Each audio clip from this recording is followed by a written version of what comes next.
All this bloodshed. Will it never come to an end?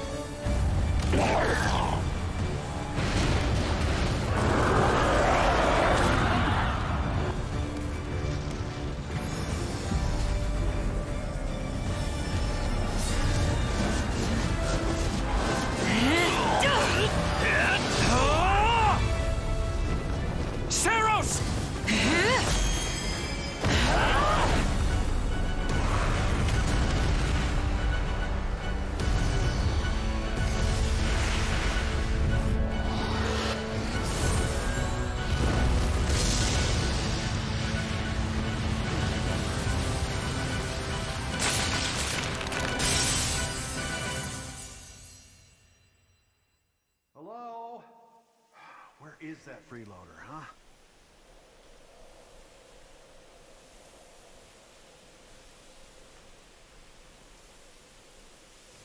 I know you're napping around here somewhere.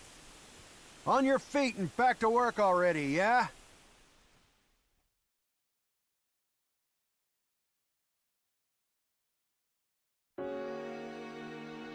Finally. Come on, sunshine, up and at 'em.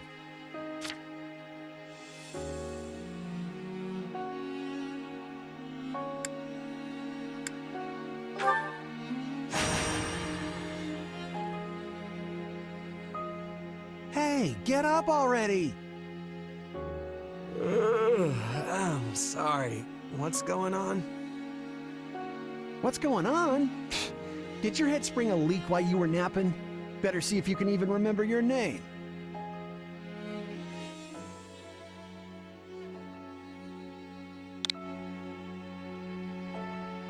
Well, looks like there's hope for you yet.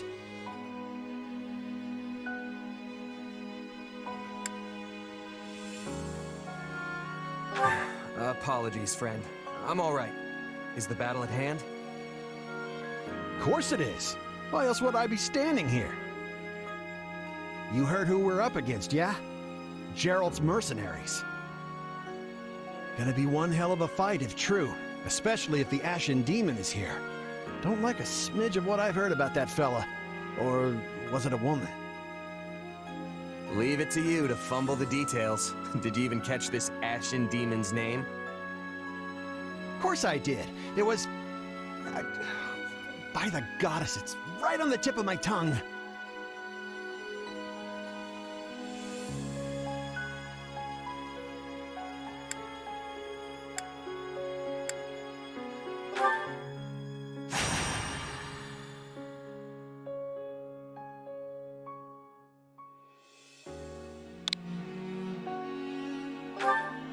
Yeah, that's it. Demon or no demon, our job is to fight and win. You sound just like the captain. I know they paid up front, but come on. Well, at least one of you has some courage. You've certainly come a long way since I plucked you from that mountain village. But this battle is about more than just victory. Geralt's team has a sterling reputation. Rumor has it they've never blundered even a single job. But once we put them to rout, we'll finally be the greatest mercenaries in all of Leicester. Enemy activity detected, Captain.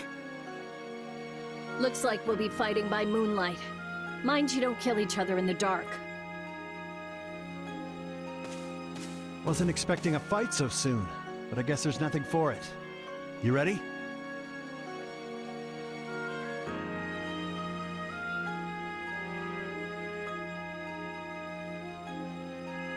Ready as I'll ever be. Good luck, friend. And double to you.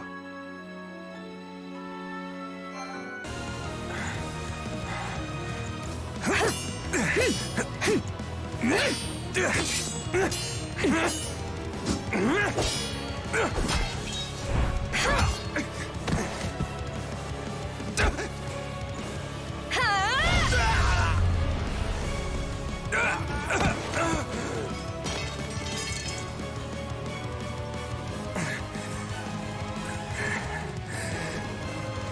have to keep fighting.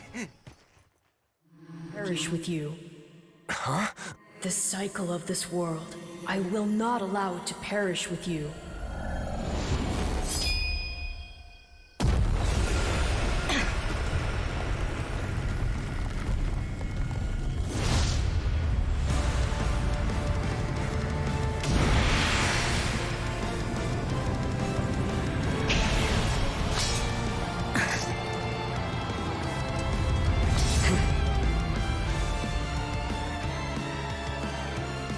Sorry, but this fight is over. Hey, wait! Why? We've achieved our goal. Your job was to stop us, and you failed. Another time, perhaps. Hey! We're not done here! Wait, why am I so tired?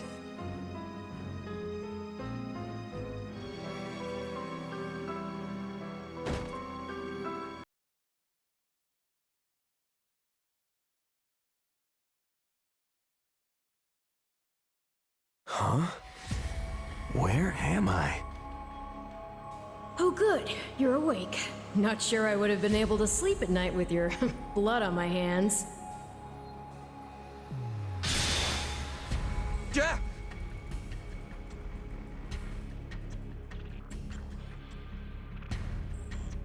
Who are you? Ha! Now that is a tricky question. For the moment, why don't you call me Arval? Arval, huh? But for now, let me speak plain. You are slated to die. Right now, I'm the only thing holding your meager life together. And to be blunt, it's beginning to tire me. Thank you? Oh, my. That's the first time anyone has ever shown me gratitude. And I must say, I like it very much. Hear me well. You are a crucial piece of this world's cyclical... No, this will never do. You're far too groggy to absorb what I'm saying. For now, I needn't tell you how you'll get back on your feet. I need only convince you that you will. Is this a dream? I remember collapsing, but then... You're half right, which also means you're half wrong. But full marks for effort. Still, the important thing is what you do after you wake. And what should that be? Recall, please, how the Ashen Demon bested you. Came within an inch of snuffing out your life. If you attempt the fight again the same way, you will reach the same conclusion. This would force me to step in once more, which would be most annoying and also rather counterproductive, if I'm honest.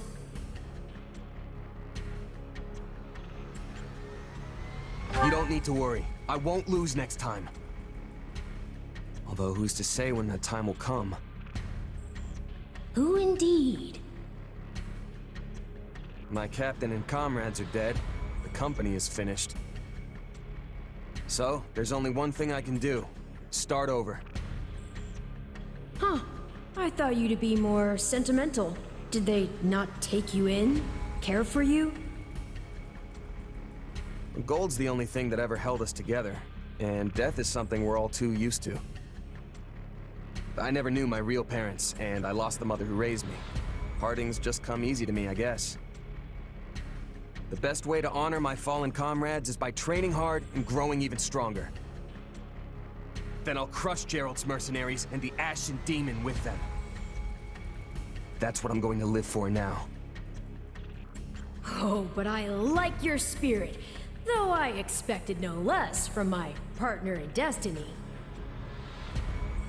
I'm sorry, what? Yes, I suppose that was a bit sudden. I should remember, take intimacy in smaller steps. The point is that I'm here to guide you, and I promise to help you find the strength to see your dreams realized.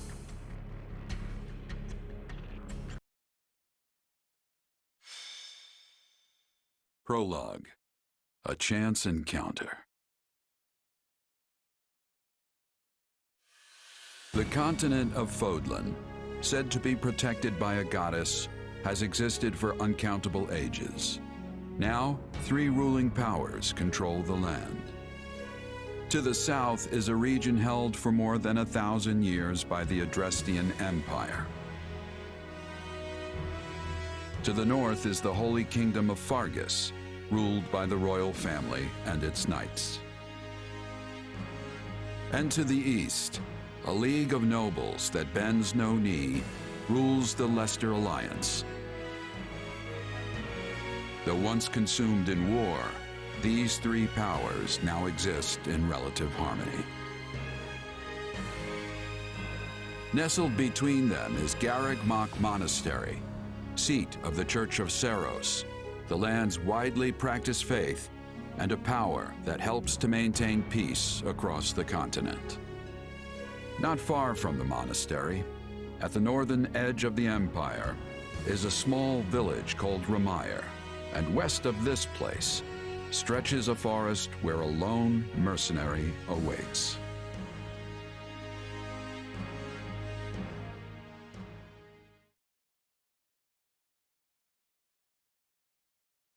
Hey, wake up!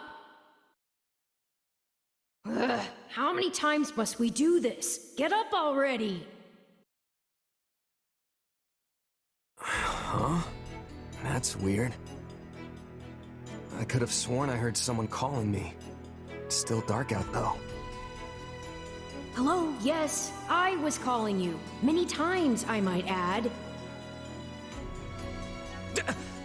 Come on, I told you not to sneak up on me like that. As if I have a choice. Do you know how many times you would have died by now if not for me? I'll tell you. 22. The 3 times you leapt off a cliff to quote-unquote get tougher saved you. Those 5 mad attempts to dispatch a horde of monsters by yourself saved you. And tonight, despite my repeated warnings, you took the wrong path and ended up having to sleep on a bed of leaves in the middle of the woods.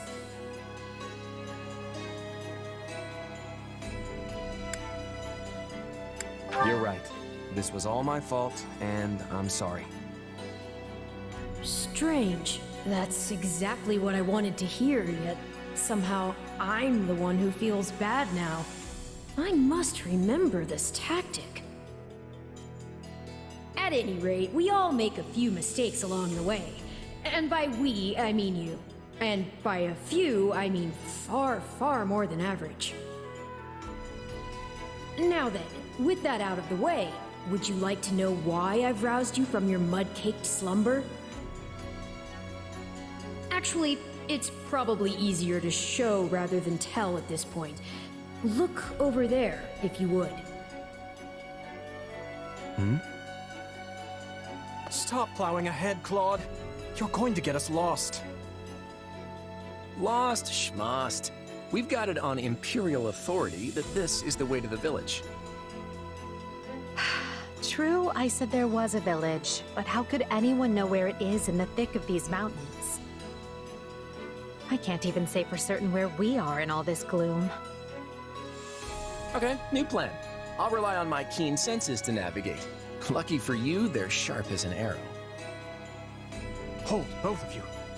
Someone's here. Another bandit, perhaps? They're mistaking you for some common backwater thief. What cheek. Hold on there. I'm no bandit. I'm a mercenary. Well, that makes everything better. A bandit would be far less out of place in these woods than a sellsword. What brings you here? We've no time for an interrogation. Our pursuers are closing in. I don't know who you people are or what you want, but I think introductions can wait. You clearly need every blade you can find, and my pockets have been feeling awfully light lately. What do you say? Hang on. You're seriously the Imperial Princess, the Crown Prince, and the heir to the Alliance? Yes, and as the three of us are now in your debt, I think formal introductions are in order. My name is Edelgard von Hresvelg, Princess of the Adrestian Empire. I am Dmitri Alexandra Blaifford, Crown Prince of the Holy Kingdom of Fargus. And I'm Claude von Regan, grandson of the leader of the Leicester Alliance. Things looked grim there for a moment. Thanks to you, we put those bandits to flight. Bit of a miracle we ran into you out there, but hey, I'll take it.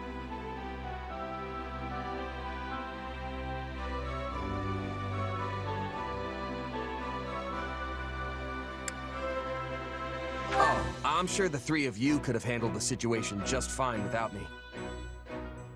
No need for false humility. We'd likely have perished if not for your help. Well, aren't they an unlikely trio? I wonder why those bandits were after them. Still, it's no concern of ours. We have our own plans to attend to. Now, collect your pay and be off before they get a wild idea and ask you to join them. Say, while I have you here, do you know where I can find Remire Village? I took a wrong turn somewhere along the way. I'm looking for a band of hardened mercenaries who follow a man named Gerald. I hear rumors that's where they're camped. Actually, Remire might just be the village we've been looking for, too. That ring a bell, Edelgard? I don't remember hearing anything about mercs, but... The name sounds correct, at least. Gerald's too smart to get smoked out by a bunch of rumors, but they're all I've got at the moment. In any case, we won't find our own 2 feet in all this dark. We should return to camp and get our bearings before... Hello there, house leaders. Hello, brave mercenary. We've mopped up what's left of those rascals, so what say we return to camp? And I insist you accompany us, good mercenary.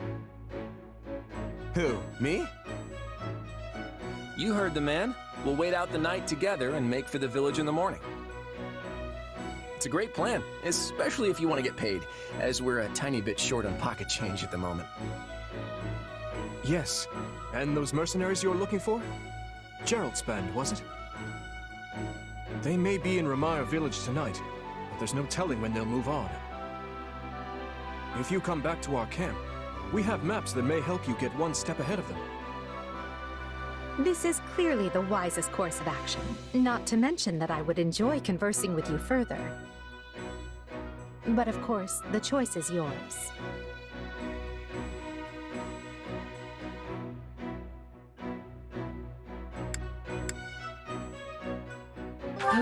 Why can't things ever be simple? All right, but just for the night. Perfect. Then might I borrow you for a moment after we reach camp? There's a matter we must speak about. Nothing alarming, I promise you. Right then, so off we go? But, if I may, did I hear you mention a Gerald earlier? Yes, do you know him? He heads up a pretty elite band of mercenaries, so I imagine his name is spread all over Fódlan by now. Mercenaries, is it?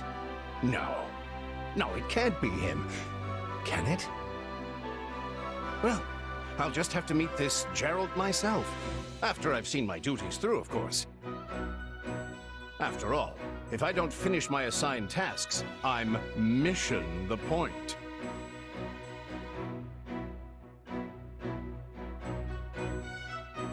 Get it? Missing? Mission? Come now, this is good stuff. That's our Alois.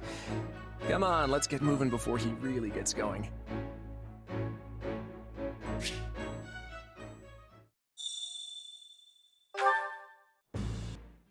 My sincere apologies for asking this of you. I know you're heading for Remire Village in order to find Gerald's mercenaries, but... well, perhaps you might consider changing your mind and accompanying us to Cageccc Monastery instead. And why would I do that, exactly? Because you've done us a great service, and we don't have the means in camp to properly reward you. At the monastery, however, we can repay your kindness in full. Also, between you and me, this evening's turn of events was quite the embarrassment for the church. We allowed students of the Officers' Academy out of our sight, and house leaders of great political consequence at that. And then they crossed swords with bandits. If word got out, well, let's just say it would sit poorly with everyone. So you see why we must ensure you're well compensated. Also, there may be some papers for you to sign, perhaps in blood. This sounds more like hush money than a reward. Yes, that's exactly what I told the fool knight who suggested it. Me, I'd just as soon send you on your way, but I fear I'm obligated to escort you back. Anyway, the whole thing will be much easier if you simply agree to come along. Just as a formality, of course. I think that was a threat. And here I thought he was a big softy. Well, what do you think? Cageccc is in the opposite direction of where we need to be, but this man seems rather set on having us accompany them.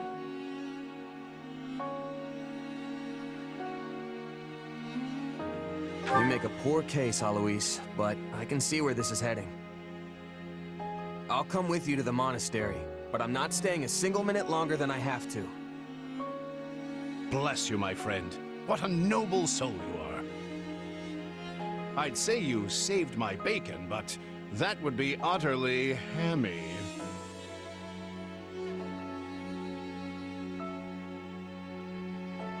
Alois, has anyone ever told you that you're... Don't. Some truths are simply too painful to bear. While I'm no expert, I fear the poor man's heart couldn't handle the shock. Told me what? Told you how dashing you are in that armor. Not just any man could pull off that look. Ah, you like it? Wonderful. I admit I've received no small share of positive comments on it. There's a grand story behind every last ding and dent. Enough to keep me talking for a week. Why, take this one here.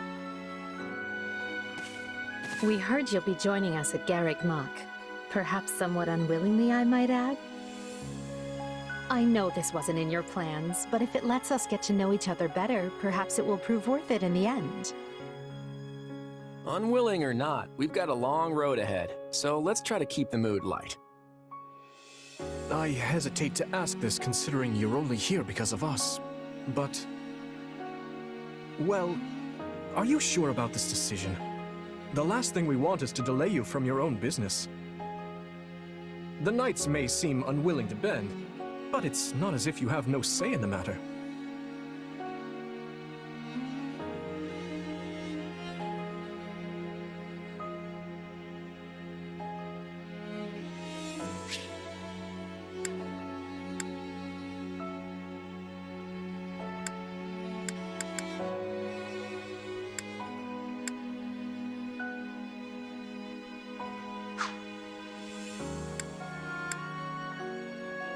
Actually, I see this as just another chance to better myself.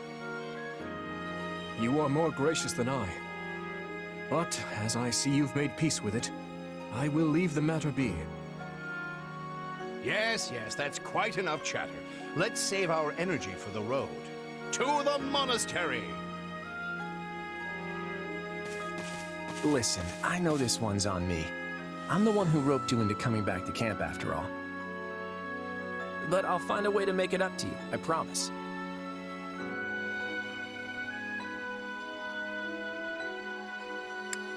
Yeah, I'll believe that when I see it. A skeptic, huh?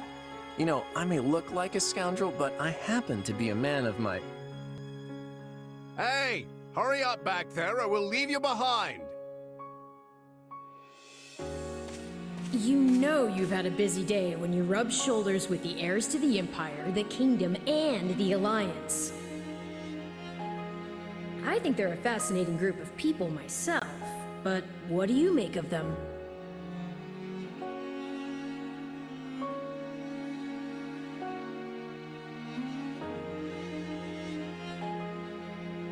It seems like Edelgard thinks high enough of me. She's got this elegant air about her, but somehow doesn't hold any disdain for mercenaries. It feels like Dimitri's always checking in on me, every chance he gets. He'll definitely make a good king, the kind who looks after his people. Claude's a laid-back kind of guy who doesn't really strike me as noble, and I mean that in a good way. Something tells me he's gonna be easy to work with. Of course you only pick up on their rosy qualities. You really are a delight. Have I told you that lately? Still, you'd better pick up the pace before you vex these people any further.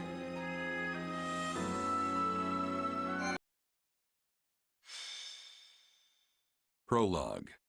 3 houses. Deep in the forest, the mercenary meets a trio of youths, each a student at Cagecc's Officers' Academy, and a leader of one of the school's 3 houses. Striking down the bandit chief who attacked the students brings undue attention to the mercenary, who soon arrives at the hallowed gates of Cageccc.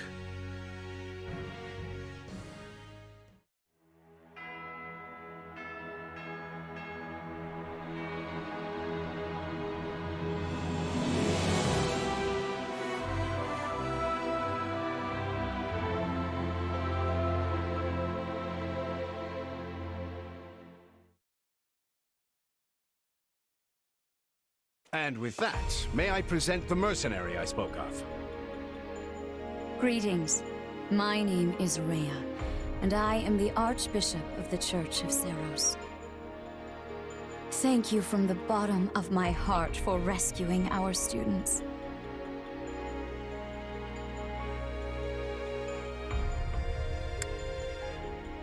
I'm just glad I could help. Such modesty is not required around me. Your actions were truly commendable. However, the reason we summoned you here was not simply to express our gratitude. We have a proposal for you, one made on behalf of the church itself. What kind of proposal? Someone told you of the Officers' Academy here at the monastery, yes? We would have you join this academy as a student. You what? Though you are a mercenary, I understand you are not currently beholden to any one particular employer. Also, the students you rescued are close to your own age. Your life could be greatly enriched here. Or she's heard about our power and wants to keep us on a short leash. And yet she's taking it almost as a given that we'll accept. It's infuriating.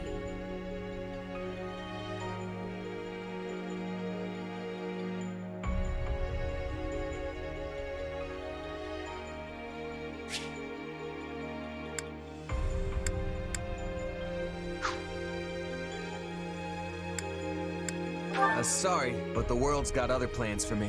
I can't afford to stay here forever. Oh, this would not be forever. You would only be enrolled for 1 year. Bear in mind that the Knights of Seros and many other powerful warriors pass through these gates. Whether you seek to someday become an officer, or simply increase your own strength, this environment will undoubtedly aid in your pursuits. They've really talked us into a corner here. I think I see where this is going.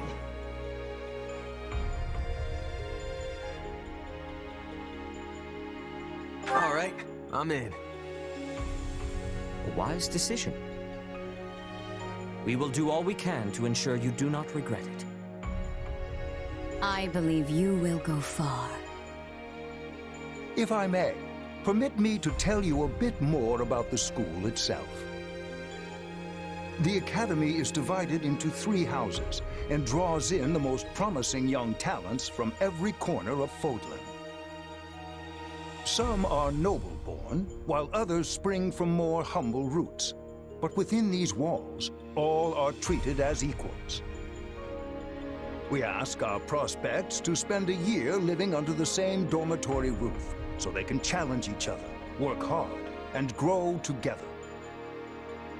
Each of our houses corresponds to one of Fódlan's 3 regions. Edelgard leads the Black Eagle House, which is for students from the Adrestian Empire. Dimitri leads the Blue Lion House, home to students from the Holy Kingdom of Fargus. And Claude leads the Golden Deer House, for students from the Leicester Alliance. We could select a house for you ourselves, but as all of this was our idea, perhaps we should leave this decision to you. You are something of a special case, after all. So I can join any house I want?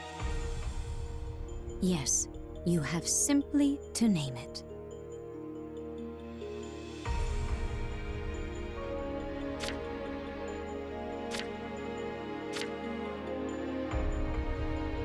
So you wish to join Edelgard's Black Eagles.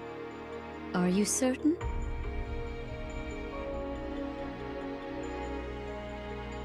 Yep, that's the one. I'm sure of it. May you build wonderful and lasting friendships in your new house. Well then, with that taken care of, it's time to decide which of us will supervise which house. Yes, it turns out we just underwent a last-minute roster change. I guess you two haven't met. This is Professor Yuritsa, our weapons instructor. Hello.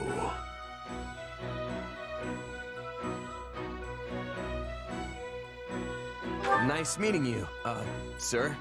Don't load me up with too much homework, all right? Do my ears deceive me? Or is that curiosity I hear in your voice, Professor Yuritsa? I thought all the houses were the same to you. Perhaps you should be in charge of our new student's house, hmm? I don't care. You decide. Well, you'll certainly hear no objections from me. Professor Manuela, you and I can take charge of the remaining houses. What? It's decided already? I was at least expecting a fight. Maybe some hair pulling? And as for you, my mysterious new student, I look forward to getting to know you much, much better throughout the year. The gall of these people making decisions for you. It's enough to make one's head spin. Right. In any case, I'm looking forward to learning from you, Professor Yuritsa. I'll inform you of our first mission soon. Sorry, what mission? Oh, did we fail to mention that? Each month, every house in the Academy is given a mission entailing some form of service to the Church.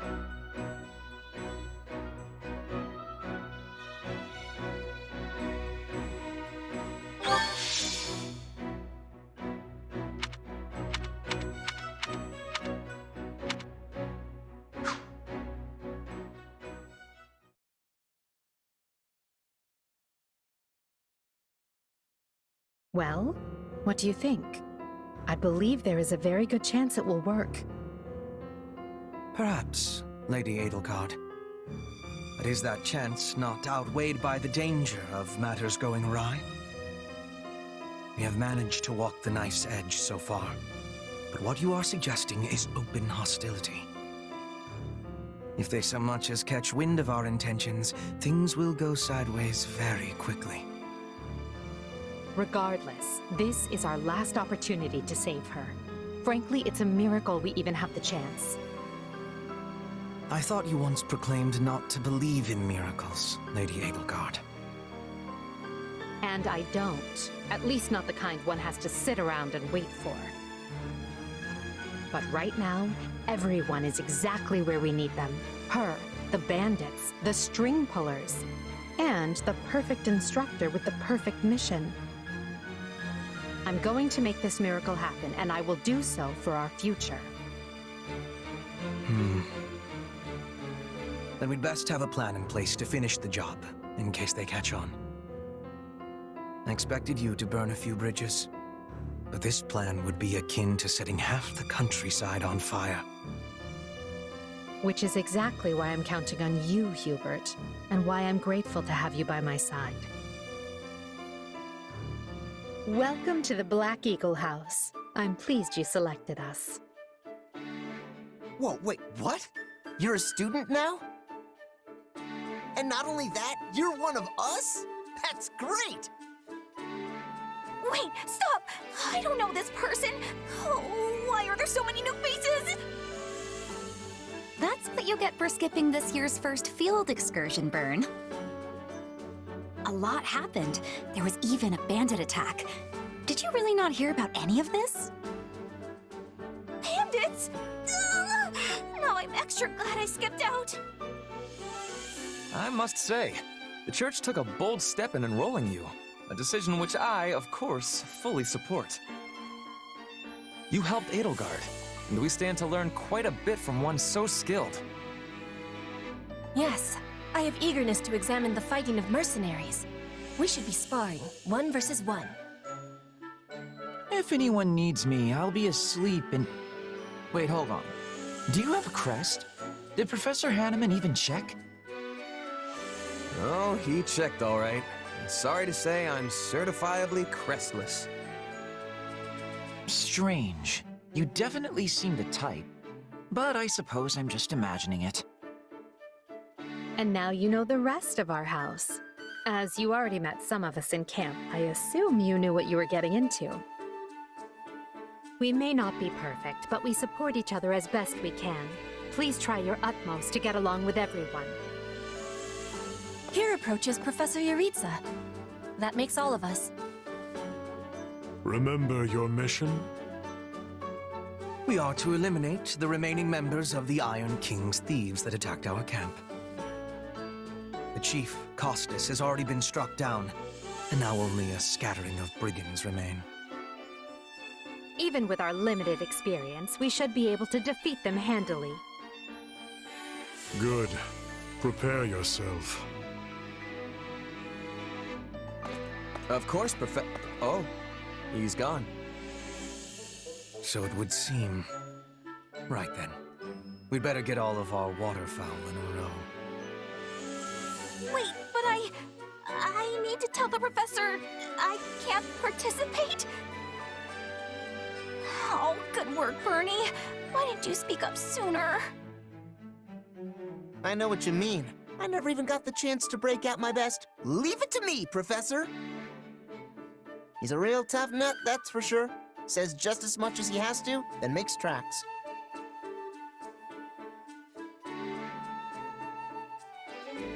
Well, the less you say, the greater your mystique. True enough. There's not much charm in someone who talks your ear off at every opportunity. Whatever the case, I expect all Black Eagles to participate in this mission, including you, Bernadetta. You can do this. And I look forward to seeing our mercenary friend here in action. I won't let you down.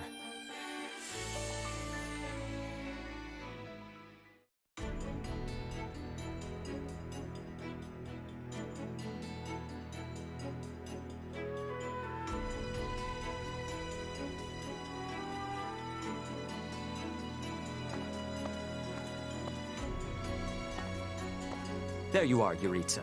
I have word from the knights. It is time. Yes. The bandits have fled north into the canyon bordering Count Ro's land in the kingdom. But the knights have cut off their escape, and now stand ready to provide whatever support the students may require. We'll leave at once. I needn't remind you, this is the first real battle for some of our charges. I trust you will keep them safe, though I likely do not need to worry with an old hand like you at their side.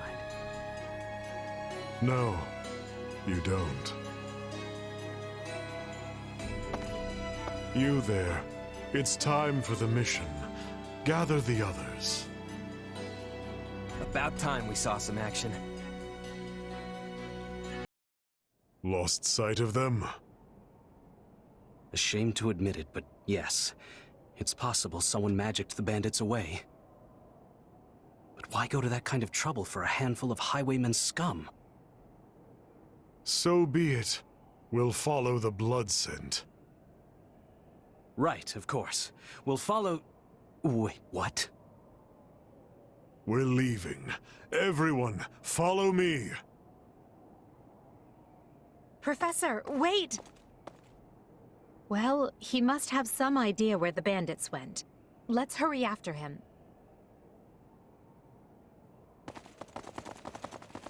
Pathetic. Professor Yuritsa, you shouldn't charge ahead like that. It's far too dangerous. Wait, what is all this? Bandits! Dead by my hand.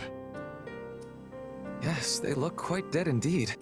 Are these the miscreants we were meant to deal with? How is one to tell? One uncouth ruffian looks much the same as any other. Do you know, Professor? Were you following some manner of lead? No, but it's them. They were trying to escape to that fortress. That fortress? Yes, Caspar, that's what he said. Something you want to share? Nope. It just seems suspicious. Me or something else, Caspar. Still, I guess the place does look kind of suspicious. We're near the border of the kingdom and the empire, but that is no imperial outpost. It's not the kingdoms either, and they're not flying any kind of banner. I'm guessing it's a bandit hideout. Then give us allowance to be storming their base and crushing them under our feet. It might be a little dangerous for us to handle on our own, Petra. Yes! I mean, I agree. We should all, go home. Right now. But the bandits might be inside, and they must answer for their crimes. It is our noble duty to finish them off before they can bring harm to another soul. This isn't about nobles. It's about doing the right thing, period. And striking down evil is the Caspar way.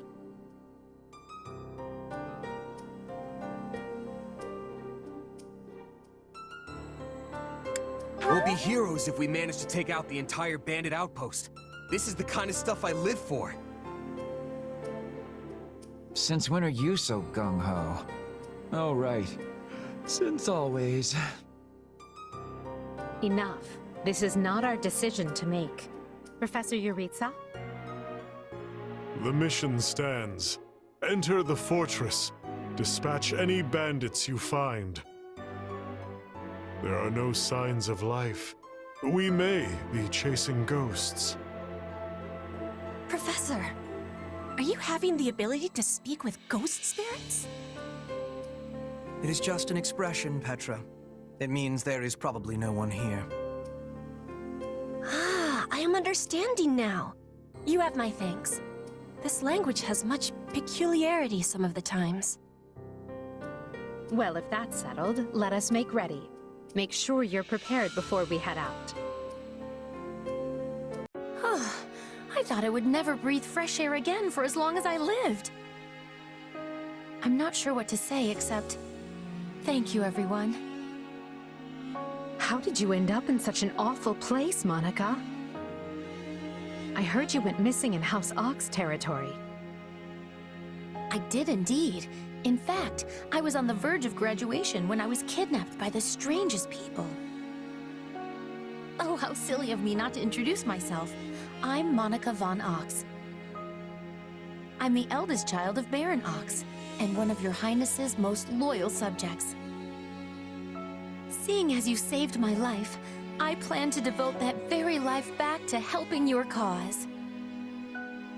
You've not changed at all, though I do appreciate the enthusiasm. Monica was a Black Eagle in last year's class. One might say she's part of the old guard. I'm not sure how I feel about you calling people old.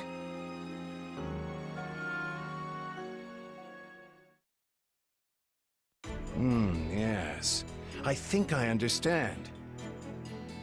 This all began when the knights lost sight of the bandits and you gave chase.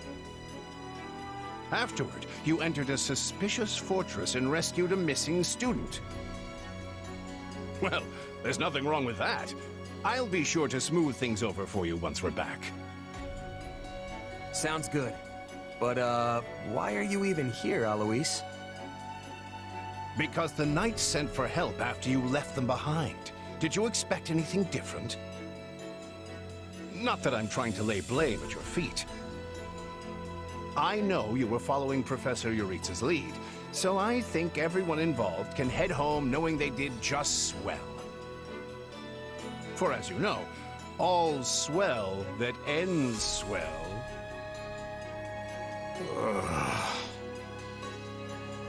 Still, I find this a rather grave turn of events. To think the same bandits who attacked our charges were behind another student's abduction. I never said I was kidnapped by bandits. You didn't? Now that I think on it, not everyone in that fortress was dressed like a common rogue. Perhaps the bandits were mere decoys while some other villain pulled strings behind the scenes.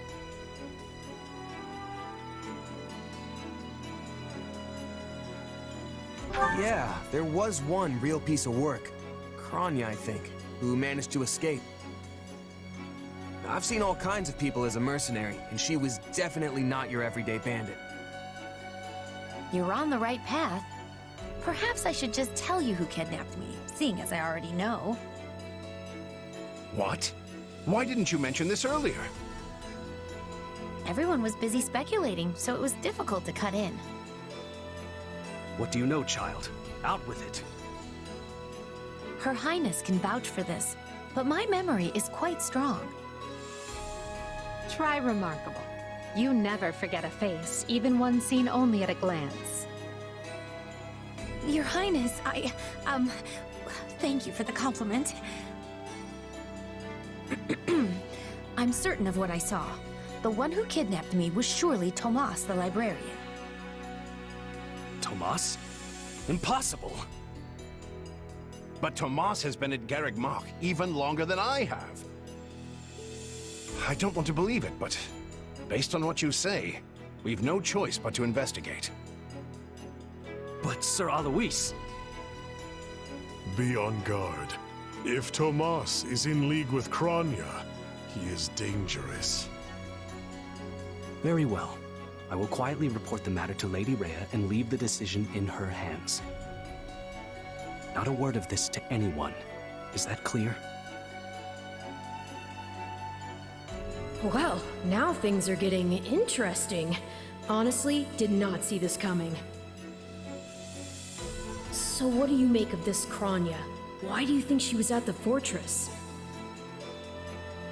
You seemed preoccupied with her during the battle. She a friend of yours? Sadly, I wouldn't know. My memory is but a shadow at this point. Gone, vanished, lost. I remember meeting you, but before that, nothing at all. And yet, the moment I saw her, I was struck with the most inexplicable feeling. I couldn't tell you if it was revulsion or affection. It was simply pure emotion. And here I thought I had it tough. Are you worried about me? How adorable! Oh, but I do love that about you.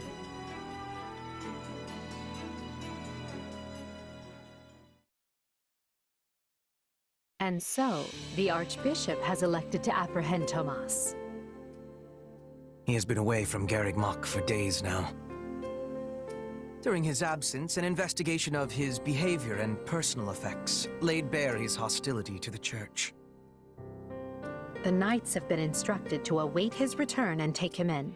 As quietly as possible, of course. We want him alive, so we might discover the whereabouts of his associates. I'm glad they actually believed me. If they doubted you, you would have known it the moment they clapped you in irons and led you away. So who is this Tomas guy anyway? You say he works in the library? He does. I've lost track of how many times I've spoken to the man. No surprise, Lynn. You practically live at the library. So what did he look like again? Is he the big, burly one? Burly? Not even close. He's a frail old man with a walking stick. From what I understand, he's been at Cageccc for 40 years, at least. It is hard to imagine that he had been plotting evil that whole time. I wonder what led to his transformation. Transformation? Would someone not be noticing if Tomas changed his appearance?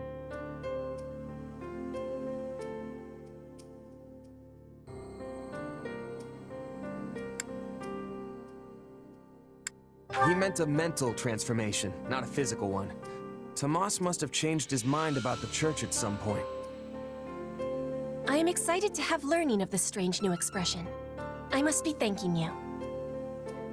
If they were really worried about transformations, you'd expect they would turn their gaze to you. Good to know they're nice enough not to do so. So this Tomas person sent the bandits after us? What an awful man. We're lucky to be alive. You're one to talk, Bernadetta. You weren't even there. Yes, you were not having reason to fear for your continued living. You're right! Everyone, pipe down! Something's happening outside. Are they ready at the gates?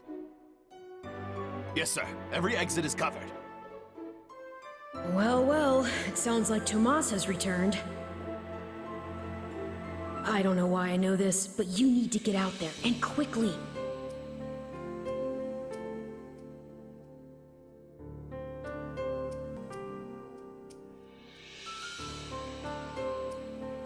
I think Tomas is here. I'll be right back. Wait, we should discuss this before you... Never mind.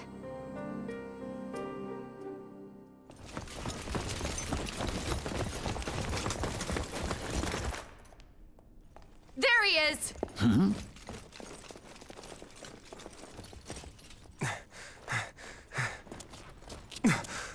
That man down there. Lady Rhea wants to speak with you. I suggest you accept. This doddering persona of mine will benefit me no further.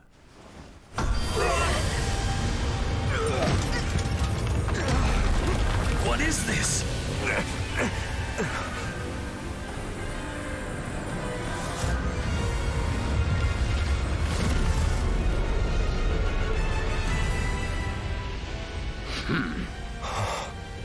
Familiar, right?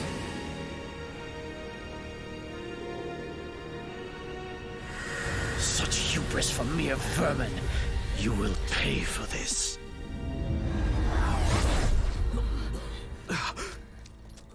Find him! Right! What he did was just like...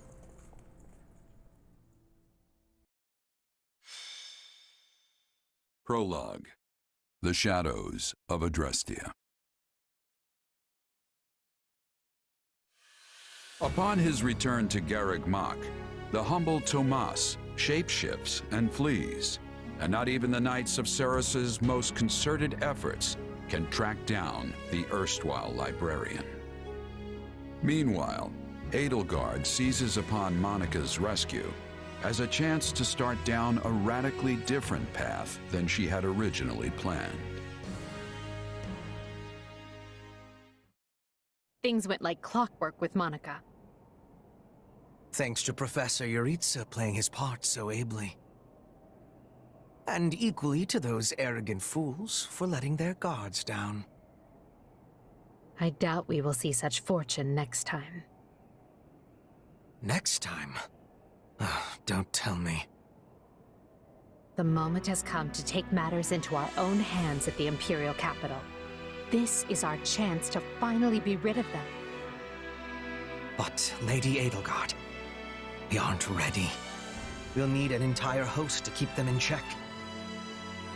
And we have one. The Church.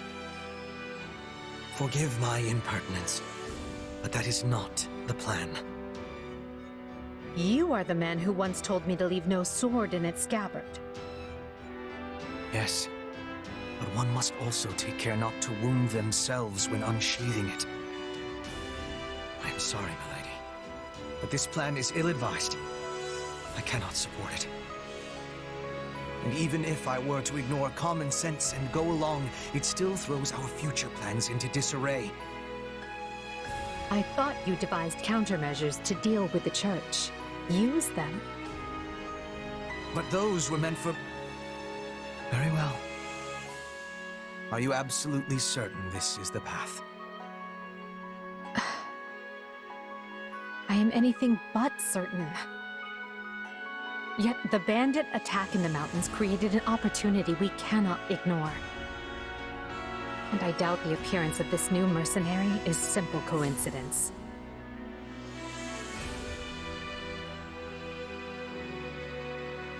Plans can be rewritten, Hubert. Either we're doing this, or we're not. Will you sit around and wait for a miracle? Or will you help me seize control of my fate? I am with you, Lady Edelgard. As ever.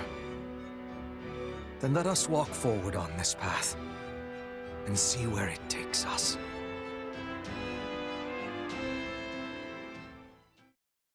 I apologize for bringing this to you on such short notice, Archbishop. Not at all, Edelgard. But might I ask, what prompted this sudden desire to return to Inbar? We believe one of Tomas's collaborators may have infiltrated the capital.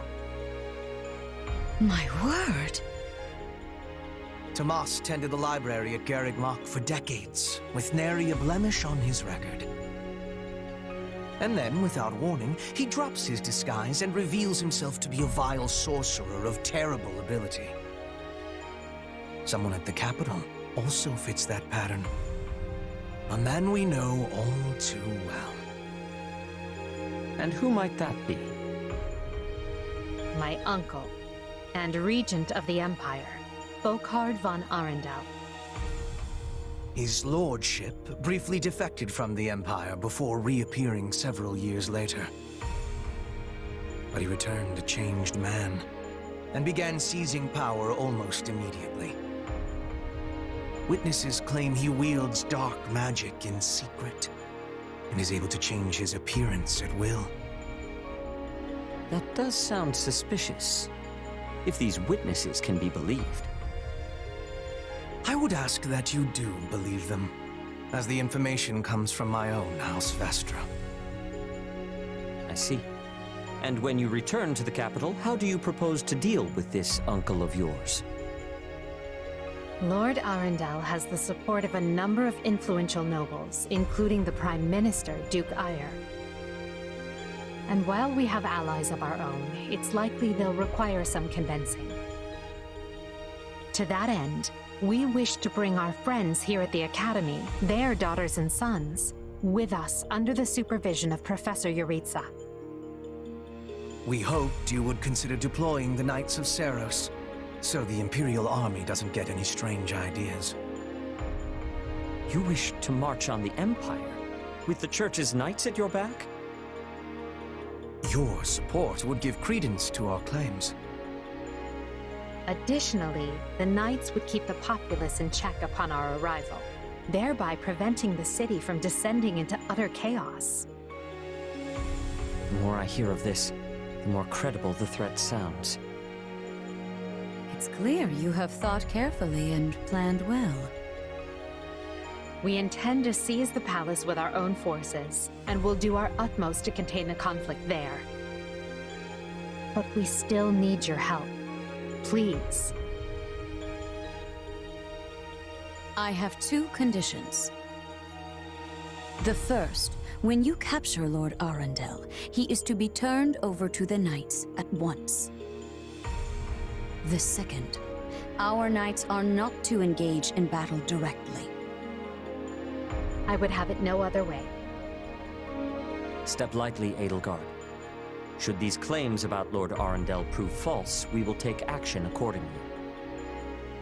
Make no mistake as to who will be held accountable. Understood. But please know we have nothing to gain from deceiving the Church.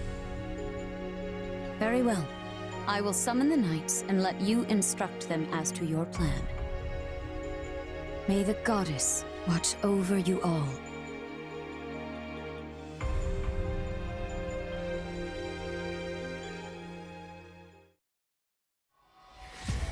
Well, that was certainly an unexpected conclusion to the whole Tomas saga. Thanks to his shapeshifting ability, he slipped free of the knights and escaped. Shapeshifting? Yes, that's what I said. Also, I know what you want to say next. His powers are just like the ones you gave me.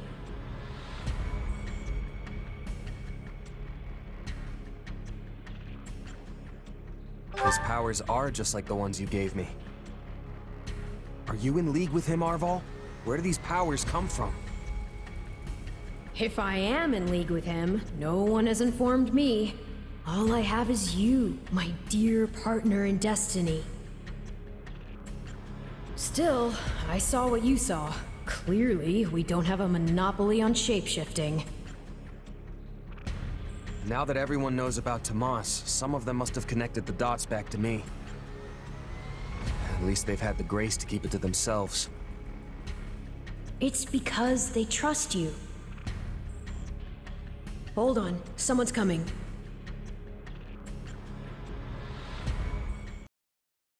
Ah, there you are. Something wrong? I must return to the Imperial capital soon for an important matter. Will you join me? Most of the other Black Eagles are coming. What's this about? I fear I must keep that to myself until we're closer to the capital. But I promise you this, there will be battle, and you will have a chance to shine. Are you sure? I mean, these powers I have... Are like the ones Tomas used? Yes, that is a bit disquieting. Still, you've given me no reason to mistrust you. You could have wrested yourself free of us from the start, but instead you chose to stay here at the monastery. You fought by our side and helped us save Monica. I think I can give you the benefit of the doubt. But here's my true proposal. If you accompany us, there's a good chance you'll learn where your powers come from. Ooh, now that is intriguing. In that case, I accept. Thanks.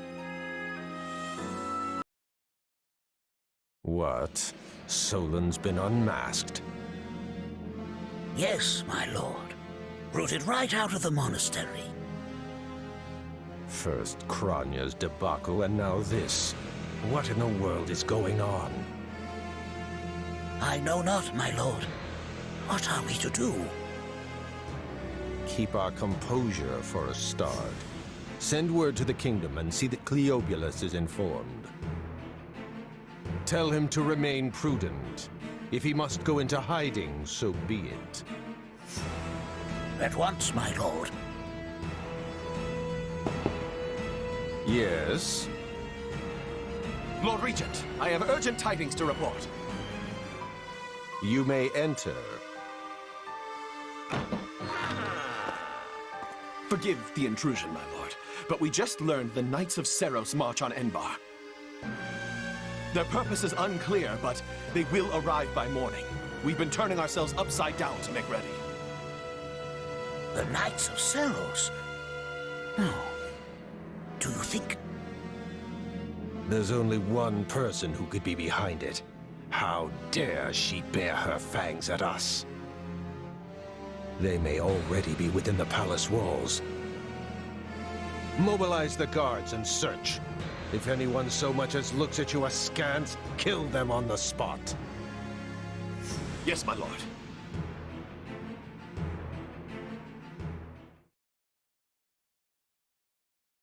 Her Highness has given the signal, Baltimore.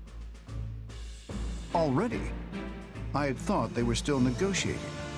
Things are moving rather quickly. The situation must have changed. Our children are still at Cageccc after all. I admire how strong she's become. I just wish we'd had more time to appraise her competence. Well, if she's caught us with our breeches down, imagine how they feel. I can't wait to see the confused look on those dastards' faces. Oh, I'm going to enjoy every second of this. As if you'd be content to watch. Once the battle starts, you'll be knee-deep in gore with all the rest. Which means I'll have to make it clear where I stand. We can't afford to tear the Ministry apart by having the pen and sword at odds.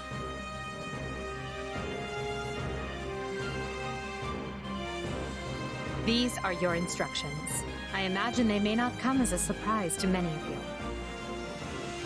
For some time now, Enbar Palace has been infested with the same darkness you saw in Tomas. They have made a puppet of the Emperor and plot with disloyal subjects to seize control of the Empire.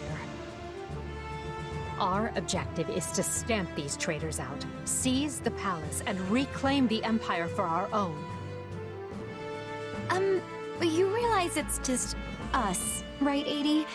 That sounds kind of impossible. Still, the Empire is having many soldiers. Perhaps you could be changing their minds? Those who can be won over will be. And the realization they are fighting the Imperial Princess ought to dull the others' blades. We have also secured the cooperation of several nobles inside the palace. Very impressive, Your Highness. And very you. I suppose all that remains is to head inside and take care of business.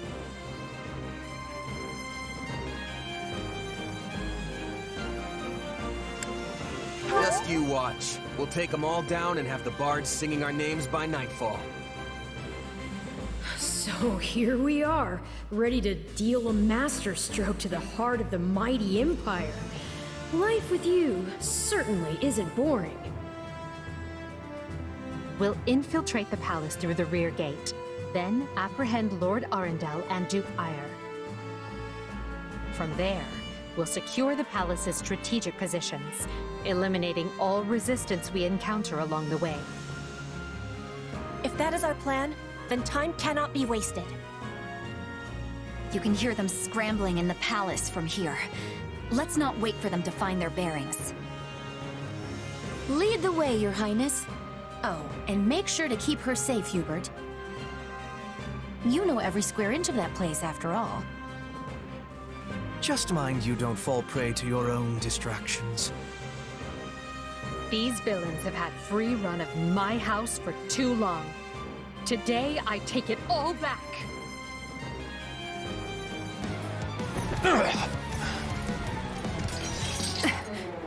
I know when I am bested.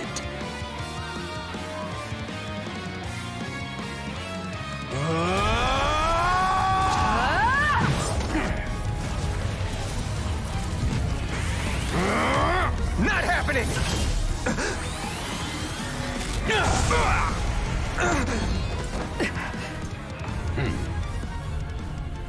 We are the darkness itself.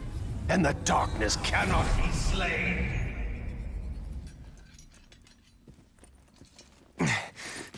He escaped. Cowardly of him. But we can take comfort in our victory either way. Yeah, I guess.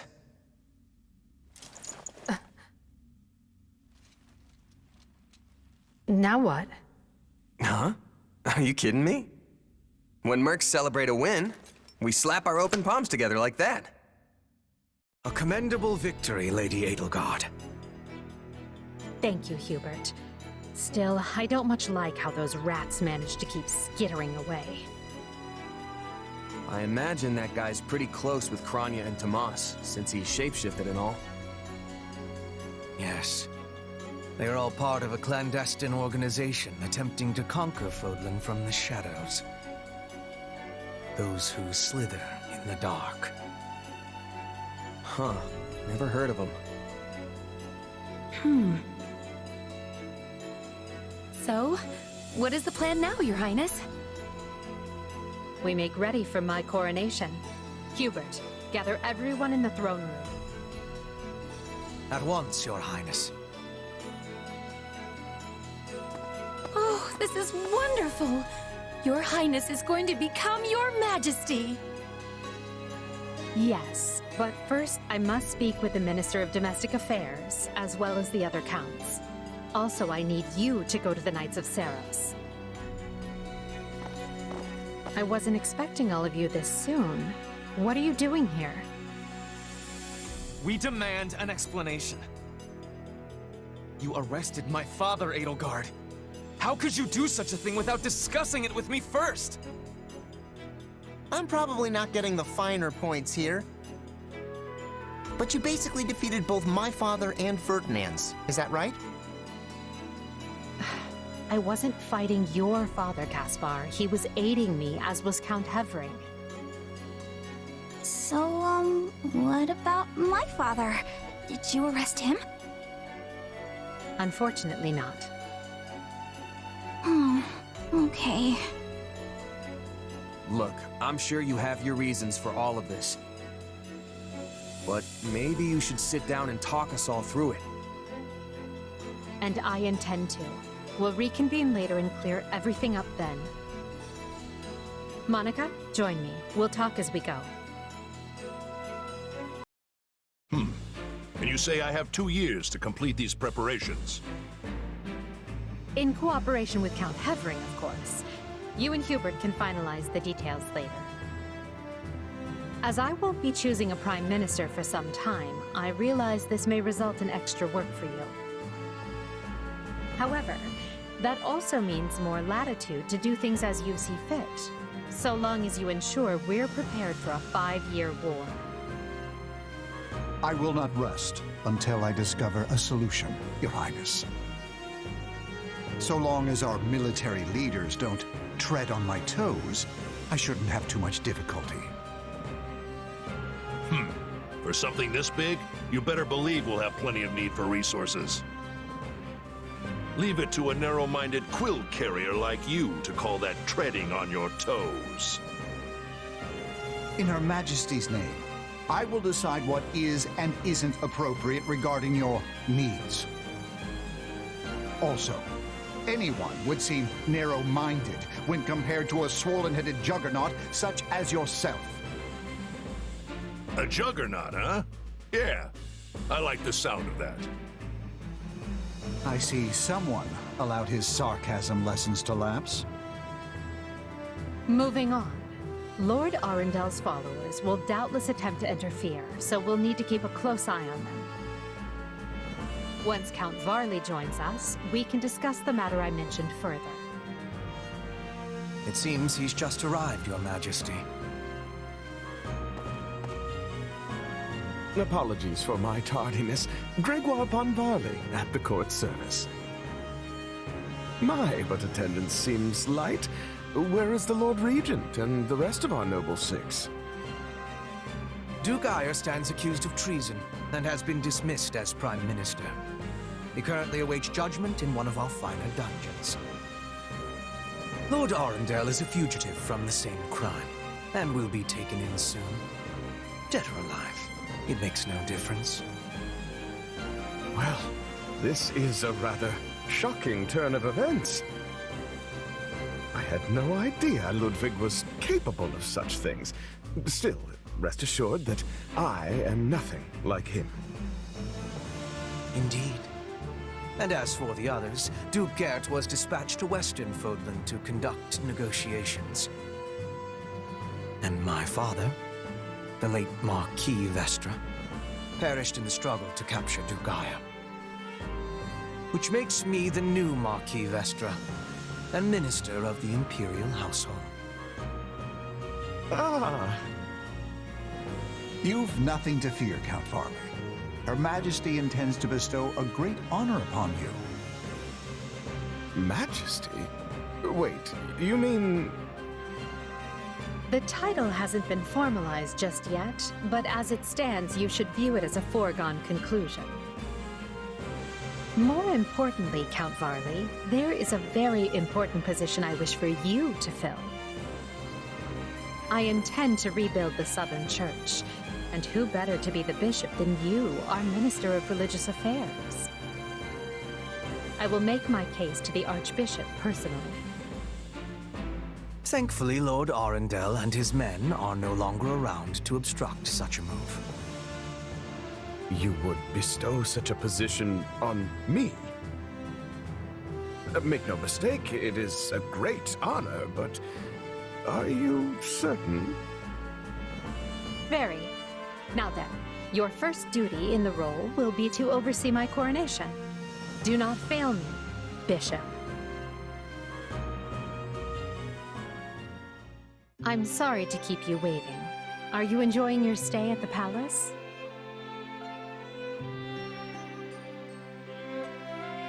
More than I expected, though I do feel a bit out of place here.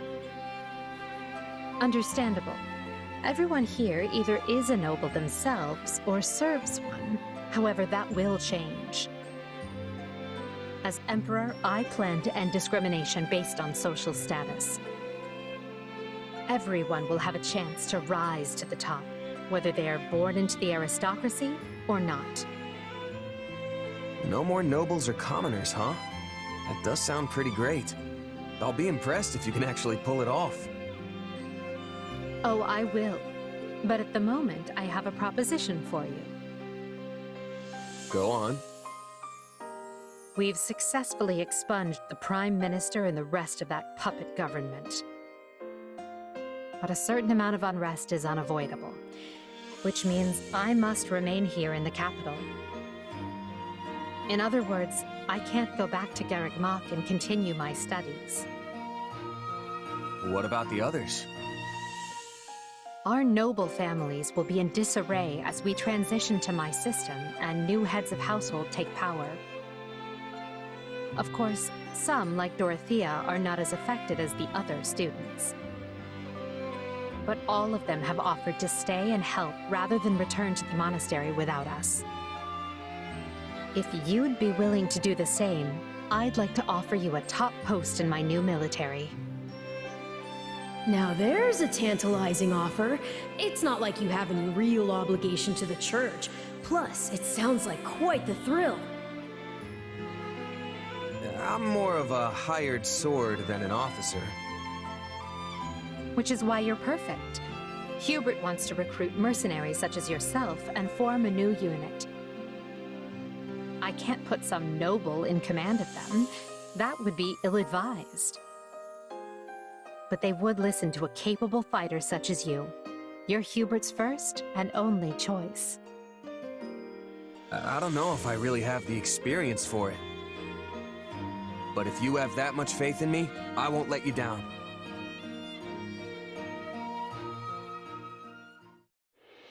Having deposed Lord Arundel and Duke Eyre, Edelgard quickly arranges for her coronation, her eyes now fixed firmly on the monumental task laid out before her. All the while, the kingdom of Fargus is thrown into unrest over the right of succession, while the Leicester Alliance finds themselves pitted against an invading Almiran horde.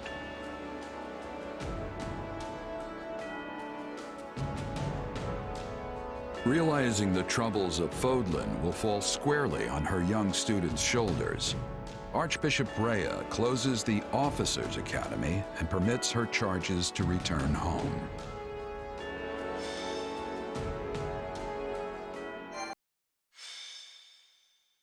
Scarlet Blaze. The struggle commences. It is the end of 1181.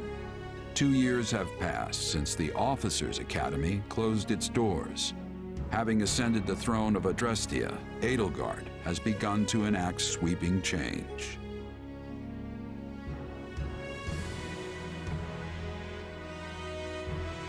The Holy Kingdom of Fargus now calls Dimitri its king, while Claude reigns over the Leicester Alliance. All 3 house leaders have found their wings as rulers of a new generation. With the whole of Fódlan still reeling from these rapid changes, Edelgard decides the time has come to usher in a new era.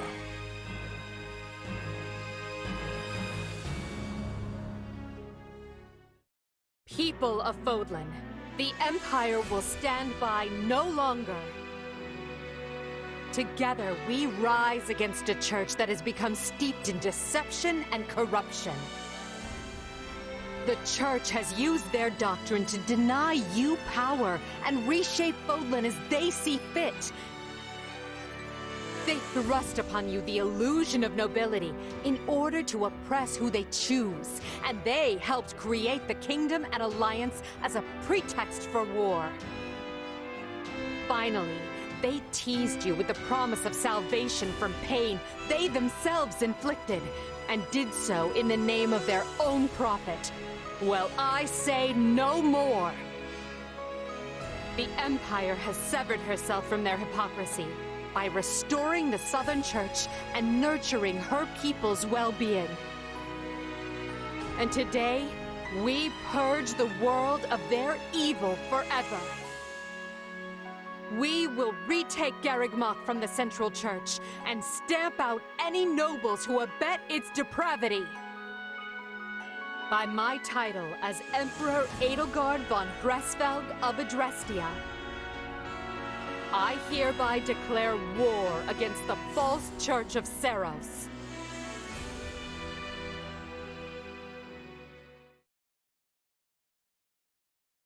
The past 2 years have flown by in but the blink of an eye. And while they felt short, they were certainly eventful. The Empire has come far since we removed Arundel from power. We reformed the government, remedied our diplomatic troubles, and bolstered our military. And most significantly, we gave strength to the Southern Church, creating the perfect wedge against the Church of Seiros. A shame our bishop has become the target of relentless censure as a result. Why, the Central Church even targeted him for assassination. Poor Count Varley. It could not have happened to a finer man. And then there's the matter of Lord Arundel. What are he and his minions up to now? Slithering in the shadows of Fódlan, much as they have done for centuries. It will not be easy to drag such adept skulkers into the light. Perhaps not. Then for now, let's remain focused on the formidable adversary ahead. Did you call us here, Edelgard? It's good to see so many familiar faces. I did, and thank you for coming. This may be the first time I've seen all of you in the same room since the Officers' Academy closed. Likely, yes. We have all been rather busy marching down the separate paths life laid out for us. Or most of us have, anyway. Others, such as myself, managed to eschew work in favor of a more leisurely existence. Hey! I was working hard at staying in my room, but still... Father's been dreadfully busy, so he's never home. Which has been pretty nice, actually. I was returning home to Bridget. I finished my task, and now I have been returned here. Well enough. Now, as you know, the Empire will launch its attack on Cageccc in the coming days. Emperor Edelgard will lead the invasion personally, and wishes for those present to form the backbone of her army. And as it has been some time since Adrestia had an army under the direct command of the Emperor, I fear we currently lack for officers. I trust each of you, and can think of no candidates better suited for the job. Will you do this for me?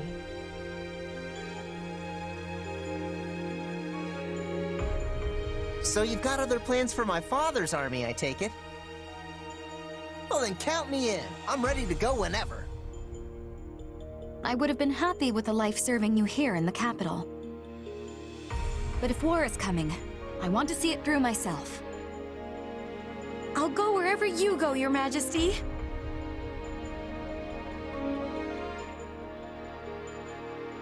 I'm always ready. Plus, it's good to know I haven't been training this hard for nothing. I've high hopes for you, and trust you will prove the wisdom of my decision. Just you wait. I'm gonna hurdle clean over those high hopes and show you what I can really do. Be certain to save some of your hopes for me, because I most assuredly have what it takes to succeed. And with that, new Empire Army, move out! Ferdinand, kindly leave the commanding and naming to me.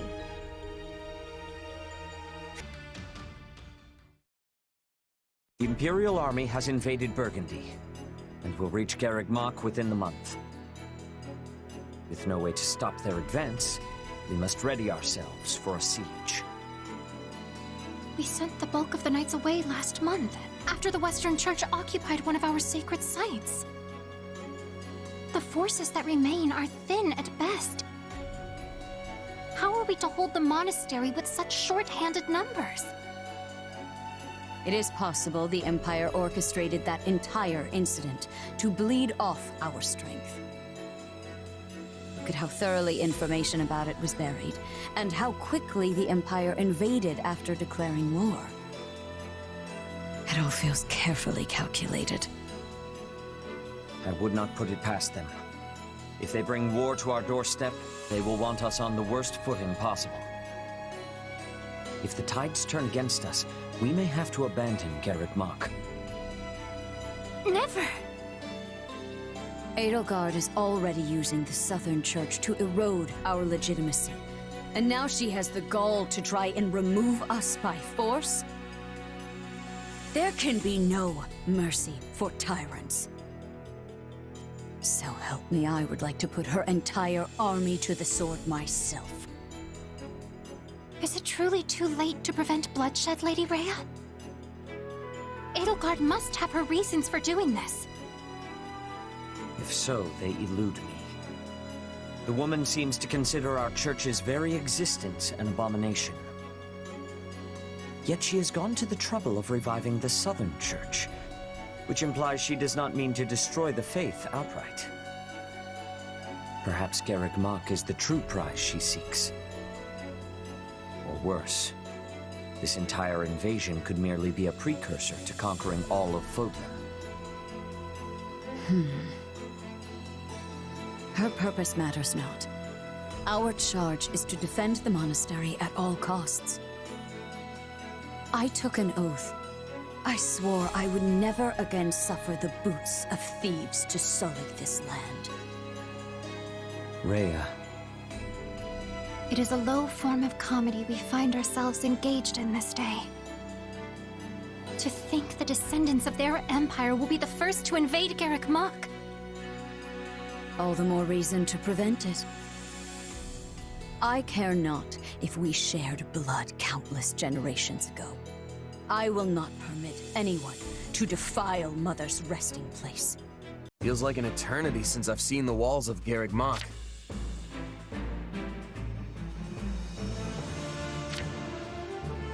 Who knew we'd leave as students and return at the head of the Imperial Army? Lady Rhea must be so angry at us. Oh, why did I agree to come along? We'll be lucky if angry is as far as her feelings go on the subject. I imagine she's apoplectic. I don't know that word, but it has way too many syllables not to be scary. The Knights of Seros will likely fight tooth and nail to stop us. Well, we've got teeth and we've got nails, so I don't care who we're facing. I'll brush them all aside. Worry not. While they may have a monastery to hole up in, we possess the superior numbers. Cageccc is well fortified, but not impregnable.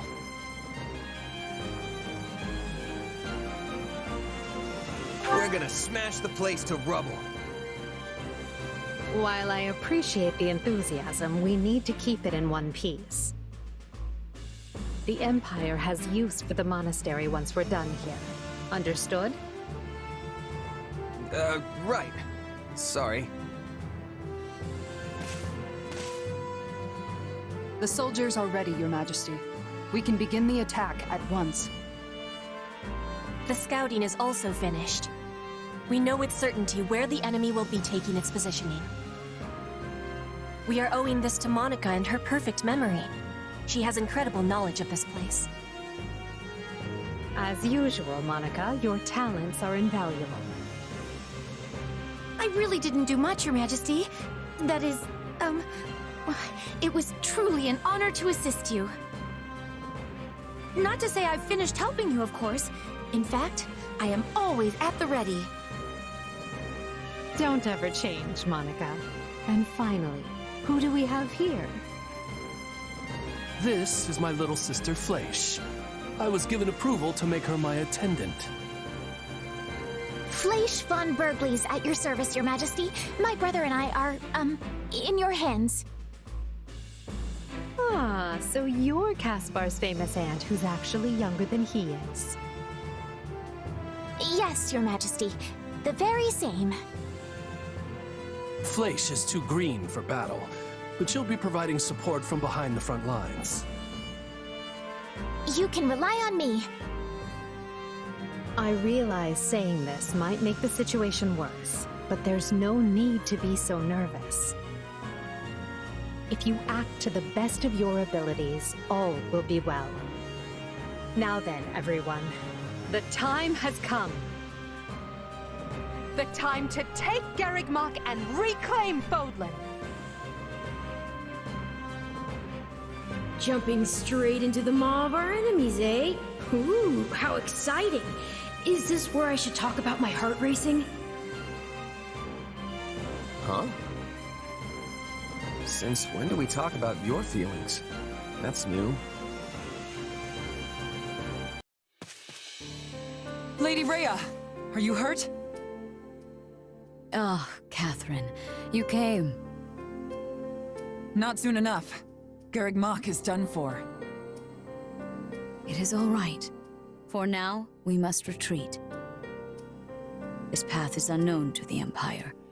It will take us out to Arval, the Valley of Torment. From there, we make for Fargus to seek aid.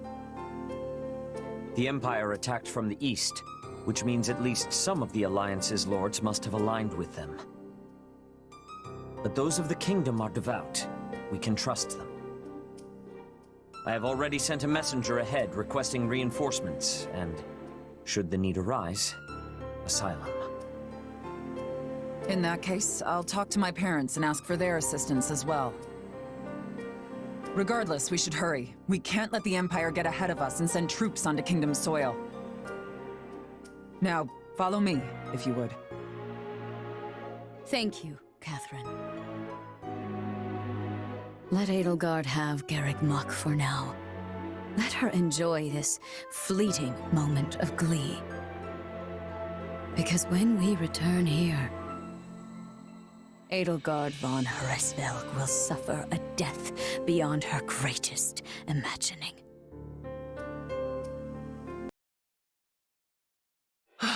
Cageccc, you remain ever as resplendent as the day I left you.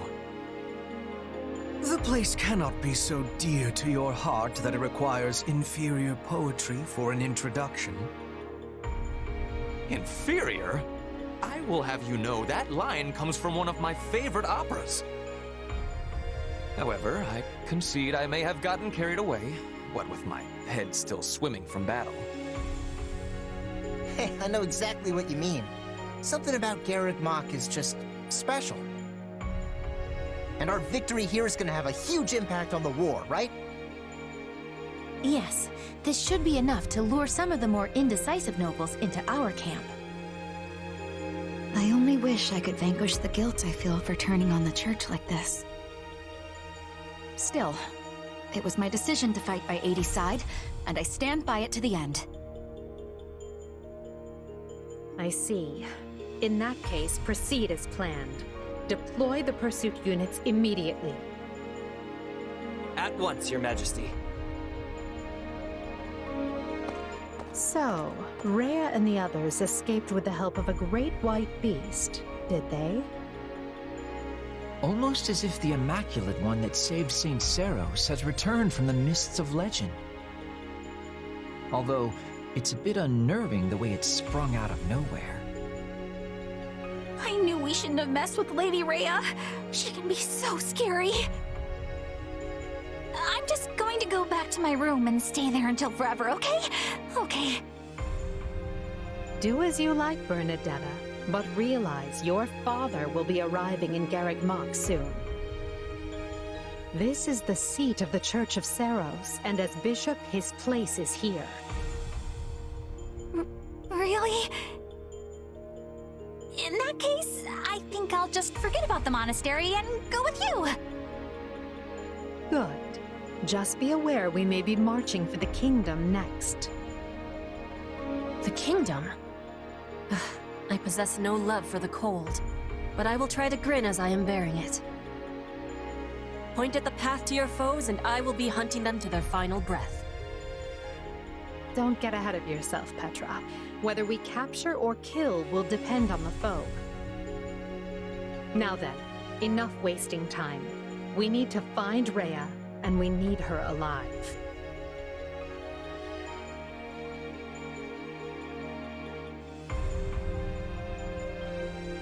"2 years ago, I never would have imagined we'd be fighting a war like this. You say fighting, but I think you mean instigating. Let's be fully clear about our role in all of this. Still, this is a positive turn of events for you, yes? How do you mean? When a war breaks out, every mercenary in the land starts crawling out of the woodwork. And those associates you happen to be working with should be tough enough to take on you-know-who.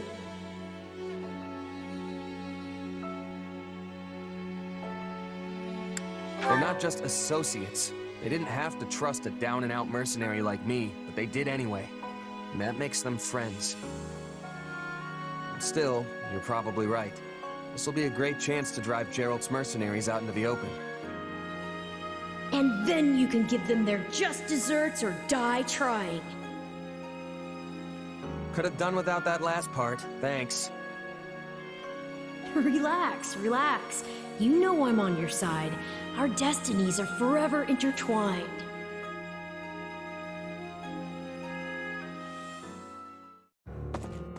Listen up, boy. You're not going to believe this. Judith, do you think you could ease up on the whole boy thing? I'm your fearless leader now, remember? But sure, tell me what happened. You might want to take a seat for this. Garreg Mach Monastery has fallen. Not even the great knights of Seros could stop the invaders' overwhelming numbers. Wait, what? That's not possible. They should still be days away from the monastery. How did they manage to deliver an army of that size to the gates of Garreg Mach so quickly? Unless... this can't be happening. Did Count Gloucester turn? And Acheron too? I'm afraid both houses fly Imperial colors now. House Phlegethon yielded the north side of the Great Bridge of Myrden, and Gloucester waved them right on through. Those filthy liars! When I warned them the Empire was raising an army, they couldn't stop puffing their chests and crowing about how they'd hold the border. But it looks like the Empire had already gotten to them. This is all my fault for not keeping my ear to the ground. I'm afraid that wouldn't have helped, fearless leader. All the dirty dealings were handled via letter. But now I've lost the initiative, and against Edelgard no less. She can come at the Alliance with gloves off now. This is a real problem. What is it? Sir, we have an unexpected guest. It's, Lord Holst of House Goneril. Holst? What's the strongest man in Leicester doing at my door? Besides thinking about battering it down, I mean. You can ask him yourself, sir. He is present. Apologies for dropping by without warning, my lord. I just happened to be near Deirdre when word reached me about Cageccc. I didn't realize you were in our neck of the woods, Holst, but please, come make yourself at home. As fate would have it, I was just pulling my hair out over the exact same problem. Can you believe that Count Gloucester? He turned on us like it was nothing. If I don't handle this situation with the Empire delicately, it will fracture the Alliance. If you have any sage advice, now would be a great time for it. Or muscle. I'll take muscle if that's what I can get. I came here to help however I can. We must work together to keep Leicester safe, and more importantly, free.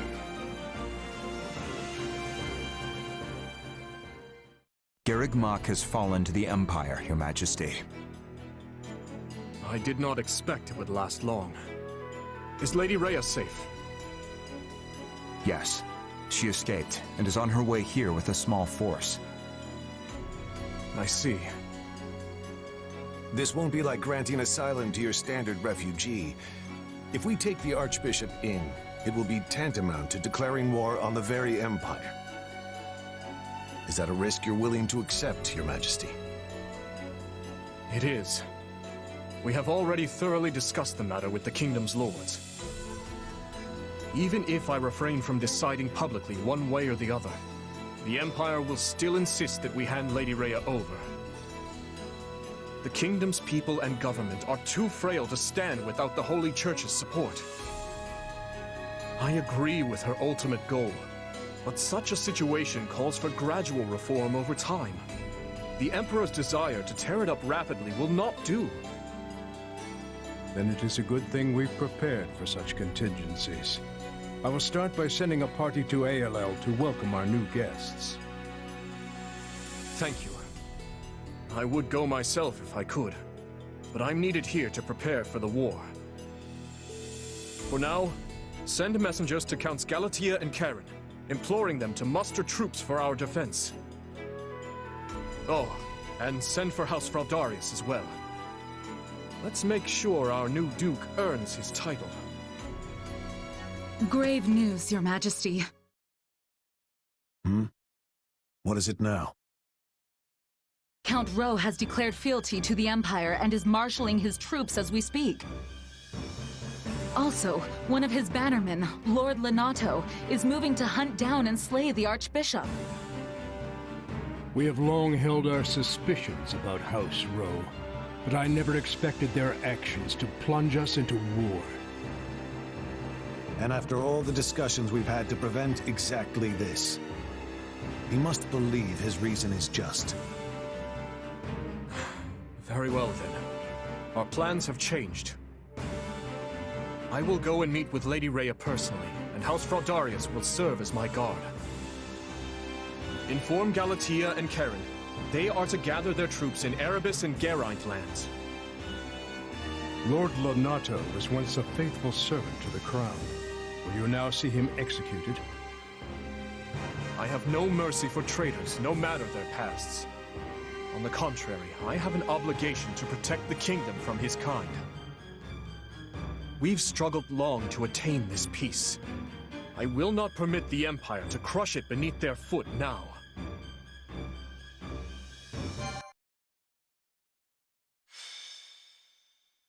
scarlet blaze.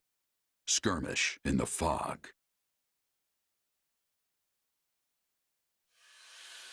The Empire captures Xcagegame, and when the lords of Fargus and Leicester declare their allegiances to the Central Church, they incur Edelgard's ire.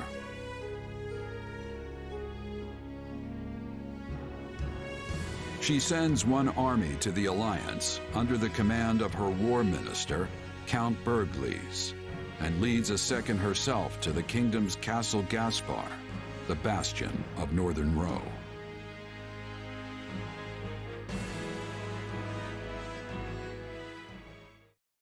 Lady Edelgard, we have received an urgent message from Count Rowe. Apparently, he has taken up arms against the kingdom. What is he thinking? He was supposed to join his troops with ours so we could use our combined strength to strong-arm more of their neighbors into declaring fealty for us. What use is a plan if the man won't follow it? It also seems that Lord Lenato, one of Rowe's castled bannermen, has gone so far as to mount a one-man crusade against the Archbishop. He has long held deep enmity for Lady Rhea, and likely leapt into action at news of Xcageg's fall. I should have suspected he would lack self-control when it came to his vengeance. Naturally, the kingdom mobilized troops in response, and now move to strike Lenato down as we speak. So where does this put us? Can we get reinforcements to him in time? You want to save the man, Your Majesty? If I may, we would march all that way for what, exactly? Imagine the consequences of leaving him to die. We need our vassals to believe the Empire will always come to their aid. Always. Of course, Your Majesty. I will make the arrangements straight away. The region northeast of Castle Gaspar is shrouded in deep fog this time of year. That likely accounts for why they are currently only engaging in minor skirmishes. Which means we still have time to intervene. Good. Now make our plans known to the others. I'm counting on you, Hubert. At once, Your Majesty. All of this makes me even more concerned about the situation in Leicester. Nothing has impeded Minister Berglies' march east, has it? It has not. In fact, Count Gloucester has given him leave to garrison our troops there. I hear he has begun turning the screws on House Ordelia, and any other lords who have yet to make their allegiances clear. On the other hand, the Alliance's more powerful houses have united in their condemnation of Count Gloucester's actions. The Minister may soon face a battle with Houses Regan and Goneril, if not others. I can't picture a battle the Minister wouldn't win most handily. Still, the Alliance's new leader, Claude, is an unknown quantity. We can't risk underestimating his skill. Quite right. One can never be too cautious.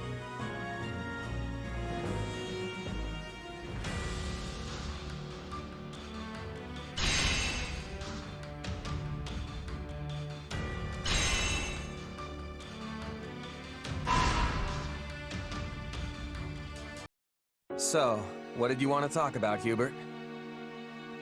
I thought we might discuss you, actually. You wish to know more about those eldritch powers of yours, yes? Ah, right. Edelgard said I might have a chance to get to the bottom of that. Kinda figured she'd forgotten, since it's been 2 years now. Pray accept my apology on her behalf. It has been more trying to find answers than we originally expected. With Lord Arundel lost to the winds, it has been a trial combing through what little evidence he left behind. And of course, we are undertaking all of this in the midst of painstaking preparations for war.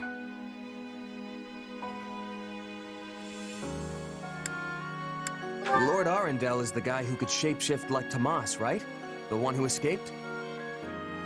Correct. However, we have recently learned that he goes by another name. Tomas. Did you figure out if my powers are the same as his? And what are my powers anyway? Not some kind of curse, I hope. A fine question. I think it is safe to assume that you possess some form of magic.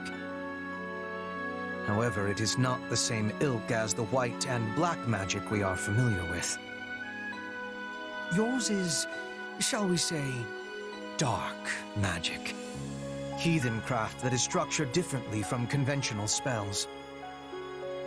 Ah. You are familiar with those who slither in the dark, yes? People like Tomas, Kranya, and Tomas. We believe they possess the same power as you.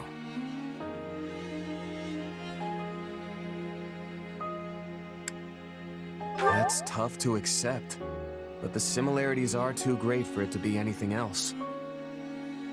Still, what you think does not matter in the end, because my mind is already made up. So what? Are you gonna banish me someplace far away because I'm too dangerous? It's fine if you do. I'm used to being cut loose. That's just how life as a sellsword goes. Do not be absurd. If we were done with you, we would kill you, not banish you. Fortunately, you are exceedingly talented, and Her Majesty trusts you implicitly. The way I see it, we stand to profit best by keeping you in our service. So you trust me too? Thanks, I guess. But now we have a more important question to answer. Namely, how you came by your powers. I thought I heard someone talking in here. We were just finishing up. Do you have business with our mercenary friend, Your Majesty? I do. And I suspect it's related to what you were just talking about. Then I will leave you to it. Pray excuse me. You should see the look on your face. Did Hubert threaten you?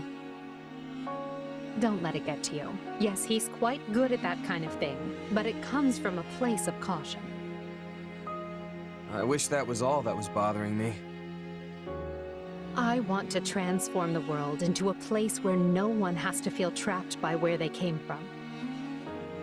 When I am done, it won't matter where you were born, whose blood you have, or what powers course through you.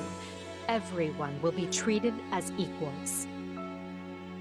That's what we're fighting for, and that is what this war is going to achieve. So believe me when I say this, I don't care who you are. I only care about what you have done and what you have yet to do. Well, thanks, Edelgard. I feel a little better now. The fog is rather thicker than I imagined, Hubert. And if I'm not mistaken... Yes, I agree. Dark magic is assuredly the cause. We already know those who slither in the dark have had comings and goings at House Row. I doubt one of them is here, but there could be a mage present to receive their training. Then we had best leverage our own assets. Why is everyone whispering? Is the enemy aware of our coming? It's entirely possible, yes. They could be directly on top of us, and we would scarcely know it. So yes, let us all stay on our toes. Prudent of you to bring it up, Ferdinand. Thank you. I mean, thank you.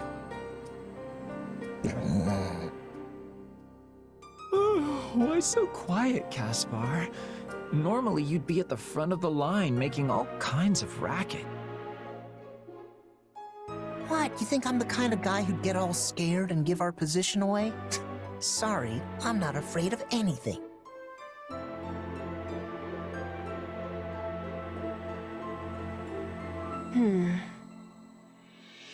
You're unusually quiet, Petra. Did you not get enough sleep or something? I am listening to our surroundings. Nothing has more danger than fog. One incorrect step and you will be losing your life. Can we all try to relax? I'm pretty sure we're alone out here, so let's just calm down before we wear ourselves out. Sometimes you all make me think we're still back at the academy. Is that supposed to be a compliment? Well, great. I was hoping to finish this before reinforcements arrived, but so be it. I will prioritize locating Lord Lonato. Can I leave the Imperial troops to you? I know what to do, so let me do it already. Just mind this fog, and make sure you don't attack the wrong side. That goes for you as well. Let us see if you can live up to your reputation. Well, we did it.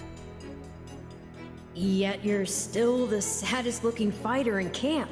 Why the long face? Because we only barely got the job done. Everything else was a miserable failure. Sure, we saved Lonato and put Gerald and his mercenaries to rout. But we let the kingdom's troops get away in the process. And if that wasn't bad enough, I failed to beat the Ashen Demon. Basically, we lost in nearly every way you can lose. Wrong. You were hired to do a job, and you did it. And in the process, you've received a valuable reminder about the unique danger the Ashen Demon poses.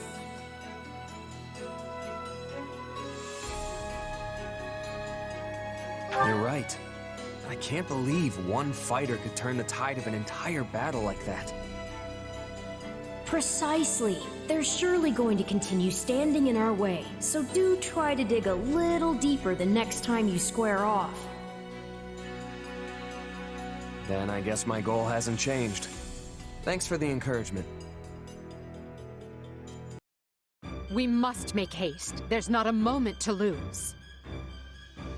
Understood. Randolph, take your troops to Aryans Road and await further instruction from Hubert. Leave it to me, Your Majesty. Why is everyone so worked up? What happened? It seems the troops we stationed in the Alliance are in danger, and serious danger at that. Gloucester and the other lords betrayed them, and now they have been completely cut off. No. The word betrayal suggests they were on our side in the first place. But I think we can safely assume that was never their intent. This whole time they were simply waiting for us to move the rest of our army toward the kingdom. As soon as they saw an opportunity, they cut off routes to the Great Bridge of Myrddin and Cageccc. Now that our troops are trapped on Alliance lands, House Regan and House Gloucester have them surrounded on both sides. It's doubtless one of Claude's clever little stratagems, and it stings. I don't understand. Everyone is aware of the troubled history between Regan and Gloucester. Why would they decide to bury the hatchet now? Unless this supposed feud is little more than a web Claude has spun for this exact moment. Perhaps it is, but perhaps not. For all we know, he wants us to overthink the situation and make a greater mistake.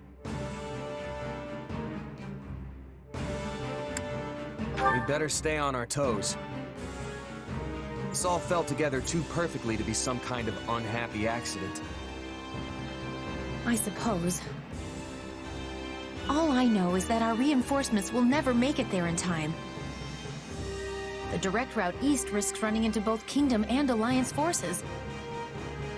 But if we attempt to skirt around them, we will all be aged in gray before we ever reach Gloucester. Which means our only option is marching south. We'll regroup on this side of the Aramid River, retake the Great Bridge of Myrddin to cover our backs, and then cut through the enemy cordon. That doesn't sound a whole lot faster. Will our troops be able to hold out that long? I would say no, but these are no ordinary soldiers. They are commanded by our greatest warrior, Count Leopold von Bergliez, the Minister of Military Affairs, and a man who has never lost even one battle. If anyone can rally our troops and convince them to hold, it's him.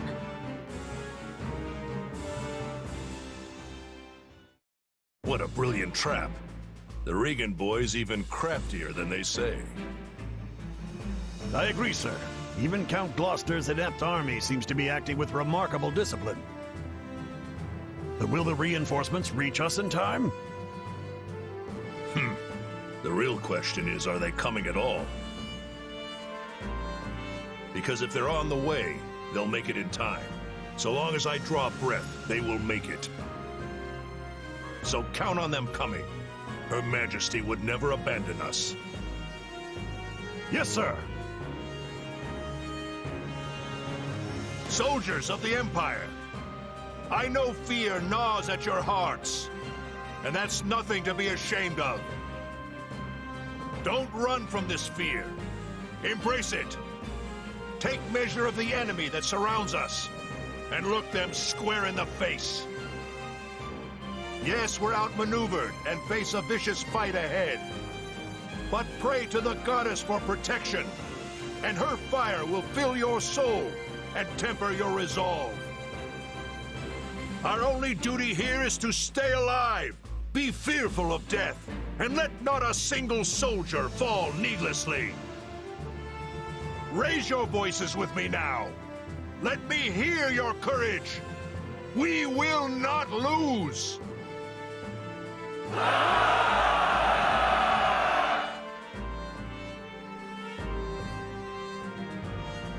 Wow, these guys aren't backing down.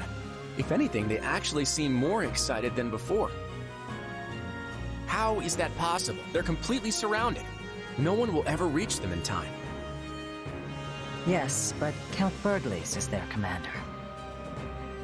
And I'm guessing a lot of those troops are veterans of the Dagda and Bridget War. During that conflict, the Count's troops held off wave after wave of Dagda soldiers right to the very end.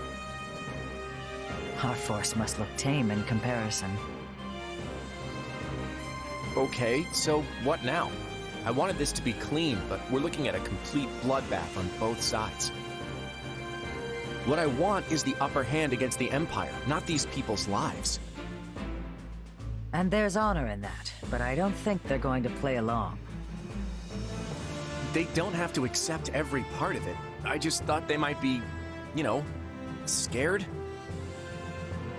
Well, so be it. They may have boundless courage, but they don't have boundless food. If Count Bergliez wants me to tighten the snare, that's exactly what I'll do.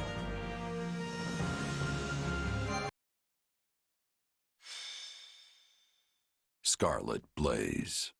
Bridge of Betrayal.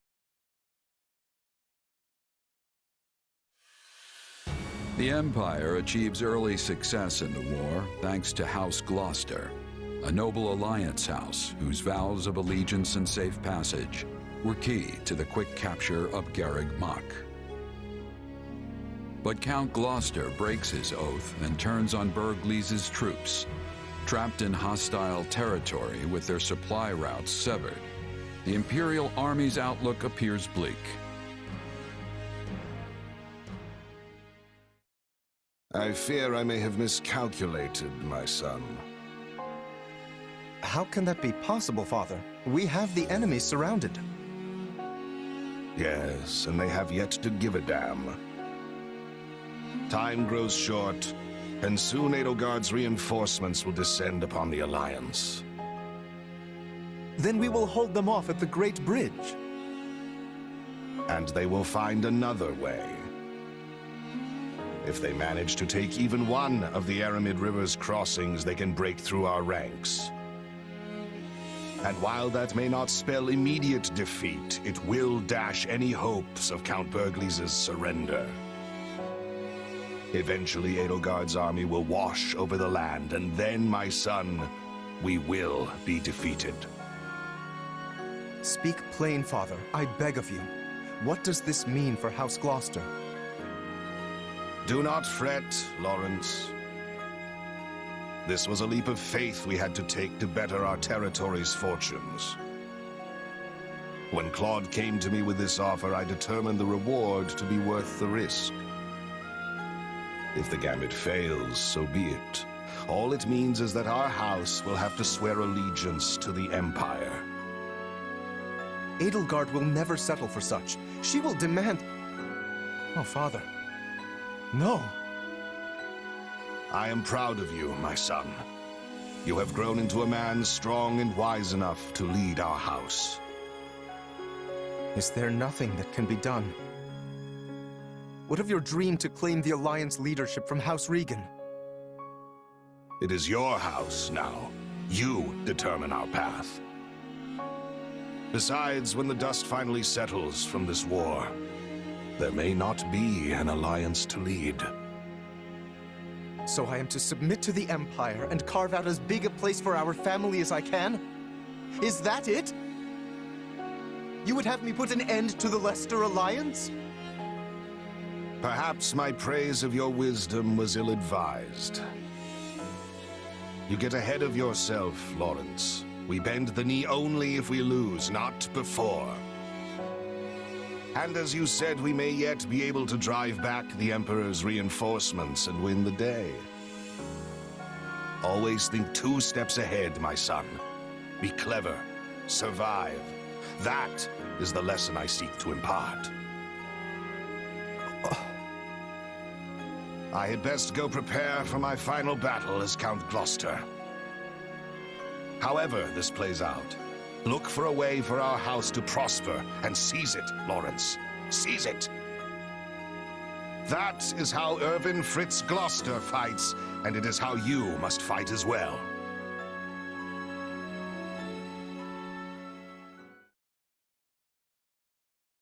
Well, we managed to slog our way to the encampment. Now we just have to finalize our plan. Why is it so important to hold part of the Aramid riverbank again? I mean, wouldn't it make more sense to cross over into Alliance territory before it's too late?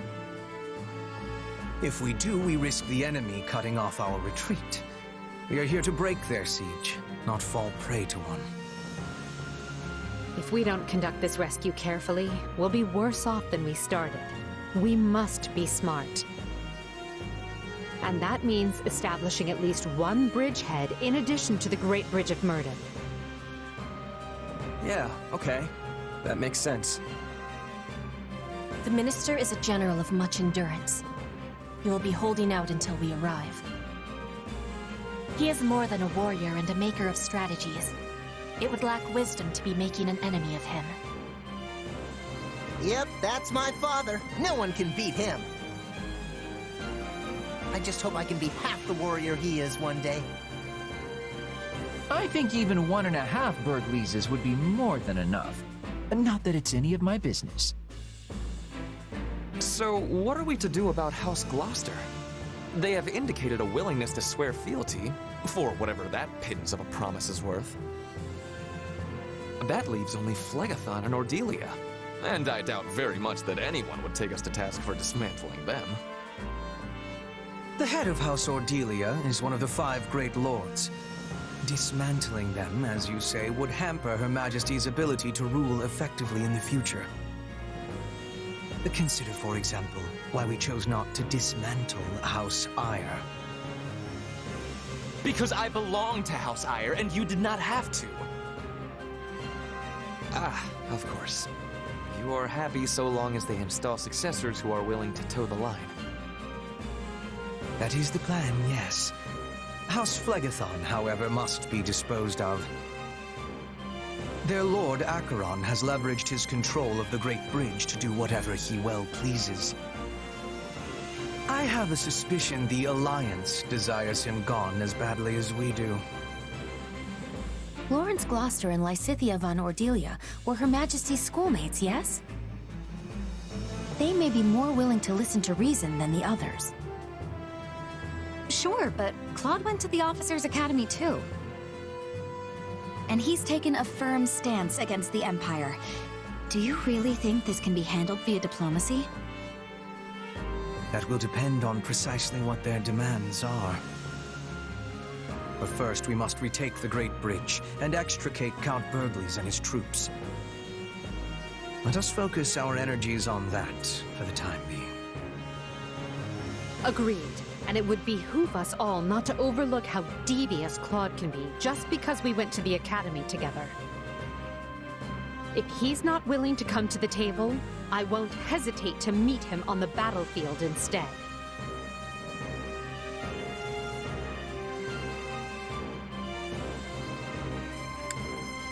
As a mercenary, I've had to fight friends more than once. It's never easy. Of course, it's your job, so you do it. When you close your eyes at night, you can't help but wonder why it had to happen that way.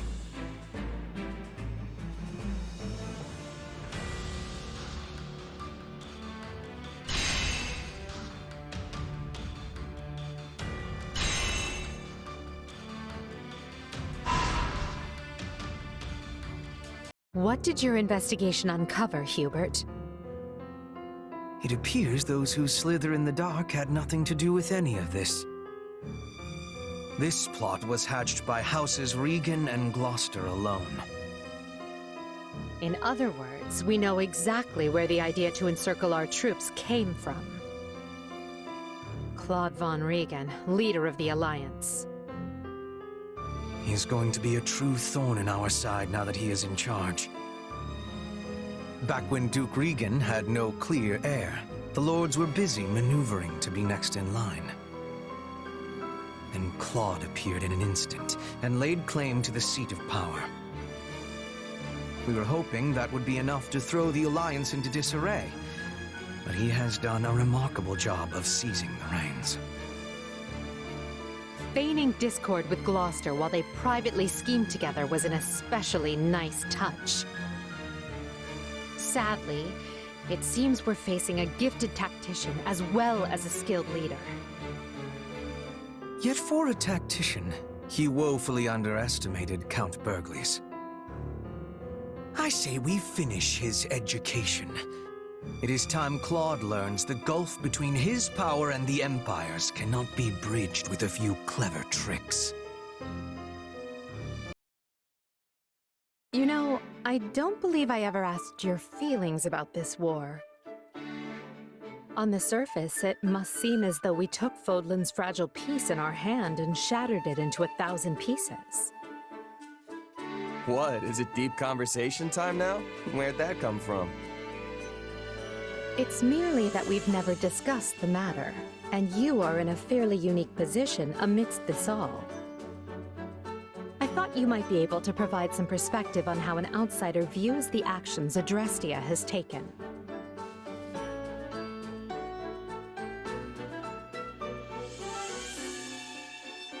The way I see it, you just did what you had to.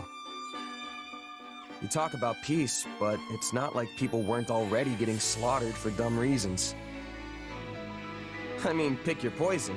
If it's not greedy bandits ransacking your town, it's tyrannical nobles raising each other's land in search of more power. So, sure, people will die in the war, but the reforms it'll bring will save at least as many innocent citizens, maybe even more. I suppose that's one way of looking at it. It's like you said, I'm in a unique position here. Meaning you would have answered differently were you not a mercenary. Yeah. If I was a farmer, for example, I'd be hounding you day and night to end the war. Sure, you say you're gonna bring this bright and beautiful future, but am I really gonna suffer for years, maybe even decades, waiting for it? The stuff you're doing now, enlisting my farmhands, trampling my fields, destroying my crops, just doesn't make it worth the wait. But you know the toll it's taking on your people, yet you choose to press on with the war anyway. So you've got to have a good reason, right? Yes, of course. You certainly don't mince words. Is it the years of mercenary work that made you this way, or have you always been like this?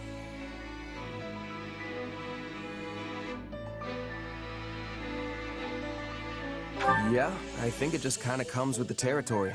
I've been at this a long time, and lost more than my fair share of friends over the years. Not to mention all the horrible things I've done just for a fistful of gold. Is that so? I would be interested to hear more. Trust me, it's not as interesting as it sounds. Who says it has to be? Interesting or not, I'll have you tell me one of these days. If you say so. Just promise not to freak out when you realize how boring I am, okay?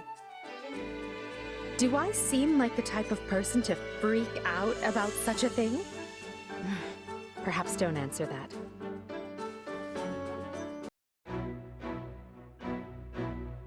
Monica, why are you just standing there? I was waiting for you. You were speaking with Her Majesty, yes? Yep, just going over some strategy. Why? Did you need me for something? No, not exactly. So, what did Her Majesty say? Well, she wanted to get my opinion on how best to utilize our mercenaries, since they all use different weapons. We're gonna be fighting some upcoming battles on terrain that'll make it harder to use lances, so we were trying to figure out how to deal with that. And you didn't speak of anything else? Well, yeah, but it probably wouldn't interest you. Mercenary stuff, you know?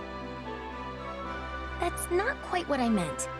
There was cake for everyone, was there not? And I'm pretty certain there were fresh flowers throughout the room. Did you not see them? Oh yeah, that cake was great. Did you want a piece? Flowers, though. I think maybe there were some little white ones. Ugh, I have no interest in your opinion. I want to know what Her Majesty thought of them.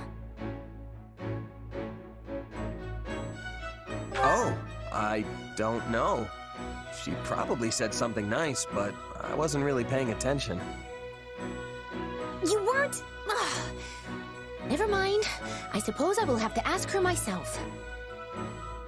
I just want to know what Her Majesty genuinely thought. You were summoned by Her Majesty and granted the honor of giving her counsel. Then, she graciously offered you cake. And you didn't even have the decency to watch her eat it? Honestly, what is wrong with you? Sorry if I let you down somehow. I don't think I really get what the big deal is, though. Want me to go ask her right now? No, please don't. If Her Majesty learns I was prying about such things... I do not want to bother her with these trivialities. Forget I said anything. I see what's going on here. The cake and flowers were your doing, weren't they? That's why you were asking me about how Edelgard reacted. Yes, okay? Just please, not another word of this. All right, I get it. Well, not really, but... I beg you, forget this ever happened. The situation is far more complicated than you realize. Hey there, Petra. Off the train? I'll join you. That would give me much joy. An opponent with toughness will keep me upon my toes. You mean me? Nah, you're way tougher than I am. Also, aren't you a queen now? I didn't realize dawn to dusk training was part of the Brigid Royal Regiment. I have not become queen yet, but there is an understanding that it will happen. And yes, in Brigid, royalty must have knowledge of fighting. I mean, we must know how to fight. To be leading our people, a ruler must have more strength than any other. They must be the hardest to kill. My people are expecting this of me. So, it's the toughest person calling the shots, huh? I love it. What could possibly go wrong? This is how it is meant to be working. But such things do not always go with smoothness. Mercenaries are always seeking strength too, correct? That's true. A merc lives and dies by the sword. If you're not better than the next opponent you face, they'll be the last one you face. Yes, dying is without productivity. But it gives me surprise that you do not avoid jobs of danger. A queen must be facing any wolf who comes to her door. But you can have pickiness when selecting fights. Depends on how much food you can put on the table that week. Most of us mercs barely scrape by hand to mouth. End of the day, it's just business. Some mercs will take the coin and blow town, and some employers are more than happy to hang us all out to dry. I guess you don't have a lot of sellswords in Bridget, huh? Correct. We do not require the selling of swords. In Bridget, everyone is a hunter. Everyone is a fisher. Everyone is a warrior. There is no need to be hiring, or to be hired.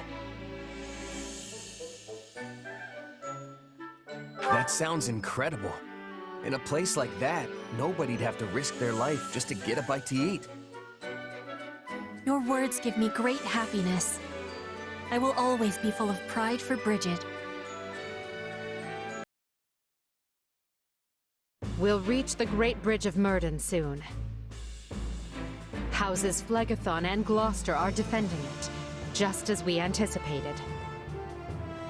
But Ladislava has done her job and broken through the enemy line for us. I intend to claim a swift victory and return her to us whole. If possible, the members of House Gloucester are to be taken alive. As we discussed previously, killing them will jeopardize Her Majesty's ability to rule effectively. If any enemy commanders appear open to persuasion, try to convince them to surrender. Our goal here is not to utterly annihilate our foes. The fewer casualties, the better. That said, anyone who refuses to submit must be struck down without mercy.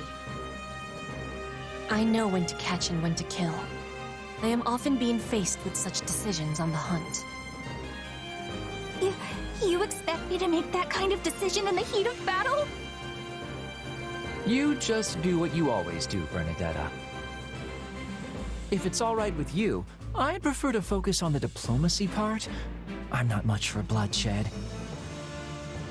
Then you may leave that part to me. I will happily deal with any soldiers you cannot.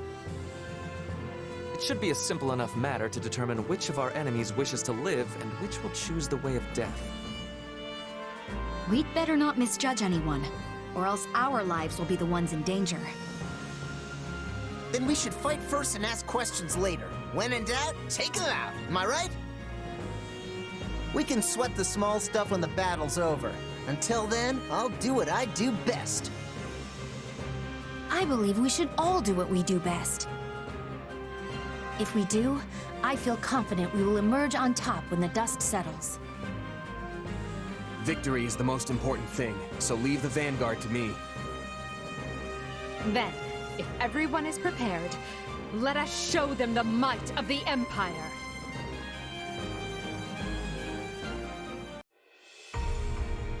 We won, but this is no time to rest easy.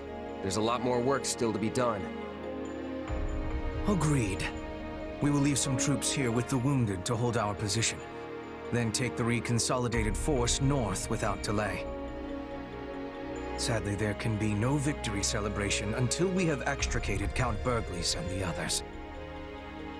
Based on our projections, they will run out of provisions at any moment. We can also assume they know we have made it to Gloucester, meaning they will be waiting for us. But each hour they wait is another hour their stomachs remain empty. If we peel away House Gloucester's troops, we can create an opening in the enemy ranks. Once that's done, we'll bring an end to Claude's shady scheme. Your Majesty, Gloucester has yielded his lands and titles to his firstborn son, Lawrence. However, the new Count Gloucester sustained grievous wounds during the battle. There is a chance he will never be able to take the field again. As such, he claims he will focus on ruling Gloucester territory with the counsel of his father and younger siblings. In his stead, he will offer us soldiers for the war effort, and expresses his immense desire to join the Empire. No doubt, he wishes to make his loyalty plain by taking a clear stand against House Regan. It's a shame what happened to him. Well, I see no reason to reject his offer. See that his soldiers are properly integrated. As you wish, Your Majesty. Sometimes I have no idea what goes through your noble heads. How can you possibly trust a house that just plunged a knife into your back? If a merc pulled a stunt like that, they'd either be cast aside or cut down where they stood. I believe it, and I'd like to do the same. But not just anyone can hold Gloucester territory together, and I have no one else to take Lawrence's place.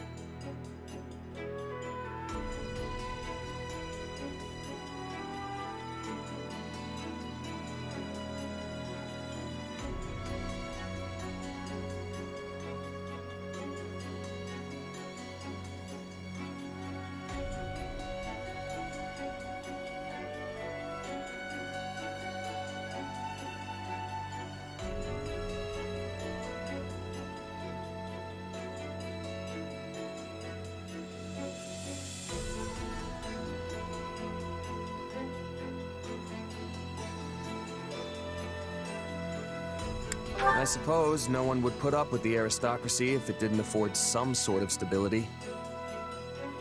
Yes, that is simply the way of things in Fódlan now. But as I've told you, I intend to change this. The age of deciding our rulers by blood must end. A day will come when anyone can vie for the right to rule, and then we will be free of this wretched system. So stand with me. Help me make it so.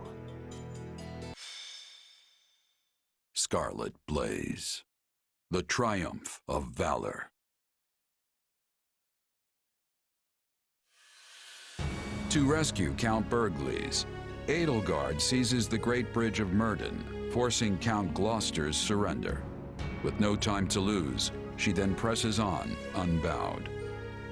But Claude is not one to be caught off guard. He rallies every resource at his disposal, determined to tighten the noose around Burgleys' forces and prevent any rescue.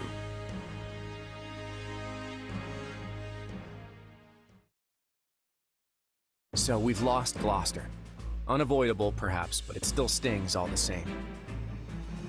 Fortunately, I haven't been sitting on my hands this whole time.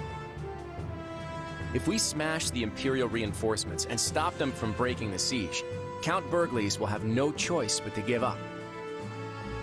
We're going to face that challenge, and we're going to face it with the Alliance's latest and greatest, which is why I've asked all of you here. Did you really just say latest and greatest with a straight face? Oh, he said it all right. And while I can't swear we'll have that, we do at least have numbers on our side. Yep! More than half of the old Golden Deer House is here! Some of us may not be quite as great as you say, but... well, you know best. I'm grateful to each of you for answering the call. It's more than I can say for some of our classmates. Yeah. Ignatz and Lawrence both sided with the enemy. About that. It pains me to say this, but House Ardelia has made its allegiance to the Empire clear. It was against my parents' protest that I came here in the first place. If this battle doesn't unfold the way you're hoping, I may be forced to leave as quickly as I arrived. That's okay, Lysithia. You're not the only one who's here with strings attached. Yes. My adoptive father has also insisted I return home at once, should the tides turn against us. Sounds about right. 3 cheers for that good old Alliance solidarity. I'll fight with you to the end, Claude! Unless it puts Maya in danger. Then I'm out. Look, what matters is that you're all here, and that we settle this war with the next battle. Also, for full disclosure, I may have sort of brought along some extra professional muscle.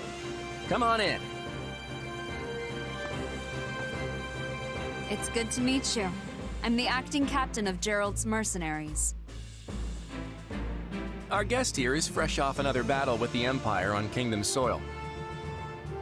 From what I gather, remaining in the Kingdom was no longer an option. And that's when our paths crossed here in Alliance territory. Oh, hello! I know reliable when I see it, and you are definitely that. I'll do whatever you ask, as long as I'm getting paid. So long as we're allied, I won't fail you.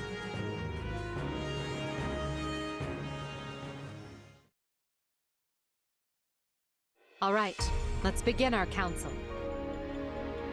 As you've no doubt heard from our scouts, the path from here to Deirdre will be fraught with difficulties.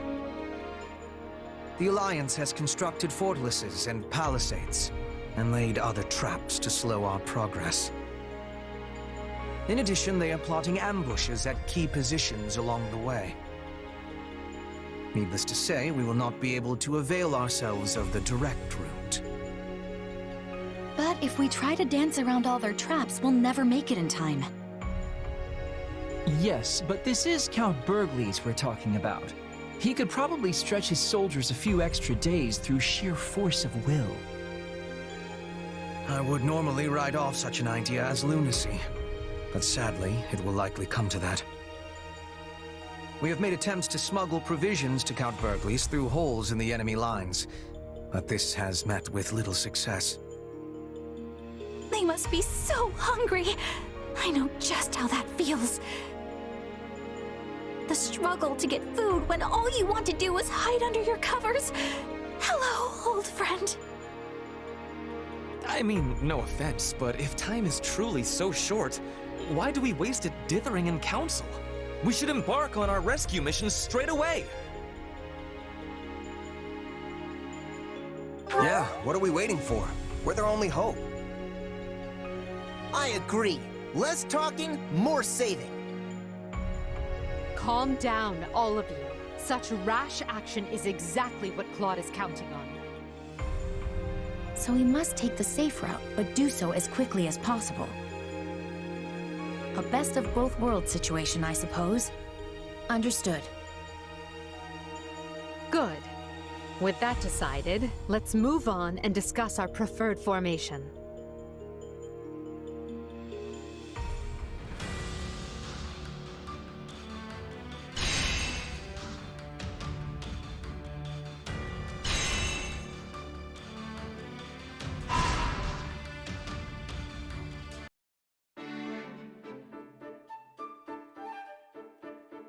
Ah, fiery as ever.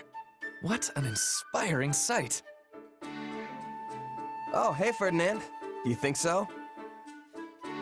The way I see it, a mercenary who doesn't train every day probably won't stay a merc for long.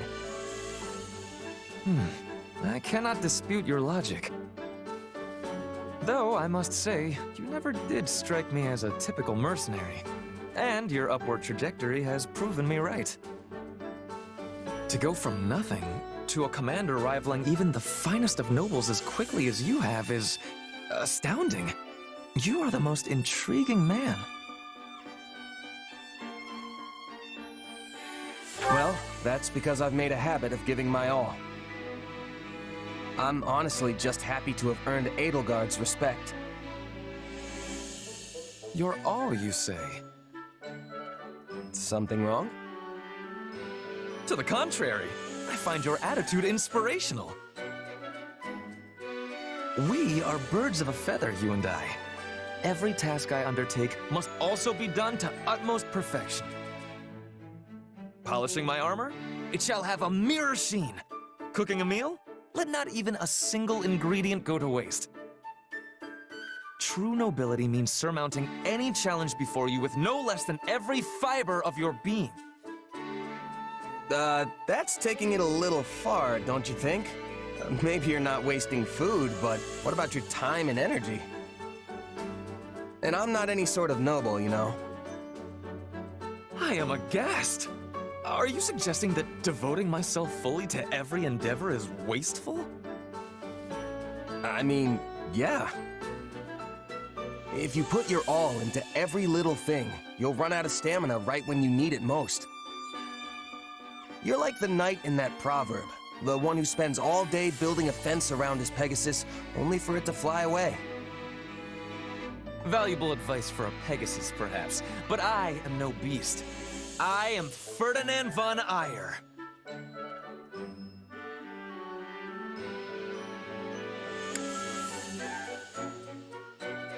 I know that you're different, I do. But everyone needs to take it easy sometimes. If you always keep your bowstring taut, it's just gonna snap when you actually need to fire. I assure you I am no bowstring either, but I take your point. However, there is no cause for concern. As I have told you on multiple occasions, I am Ferdinand von Eyre. Whether I am resting, enjoying leisurely pursuits, or simply in contemplation, I always apply all my energy to the task at hand.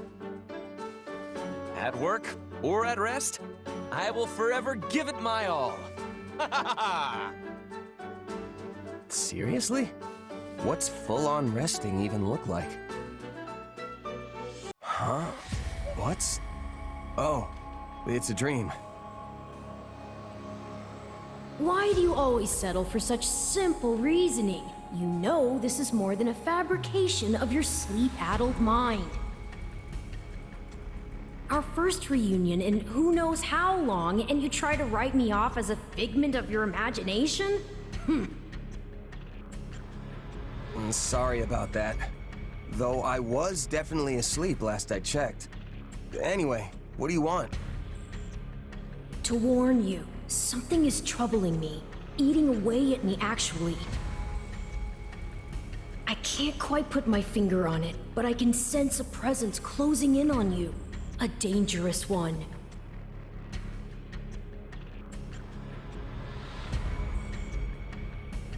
Well, whoever it is, I'll watch my back. Same as always. I know you're the cautious type, but this threat calls for additional vigilance. It could be that you're going to face the Ashen Demon again soon. Good, because this time, I'm gonna win. I have to. Fortunately, I'm pretty used to these powers of yours by now. Then I'll let myself stay just a tiny bit optimistic. Just don't forget that your opponent has had as much time to grow as you. Your future isn't the only one at stake here. The demon could also put an end to Edelgard's vision with as little as one swing of a sword. Whatever happens, we can't let all our hard work be undone.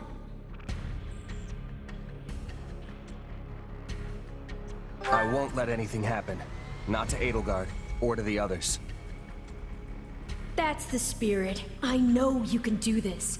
After all, you're my... Yeah. I'm your partner in destiny. I finally got you to say it! How wonderful! Ah, what a lovely breeze. Truly, there is nothing so liberating as the great outdoors. Your Majesty, Hubert is looking for you. My apologies. I didn't realize you were resting. I only stepped out for a bit of fresh air. I'll be ready to return shortly. Oh no, please don't rush back on my account. I am more than happy to keep Hubert occupied in the meantime. Please, Your Majesty, enjoy yourself. I'll simply tell him I failed to find you. Ah, and are you cold? I can bring you a coat and some hot tea. I appreciate the concern, Monica, but I'm quite all right. But while you're here, there is something I must tell you. Why are you staring at me, Your Majesty? Is there something on my face? I was only going to say how fortunate we are to have you with us. Those who slither in the dark had you in their clutches. In another world, we might have lost you to them forever. Yes, it seemed they were only keeping me alive so they could use me for some kind of dark ritual. And I can only assume that would not have ended with me alive and well. You saved my life. I wish I could express what an honor it was to be personally rescued by the woman I've dedicated my entire life to. That's kind of you to say, but I only did it because I needed the military leverage. That doesn't matter. I'm serious when I say that the day you rescued me was the day I stopped simply idolizing you and decided you were the one for me. The one for you? Yes. You risked your life to protect a lowly noble like me. You need to understand the situation, Monica. I was fully prepared to sacrifice you if doing so would bring me even one step closer to achieving my goals. I had no intention of rescuing you until right before the opportunity presented itself.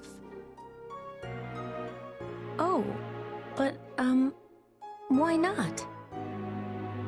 I was under the impression that those who slither in the dark needed you quite badly. And as I required their strength to wage my war, I was prepared to look the other way. When we laid out our plans, your death was something we took as a given. All the same, you still chose to save me in the end. I don't care how you got to that decision, only that you did. You could have offered me up as a bargaining chip, but you chose not to. Instead, you closed that door just so I could be standing here today. Monica, I only get one life, and I can't tell you how lucky I am to share it with you. It is my destiny to walk beside you, and that makes me happier than you could ever know. Well, thank you. That means a lot. You wanted to talk, Monica? This is an interesting choice of location. I hear you've been going above and beyond lately, that you perform miracles each time you set foot on the battlefield. Why are you complimenting me all of a sudden? I mean, things have been going well, but... Oh, I assure you, I have no ulterior motive. You have helped me out a great deal too, after all. Even Her Majesty praises your fine work. She talks about you so much, in fact, I'm more than a little sick of hearing your name. Huh, she talks about me that much? Wait a sec. You aren't jealous, are you? Nah, that wouldn't make any sense. Indeed, it wouldn't. Why in the world would I be jealous of you? After all, you are merely Her Majesty's subordinate. Your relationship will never transcend the bounds of master and servant. It will never reach the depths of meaning that Her Majesty and I share.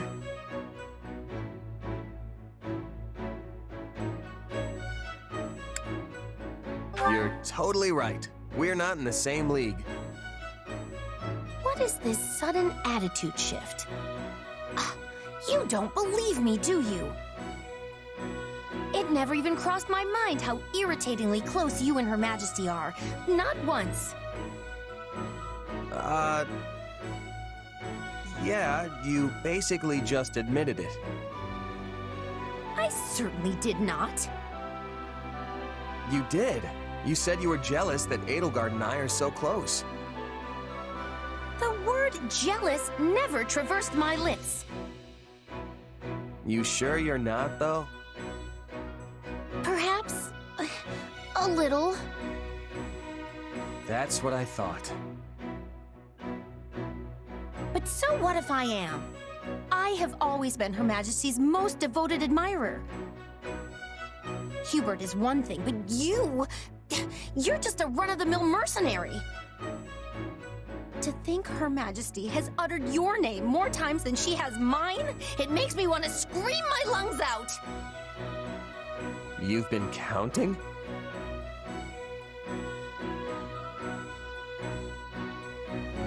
Look, I probably come up a lot because we've been fighting together so much. Don't worry, Monica. Things will turn around once the war is over. Aw. Being consoled by the winner only makes me feel even more like a loser. I can't believe it has come to this. I have no other choice but to ask for your help. What's come to what now? I will just have to show you. Come on, let's go. Excuse me. May I ask for your ear? Sure thing. What's on your mind? I have the desire to be learning more about mercenaries. It is a subject of much fascination to me. Sure, I guess. But I think you've heard most of the exciting bits by now. Nonsense. Each word you speak is full of excitement. Please give me more illumination. For example, are you receiving payment for your work here? Sure, me and Edelgard have a contract. Lucrative one too, as these things go. Guess the boss thinks pretty highly of me. You said money was of importance for people who sell their swords. But what if an enemy offered a bigger payment? Would you be taking it?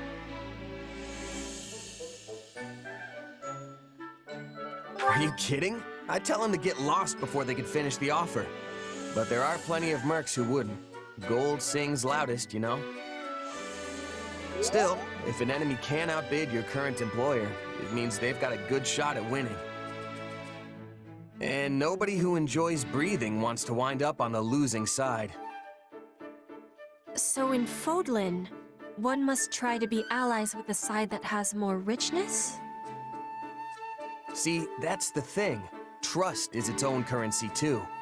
I mean, let's say someone shows up with a pile of gold and asks you to switch sides. Tempting, right? But you gotta be careful. You could take them up on their offer, only to learn that the money was just bait, and the guy actually wants you dead.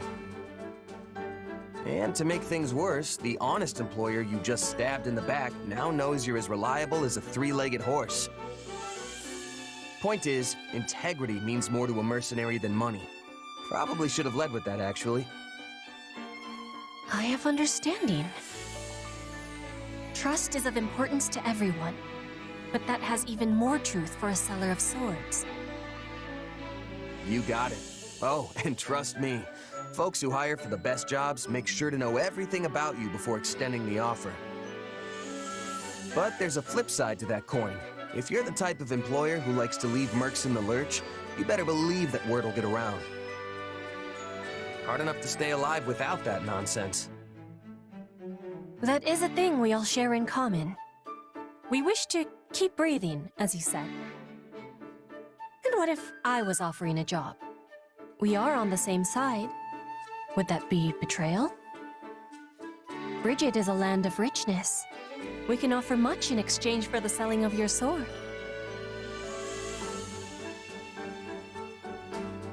Sounds tempting, but nah, I can't. I've got to see my current contract through first.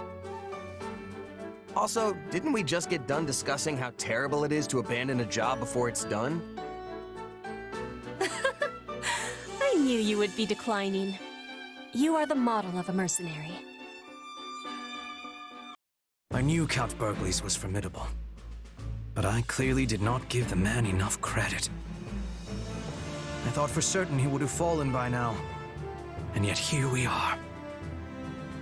If we're handing out credit, Claude deserves some as well. Maintaining a siege for this long takes its own toll on morale.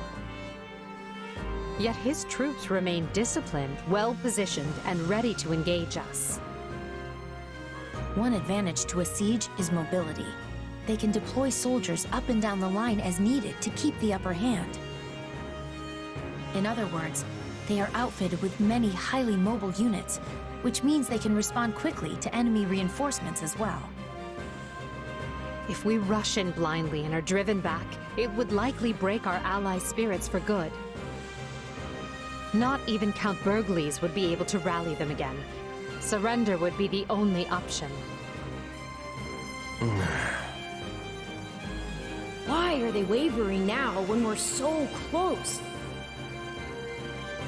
We're not looking to win the war today. We just have to break the siege. We should attack their lines at multiple positions. We don't need to win the battle. We just need them to break formation long enough for the Count and his troops to get out of there. Well, this is new. You are not often one to give voice to your opinions on tactics. Still, you have struck the proverbial nail on the head. It is exactly how we must proceed. Then it's decided. I look forward to your exploits on the battlefield. Today, we free our Imperial allies and reward their continued valor in the face of impossible odds.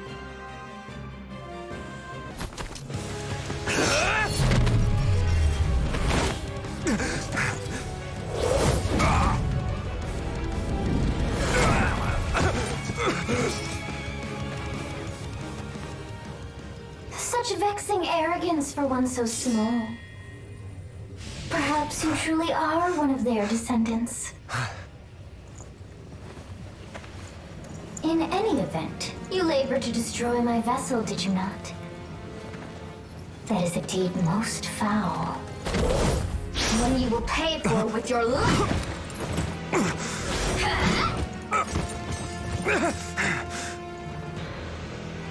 You cannot hope to win so bound in flesh.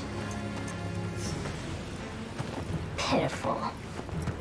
This isn't a fight you can win. Get out of there! You can run all you like. Why do you fight me?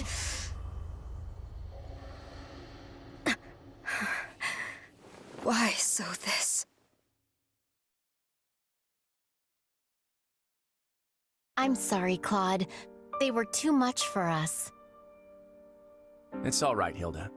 Well, it's not, but I knew this was a possible outcome. I was hoping the terrain might let us hold, but against that many soldiers deployed that skillfully, it just wasn't enough. You sound sad. It's a little weird. Can you blame me? Look at how many people have died because I decided to fight this war. Maybe I should have just let the Empire have their way. My father and the others never would have accepted that. You had to throw everything you had at the enemy at least once, or they'd think you were a coward forever. Wow, Hilda. I didn't think you'd picked up on all of that. But yeah, that's pretty much it. Too bad everything I had still wasn't enough. Well, the next step is to put our heads together and figure out what to do next. I hope you don't mind if I lean on you and that brother of yours for support. Lester's Round Table is overdue for some big changes. Again, Your Majesty. You've got my deepest thanks for rescuing us. And since my lack of foresight's to blame, let me apologize again for what happened. I will not hear of it, Count Bergles. Had any but you been in command, I would be collecting corpses right now instead of thanks. I failed to see what Duke Regan and Count Gloucester were plotting. The blame is mine alone. So I will hear no more self-reproach from you. Go now and rest those weary bones. I'm grateful for the kindness, Your Majesty. Honestly, this experience shook me more than you might realize. I never would have made it through without the brave men and women who served me. They're the ones who deserve your praise. Understood. I will see they are duly rewarded. Hubert, summon Monica and have that put in writing as an official decree.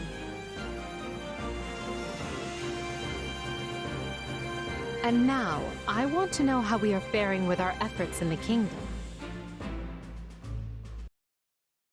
Here I'd thought we won. As did I. Who knew the Ashen Demon had that kind of strength? Not that I'm making excuses. You gave me power of my own, and it still wasn't close to enough. That's not true. Of course it is. What am I even up against here? It's like I looked away for 1 second, and suddenly I was facing someone else entirely. That would explain what was troubling me before. That is the unique danger I sensed. Still, you can win this fight. I know you can. And I'll do whatever I can to make it so. We'll claim victory over that monster together.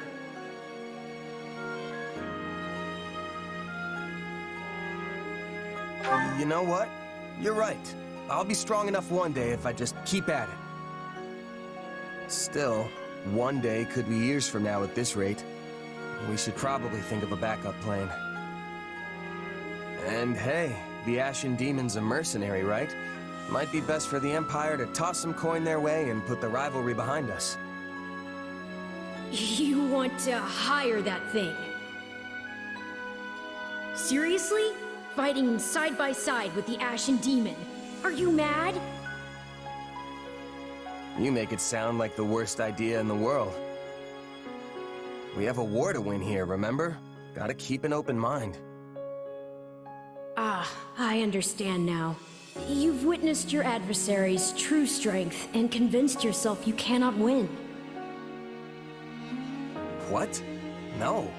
I just know a valuable resource when I see one. And we're far better off with them than we are against them. If that's really how you feel, then so be it. But trust me, you don't need to worry.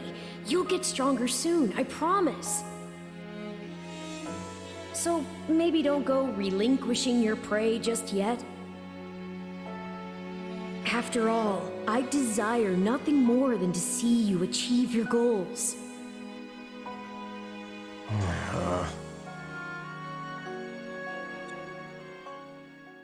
A glove does not defy the hand, and yet you've done just that. So this is my name, yet I am also called the Beginning. I am progenitor and mother to all who call Fódlan home. Where am I? I am not here to answer all you ask. Yet I will grant the one. You stand before my throne. If you so wish, then take a seat. But know then that your flesh is mine to wield. You lack the power to resist. My flesh? What are you saying? You should not have interfered! I could have cut that wretch down with a stroke! Oh, that one vexes me so. When next we meet, I must step in and deal with them myself. It is quite clear that you cannot my power safely wield. Do I speak plain? Not in the slightest. I have so many questions. Hey, lazy bones. Get up already. You sure you're all right? You don't seem like yourself. I'm fine. Just a strange dream. Like the ones you used to have. Yes, but this time we talked. Huh? You fool! That was no dream! What's wrong? Nothing. Wait, didn't you... Do you lack wits? My voice is not for him. Whenever I speak, it is for you alone. On second thought, I think there is something wrong. I mean, my hair's still a different color, right? Yes, and your eyes too. How that happened is beyond me. Anyway, we lost the battle, so probably best to wave this place goodbye and find somewhere to rest up. Is that a fact? Actually, I think I'd feel more comfortable staying here on the battlefield a while longer. I just need to swing my sword around, get my head on straight. Don't worry, I'll be fine. If you say so, but if it gets any worse, tell me.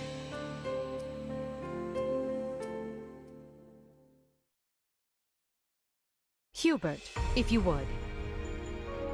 Of course, Your Majesty. Let me apprise you all as to what is going on. As you know, our talons have been sunk in our little alliance problem for some time now. But now we must deal with the kingdom, which has sent an army to claim the heads of Count Rowe and any others who came over to our side. However, Rowe is seated at Aryans Road, the fortress city, a citadel as hard to crack as Fort Mercius. Ah, Aryans Road, the Silver Maiden. Seems sorta weird to call a big hulking place like that a maiden. That's because she's as hard to get near as the purest of maidens. If you're still confused, that's your own problem. Yeah, I still don't get it. Our reports indicate that despite the strength of the kingdom's army, they are still struggling to take the fortress city. But, given enough time, they will. Unless we send reinforcements. Therefore, we must direct our attention to the kingdom once more. Will this constant bouncing between the kingdom and alliance not take its toll on our soldiers? Who said we were taking our entire force? We will depart for Cageccc with elite troops, then collect fresh units before proceeding west. Simultaneously, I plan to have Duke Garrett summon the Western Lord soldiers and march toward the fortress city. We will join up at that point and strike at the kingdom's main force together. What say you to that? I would say it is the ideal strategy, at least on paper. Okay, let's keep our optimism in check here. I mean, speaking from personal experience, nothing ever turns out the way you want it to. Should we be having concern? If the plan is good, we will find success. And the Alliance? They may attempt another one of their schemes while we're distracted. They will not. Her Majesty is taking a measured approach to resolving matters with Leicester. Count Burgleys is worn as thin as they are. We will have him set up camp at the Great Bridge and continue negotiations from there.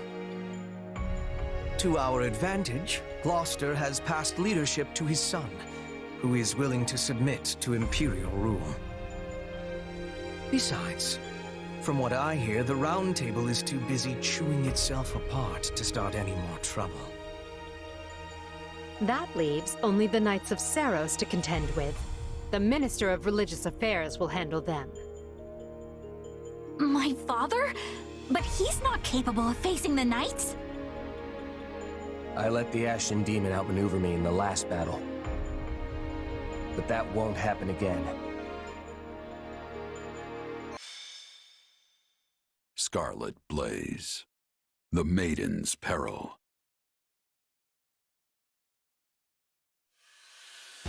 When he learns of the Empire's struggle, Dmitri decides the time is right to strike.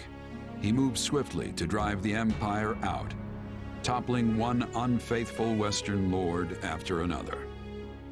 Finally, he descends on Aryans Road, seat of Count Rowe, the first Lord to betray him. Thus does Edelgard's army begin another grueling march to rescue a different Count.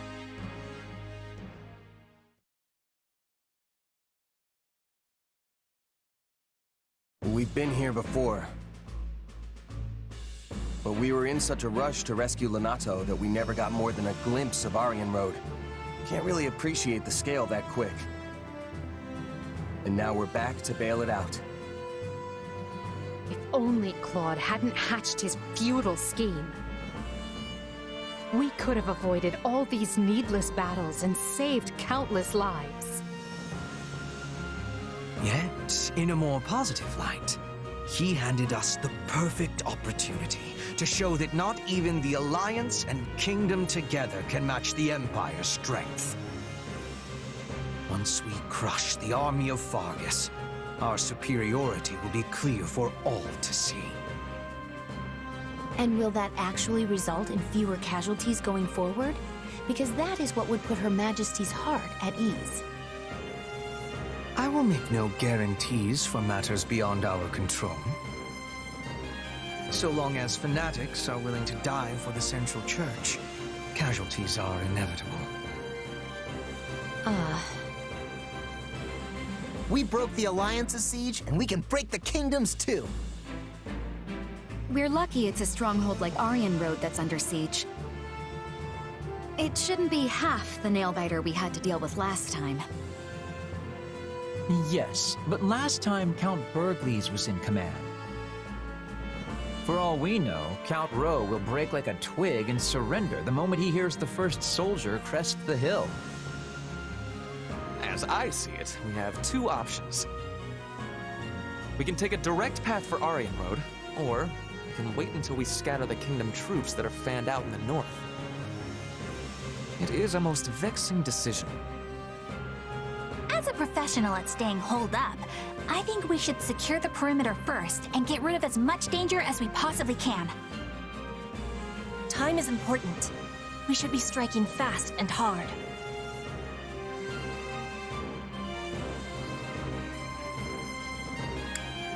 War doesn't wait. We should free the city while we still have the chance. Let's keep both options open and see how the situation unfolds. General Randolph.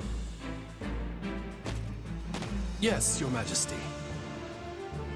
I commend you for holding Aryans Road with what few soldiers you had. Thank you, Your Majesty. But I am unworthy of such praise when I failed to prevent the siege. Coordination with Count Rowe proved difficult. It was all I could do merely to keep the enemy in check. That alone is commendable. The more foolish man would have rushed to glory and gotten himself and his underlings killed in the process. I have a key role for you in the coming rescue, General. I know you are up to the task. Of course, Your Majesty. My brother and I will give our all. Very good. But do not let your eagerness for victory come at the cost of lives.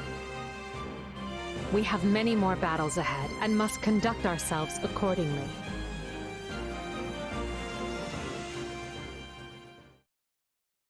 Hey there, Edelgard. Leafing through documents, are we? This is new. Yeah, completely out of character, I know. But one of these reports has been stuck in my mind. Back when Count Rowe declared fealty to the Empire, other lords committed to doing the same, right? But the moment we left and the Kingdom army marched south, they fell right back in line. It's like they never betrayed Fargus in the first place. Good memory. That's exactly what happened. Houses Elidor and Duval both made overtures to join the Empire. So why is the Kingdom welcoming them back without so much as a wrist slap? Is this another House Gloucester thing where the politics demand it? Seems like their importance as noble families outstrips the fact that they're all two-faced liars. Politics are doubtless involved, but the heads of houses can change, as they did with Gloucester. We're not bound to place importance on any one individual, only the bloodline. So the Kingdom's aristocracy gets the same free pass as the Alliance's? Yes, and the Empire's as well, even though I do my best to treat everyone equally. I cannot afford to slight a minister's house, for example. They broke fealty to the former Prime Minister when they swore it to me. Would you call that treachery? What makes it different from the actions of Count Gloucester? I don't know. You tell me. It depends on what motivated the change of heart. Was it for land? For status? To exact revenge or seize glory? Because I view a betrayal for any of those reasons to be utterly worthless. Yeah, money and vengeance are pretty shallow motives. Though, that's why I'm here. I'm not talking about mercenaries. I'm talking about lords. Each of their decisions has the ability to upend the lives of thousands, if not more. Only a person with the character to realize that is truly fit to lead. I've worked for plenty of nobles in my time. Until now, I couldn't have cared less what it means to actually be one. But then you gave me responsibility over all these soldiers, and it... well, I guess I'm starting to see the world in a different way. And the people who live in it, too. I see. I admit your grand designs sail clear over my head sometimes. Most of the time, actually. But that's why I stand by you. I feel like one of these days, something important's gonna rub off on me. And I feel the same. You've opened my eyes to all manner of things I might never have seen otherwise. You are a commoner without the fetters of a family name, wielding your sword directly for me. That's more valuable than you may realize.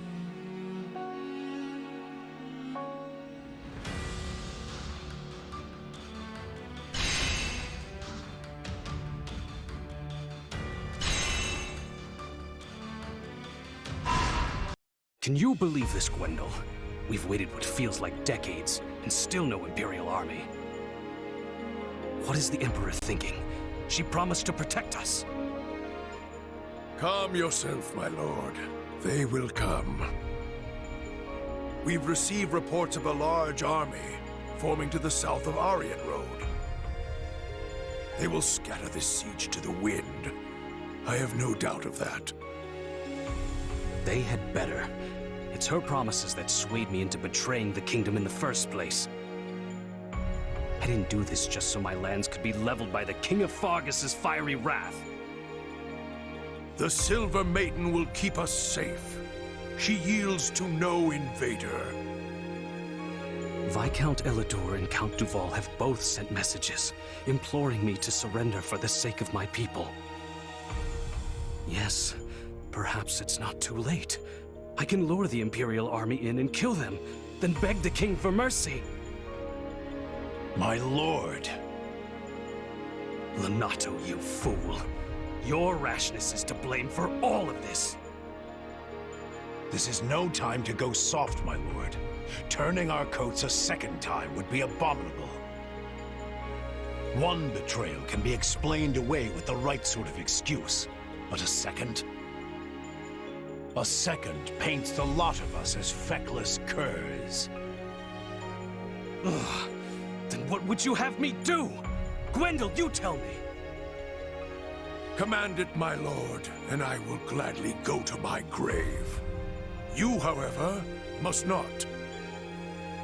Yet unless you have fought life and limb for your people, you cannot surrender with honor intact.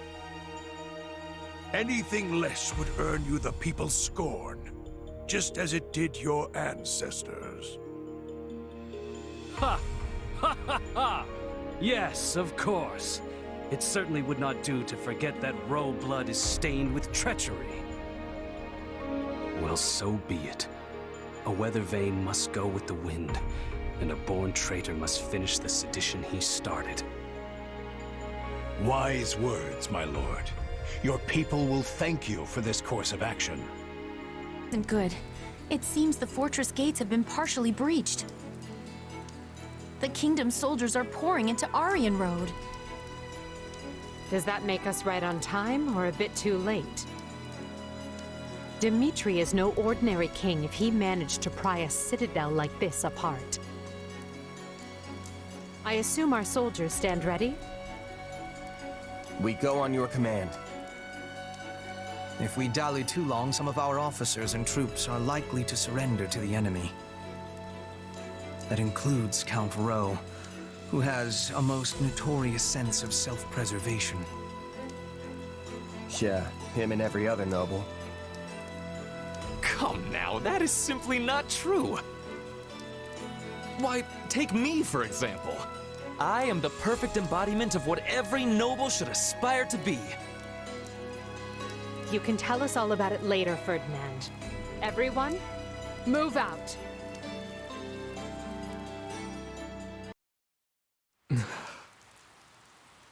We must hurry, Your Majesty. The others have already withdrawn. I know. I know. Forgive me, my friends. It pains me beyond measure to leave you here. The blame is mine, Your Majesty. I should have taken guard of the rear. Then I would only be mourning your death instead. The decision was mine, as is the failure. Every death this day rests on my shoulders. Your Majesty, please. It should have been me who died. Please, don't torment yourself. Mercedes fought because she loved our people. She wanted to protect you and them both. Not just her, but... Ingrid chose to be there, and she did so for you. Do not take that from them.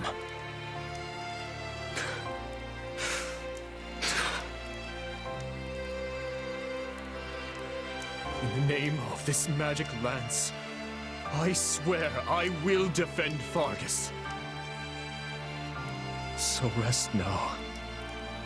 I will return for you when you are avenged. By your valiant efforts, Aryans Road has held strong. I thank you, one and all. Ah, I hardly broke a sweat. Those kingdom soldiers were nothing. Wait, if they were nothing, then why was I having so much trouble? I thought I was surely off to my death when Count Rowe turned on us. A fine job of pulling through. Truly, that dumb luck of yours is awe-inspiring. I can't believe we had to kill Ingrid. She was a most formidable commander, Dorothea. We had no choice if we hoped to claim victory. I know that. You think I don't know that? Right now, we need to discuss our next move. I'm sending the main body of our army back to Enbar.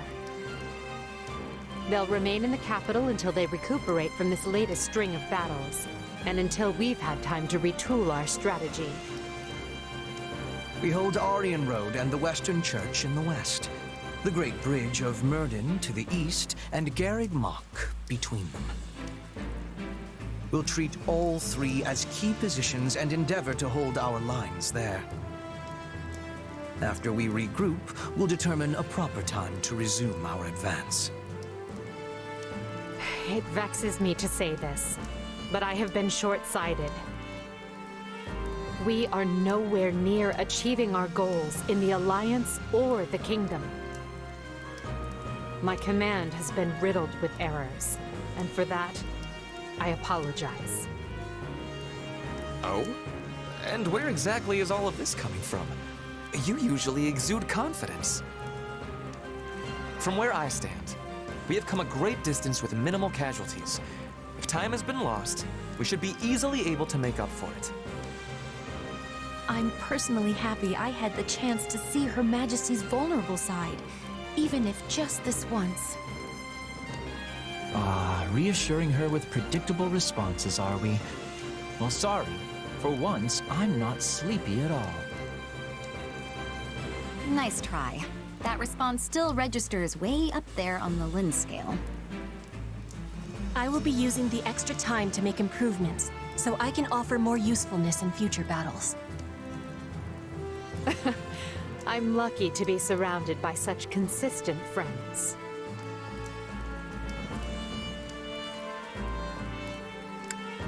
How about me? Do I count as consistent? I can always count on you to be you. And you may take that any way you like.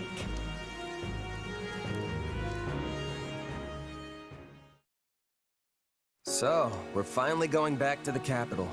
Feels like it's been ages. Couldn't come at a better time either. My bones could use the rest after all the battles we've been through.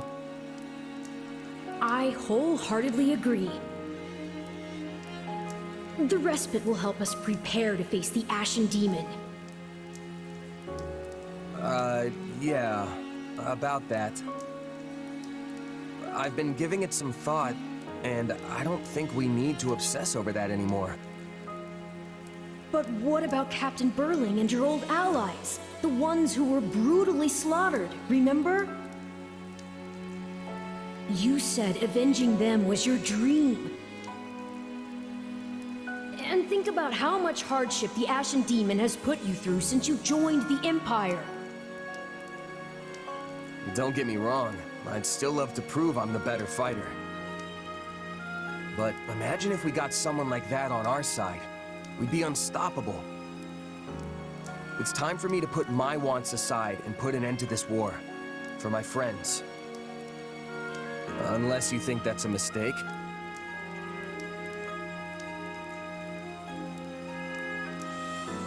The Ashen Demon's mercenaries have fought for both the Kingdom and the Alliance. They don't have a cause, and they don't care who comes out on top in the end. It's all about who can toss them the most coin. And now that the dust has settled a bit, we've got a chance to lure them over ourselves. And here I thought you were intelligent. Think about it. Their allegiances have changed, yes, but no matter their client, they've always been fighting the Empire. Why would they join us now? For that matter, what makes you think our soldiers would want to fight alongside a person who's murdered hundreds of their comrades?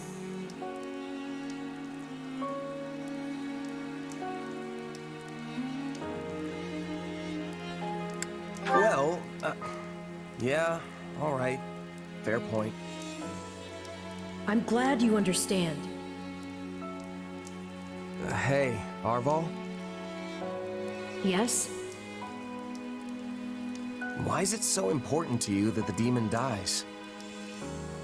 Because I care about you, of course. I mean, I think that's the reason. Arval, out with it. I suppose it just feels like our destiny. Like it's something we're meant to do. Scarlet Blaze. Unrest in Enbar.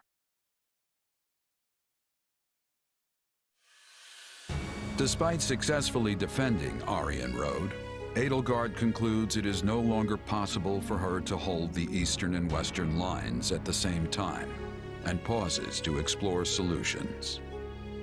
Almost as if trading places, she sends Count Burgleys to the Kingdom front and returns her own forces to the imperial capital of Enbar. Okay, I get that this little chat needs to be a secret, but if we get any deeper into the woods, someone's gonna be looking for our corpses. One can never be too safe. We do not know where our enemy lurks these days. Right. Now, as you know, our enemy has gone into hiding. But considering what they are capable of, we cannot relax our guard, particularly at the capital. The streets of Enbar practically teemed with them at one time. So we cannot rule out the possibility they will attempt some mischief when Her Majesty and the rest of us return.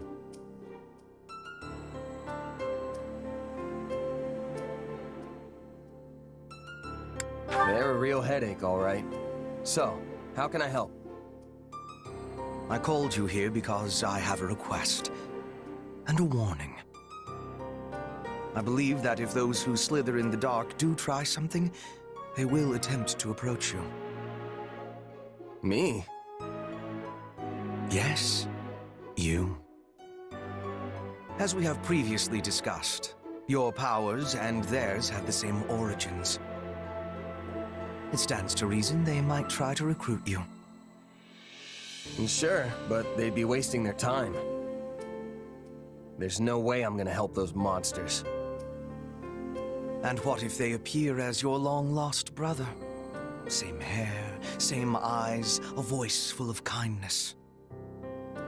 Maybe they are your family, maybe they are not.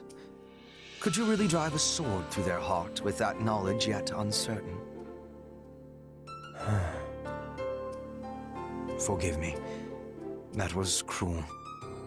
I am merely voicing one possibility among many. Still, now you will know to expect it. It behooves you to remember how harsh reality can actually be.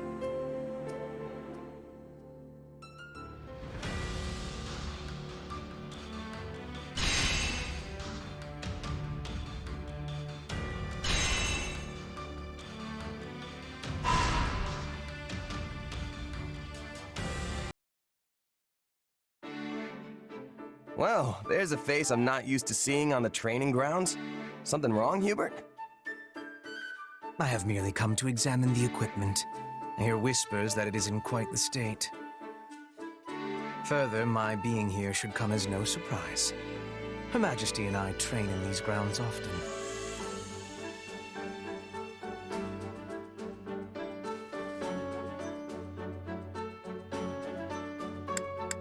No kidding. I don't think I've ever seen you two around here. Naturally. We tend to pick times that allow us to avoid a crowd.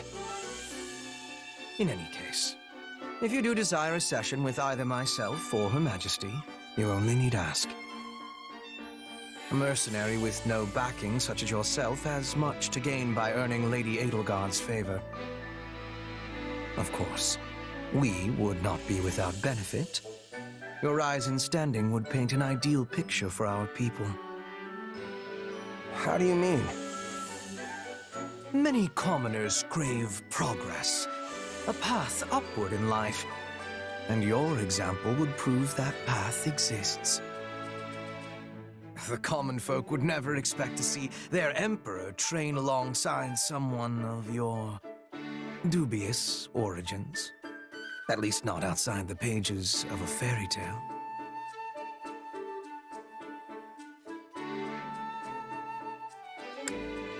Dubious origins? A little harsh, don't you think? Still, doesn't sound too bad if I can use that to help lift people up. On the other hand, your presence would also cause great turmoil amongst the elites of our society. They may even despise you. A symbol of the ungrateful commoner, granted privilege well beyond their station. But hey, Dorothea's a commoner too. Why don't they hate her?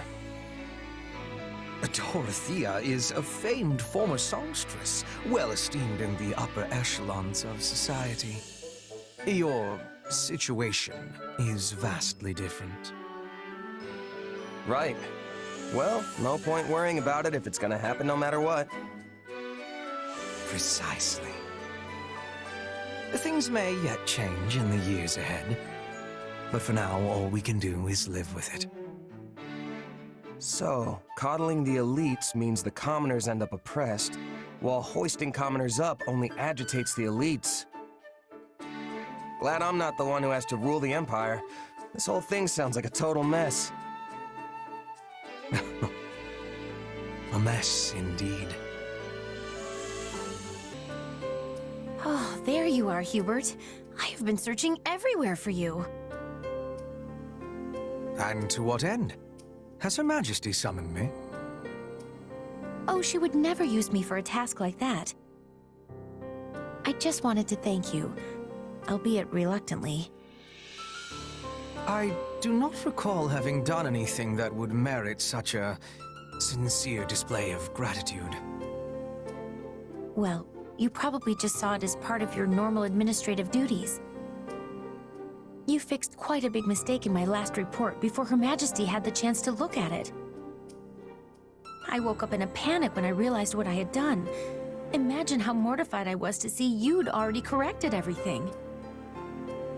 Ah, yes. I may have done something of the sort. As Her Majesty's loyal servant, it is my duty to pare down the number of unnecessary matters which wander across her desk. I must say, I was surprised to see you make such a foolish and obvious error. Have you truly grown so lax, even as you style yourself the greatest of our Emperor's retainers? I'm aware of the mistake I made, but I would never dream of calling myself something like that. Well, perhaps I said it once or twice in the heat of the moment, but I never actually meant it. If anyone is Her Majesty's best retainer, it's you. And without House Vestra's say-so, I could never become one of her servants. At present, I very much doubt you are fit to serve as Her Majesty's servant. Excuse me? It is true that I did not make a conscious choice to serve Her Majesty at first. Instead, I simply did it because my father decreed it must be so. But such bounds no longer define our relationship. I do not serve the Emperor. My loyalty is to Lady Edelgard, and her alone. I stand with her in a manner that goes beyond the bounds of ruler and servant. Do you understand this? I want to be like that with Her Majesty as well. But I am only the child of a baron, so I don't have excuses to linger in the palace all the time. I have to return to my family's estate once I've fulfilled my duties for the day, and I get summoned back to our territory often. I am not like you. I cannot just be at her side unless I have a good reason to be there. Indeed. Ox territory is in the far west of the Empire. I surmise you have had to spend much of your time away from Enbar. Furthermore, you will be a baron one day. Your duties will prevent you from dedicating yourself solely to Her Majesty. Exactly. Unlike you, I have an entire territory's worth of people to protect. But I still won't give up. Even from afar. No. Precisely because I'll be afar, there will be things I can do to protect Her Majesty. In fact, always being at her side might actually cause you to overlook threats from time to time. I may even serve Her Majesty in a way you never could. That is a promising thought, Monica.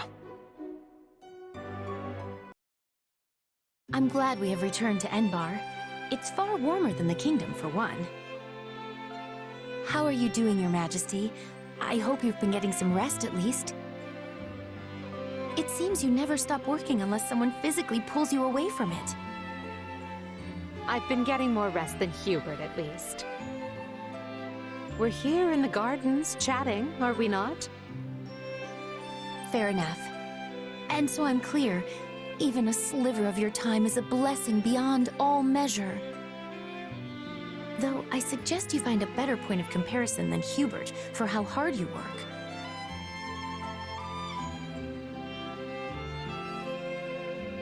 This is the part where you nobles all crowd around a table slurping on tea, right? Seems like a good enough way to unwind a bit. Tea? I wouldn't mind were it just myself and Her Majesty, but... What's happening in the throne room? Hubert, what's wrong? Intruders in the palace, Your Majesty. They entered through one of the secret passages, and are even now attempting to hunt you down. I sent soldiers to intercept them, but we should be prepared for anything. Do you think it's those who slither in the dark? I know not. But they could not have breached that passage without assistance from the inside. Though there are only a few who know of that passage, and would be capable of acting as a guide. Your Majesty, might you kindly step this way? Hubert, do you really think he would do that?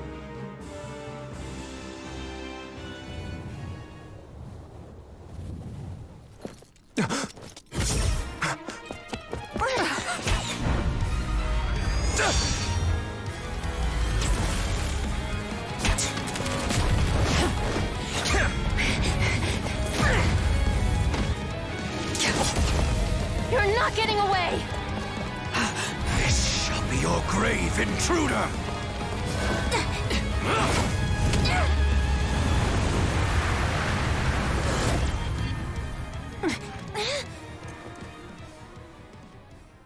You simpleton! Were you trying to annihilate me as well? Thanks to you, the assassin made their escape! As though one of your paltry skill would have caught such elusive prey in the first place. What matters now is that we give pursuit. All trespassers must be felled without mercy.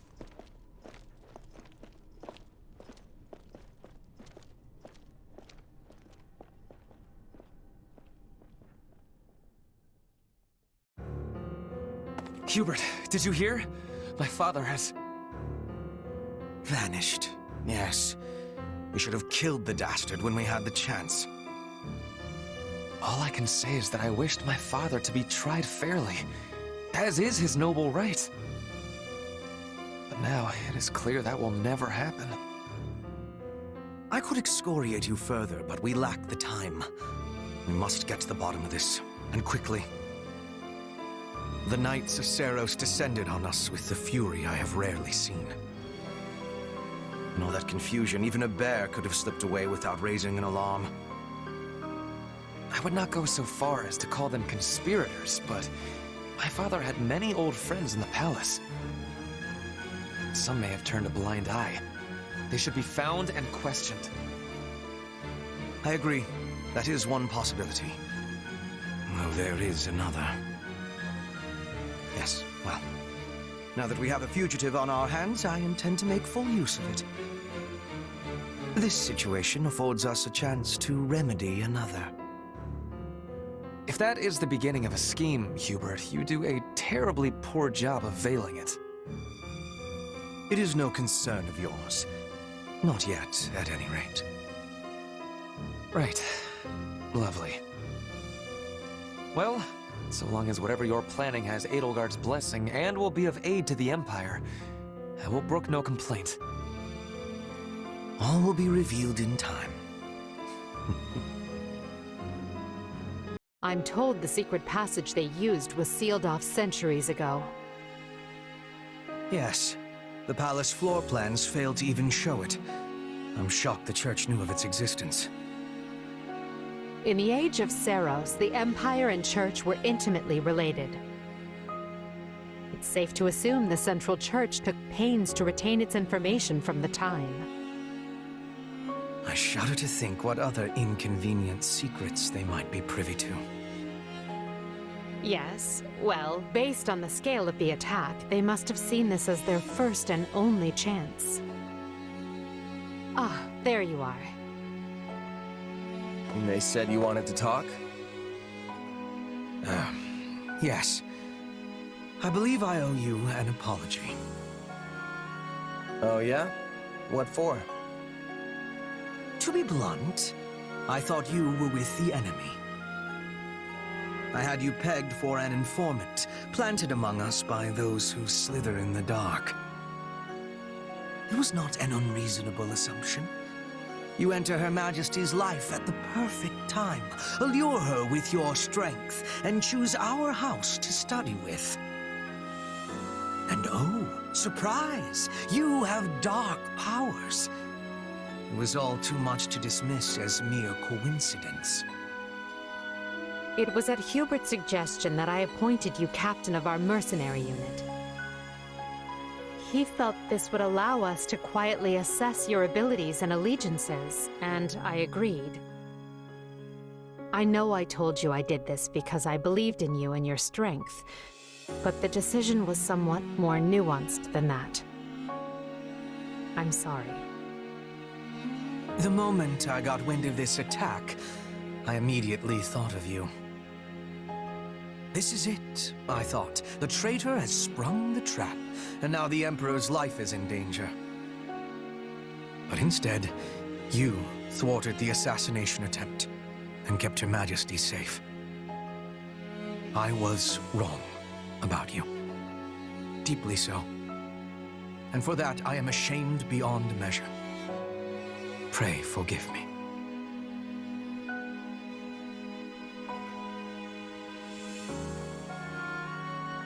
Don't worry about it. I would have done the same. Honestly, I thought it was weird how quick you both trusted me. Good to finally know the reason behind it all. That does not excuse our actions. We had no right to deceive you as we did. But I swear, we will make amends. You have but to let us know how. You can start by trusting me. Or, if that's not in the cards, have the decency to tell me you don't to my face. At least then I'll know where I stand. I doubt doing so would have changed anything, but I understand the sentiment. We will attempt to be better going forward. Be better? Really? Hubert, why not just promise to be more forthright?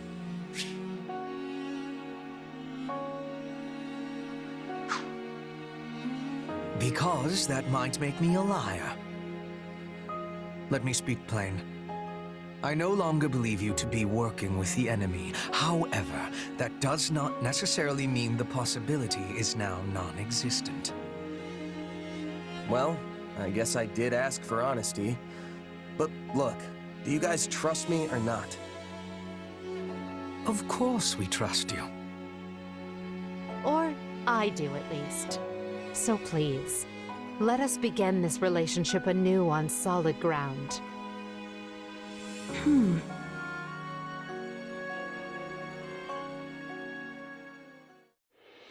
It is now 1182. The great war Edelgard instigated has swept across Fódlan and looks more grim with each passing day. The Empire struggles to hold Aryans Road to the west and the Great Bridge to the east. The kingdom cannot bring western lands to heal. Even the Alliance must face changing times. The Central Church sends the Knights of Seiros to the imperial capital to assassinate the Emperor, but fails. Roughly half a year passes before the tides show any true sign of shifting.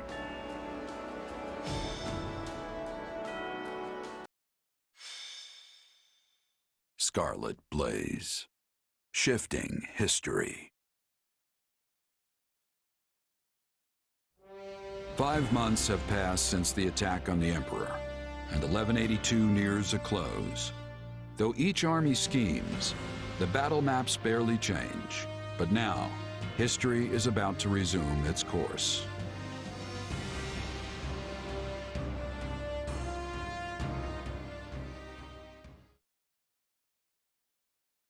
Today is a momentous day in Fódlan's history that people will mark for generations to come. Then why do you look so conflicted? I'm not conflicted, Claude. I'm just painfully aware of how much stronger I need to be. That's why I'm counting on you and the Alliance to make up the difference. Hey, I've got feeling unprepared down to a science, so let's say we help each other out. If we work together, we can achieve what's best for both of us, right? Indeed. I have reviewed the terms, Your Majesty. All that remains is the placement of your seals. Everything looks good to me. I'm especially glad we found a solution to the control of Myrddin. You've done fine work here, Hubert. Thanks. And thanks to you as well, Holst. You know I'm not good at this sort of thing. I've never known you to shy away from ceremonial affairs like this. But it is the most significant pact since the founding of the Leicester Alliance, so your caution was most prudent. I must admit, I was quite nervous. Thankfully, I managed not to follow it up. You surely jest. You did your work masterfully, without batting an eye. I am truly impressed that Leicester's most valiant general is so well versed in diplomacy. Don't be insulting, Hubert. Sir Holst is a duke. A man can be brave in battle and still know how to get things done. Take our Minister of Military Affairs, for example. A man for whom the term looks can be deceiving was likely invented. Speaking of Count Burgleys, where is he? I thought he'd be here so we could go head-to-head. We never did get to finish our battle. I'm afraid the Count couldn't make it, but perhaps you'd consider my bodyguard instead? I'm certain you'll find the challenge to your liking. Is this your first time meeting, by the way? It is. Well, friend, care to go around with me? They say this Holst character is the strongest man in Leicester. But is he as strong as the Ashen Demon?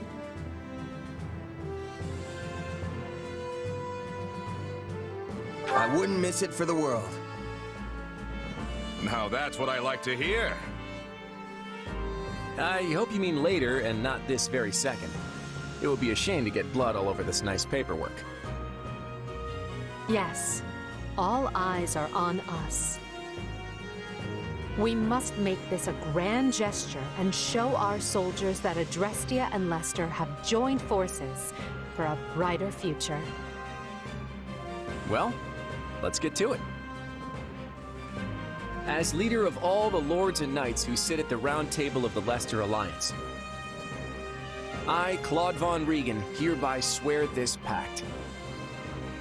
Leicester pledges to work in harmony with the Adrestian Empire and do everything in its power to secure a peaceful future for Fódlan. By the covenant between the red blood and the white sword that crowns the double-headed eagle, I, Edelgard von Hresfeld, hereby swear this pact. Adrestia pledges to work hand-in-hand with the Leicester Alliance to deliver peace to the land and secure a future for all its people. The pact is sealed. And now it is our job to uphold it. Goodness, look how far you've risen. You're standing on the stage of history. I know you'll do great things. Yes, and greater things still.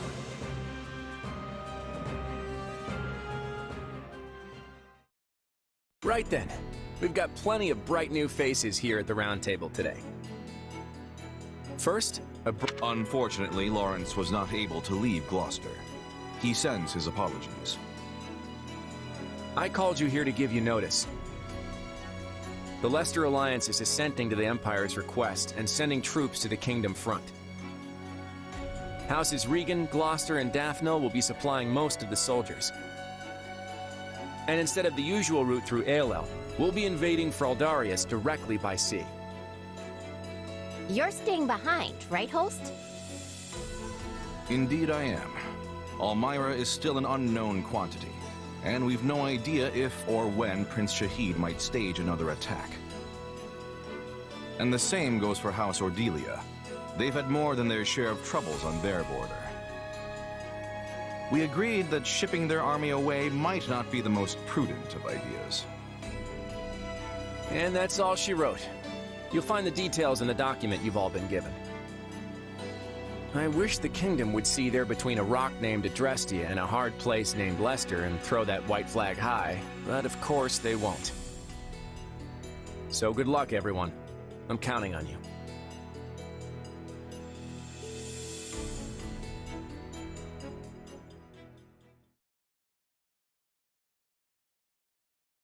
And so, the Alliance has agreed to bring their troops to bear and attack the Kingdom from the east.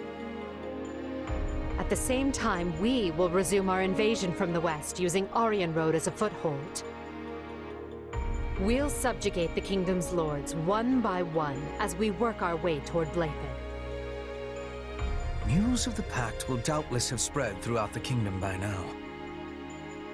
Provided enough houses see the futility in fighting, we may be able to avoid unnecessary bloodshed. However, that is likely wishful thinking. We should instead expect the worst and prepare accordingly. You think? Some of them already bent the knee to us once, along with Count Rowe. Wouldn't they jump at a chance to swap sides again? An idea I am certain has already occurred to the king. Lately, we have been scrambling to reorganize, dealing with an attack by the Knights of Seiros and negotiating a pact with Leicester. And during that time, the winds of purgation have swept across Fargus. In one fell swoop, the king has expunged most of the nobles likely to align with us. Still, it's us and the Alliance against him, which means we've got the advantage. What's there to worry about? The concern isn't that we'll lose. It's that winning might come at the cost of too many lives. What an utterly pointless, senseless thing to do. Oh, I find it all so very draining.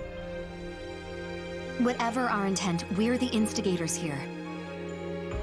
We can't expect the enemy to do anything less than defend their land with tooth and claw. Speak for yourself. If someone invaded my territory, I'd hand over lands and titles on a silver platter, especially if I had no chance of winning. There is truly no other noble like you, Linhard. And perhaps no person at all for that matter. Regardless, we must proceed with caution. When people think someone is after what they possess, they respond with fear, even if the thought is all in their head. In the eyes of the people of Fargus, there is no limit to what evils the Empire might visit upon them.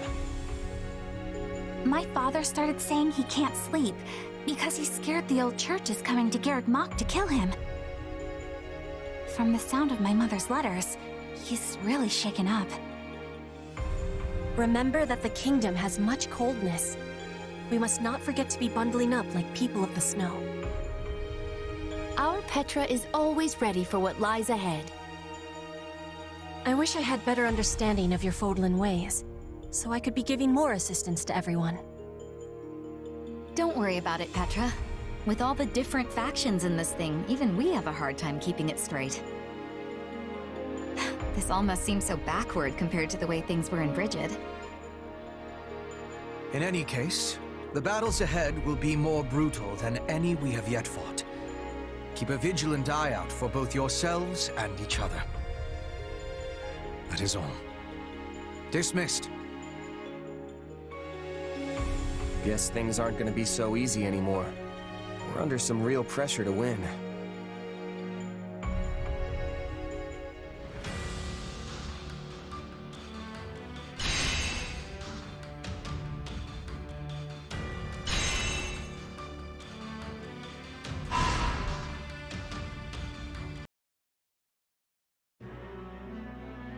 Oh, Edelgard. I'm glad I found you. Got a few? Of course. What is it? Well, remember how Hubert laid into me after the Knights of Seiros raided Enbar? It got me thinking, what do I need to do for you to trust me again? Nothing. Hubert and I stopped doubting you the moment that business was behind us. You worked tirelessly for me, and I'm grateful for that. So please, there's no need to worry. Still, we have no idea when those who slither in the dark might try to interfere again. Honestly, it kind of feels like there's more I should be doing to help. Like I'm just floating around without a purpose or something. Very well. What do you propose? If I had to pick something, I'd say protecting you would be my top priority. Everyone's got a bone to pick with you, especially the Church and those who slither in the dark. And they won't rest till they have your head. After all, the Imperial Army's not gonna lose if we've got you at the top handing down orders. And I figure Hubert will stay off my back as long as I put my energy into keeping you safe. Then you can lead us to victory, and we'll all live trustfully ever after. Perhaps, but I think you're forgetting something.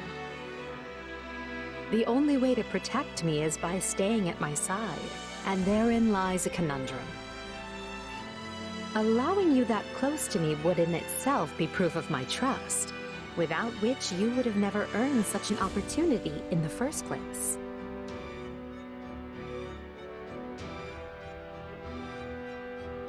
I know that. Still, I can't help but feel like that's what I've got to do to prove myself to you.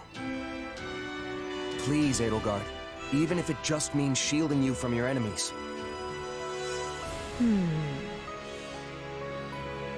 Very well. Do as you will. In the meanwhile, I'll tell Hubert... Well, I'm not entirely sure what I will tell him. At the very least, we know those who slither in the dark are able to shapeshift at will. So, in a way, it doesn't matter who I choose to surround myself with. They could just as well turn out to be someone wholly different.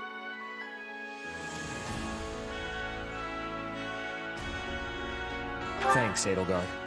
I honestly could have sworn you were gonna say no. Of course. What I truly want to know is why you'd risk your life just to earn my trust. Do you really have to ask? You reshaped my entire life. Before I met you, I had nobody. I was nobody. But you still chose me, of all people, to command one of your armies. Now, I can't walk down the street without people yelling my name. And I've got a great life, surrounded by amazing friends. All of it possible because of you. That's not true. You would not have earned this post if you lacked the talent. Maybe now, but before you came along, nobody in the Empire gave a Pegasus's backside about talent. You gave me a seat at the table when no one else would. Ah, I see. If you want proof you've changed the world, just take a look at me. Because this guy, he's a whole new person thanks to you.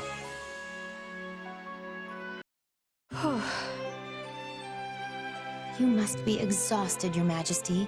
I was beginning to believe that council would never end. Should I make tea? Thank you, Monica. Why don't you join me? Oh, I would love to. I can hardly remember the last time I saw you rest. You need to stop overworking yourself. We can't afford for you to get sick. Her Majesty has invited me to tea, and she's worried about my health? Oh, this is the greatest day of my humble life. Come now, I've always cared for your well-being, and it's not as if we never have tea together. Oh, I'm aware. This is the 208th time you've worried about me, and our 113th time sharing tea. I've been keeping a record on paper, and in my head. Now I'm even more concerned. Aw, thanks. I suppose it just shows how hard you work for me. I hope you feel I do enough in return. If there is anything you need, don't hesitate to ask. Truly? You'd really listen to my request? Your Majesty is actually willing to make Monica von Ox's impossible wish come true? Well, let's keep the wishes within the realm of the plausible, if you please. All right. In that case, may I... Oh, this is so disrespectful. May I hold you in my embrace? Just for a minute? I don't see why not. What kindness! I promise to be even more loyal to you from now on, Your Majesty.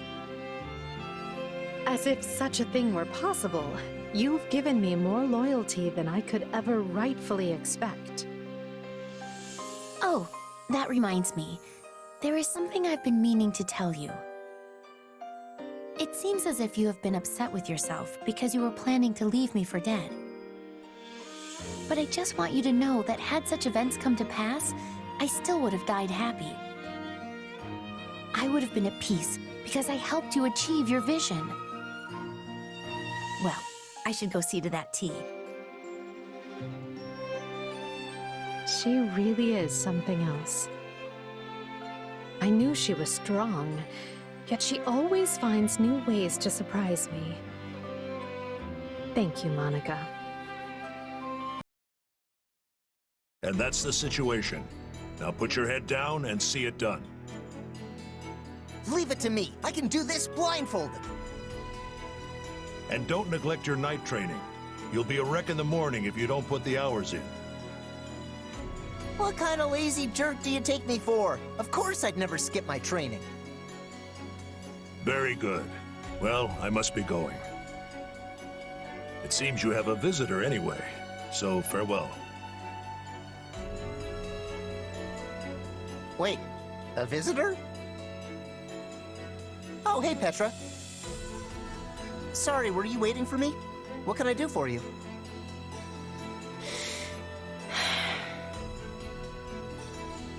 Everything all right? You don't look so good. I am well. You have my thanks for your concern. You sure? I can walk you to the infirmary. I think Professor Manuela is in, actually. No, I am well. Do not be troubling yourself. If you say so. I do. Caspar, I was not realizing that your father was visiting. Yeah, he dropped by to talk to Edelgard and some of the others. Guy's so busy he hardly stays in any one place for more than a few hours. I must be remembering that. Oh, you have some business with him? No, not yet. Hey, sorry, but did you need me for something? Huh? Oh, Edelgard is needing you. I was coming to tell you. She appeared quite upset. Her composure was almost lost. Wait, she's mad at me? Oh no, I totally forgot she wanted to see me! Thanks, Petra, you're a lifesaver! One day, I will be having revenge. Leopold von Bergliez, you will be ruining the day you stole my father's life.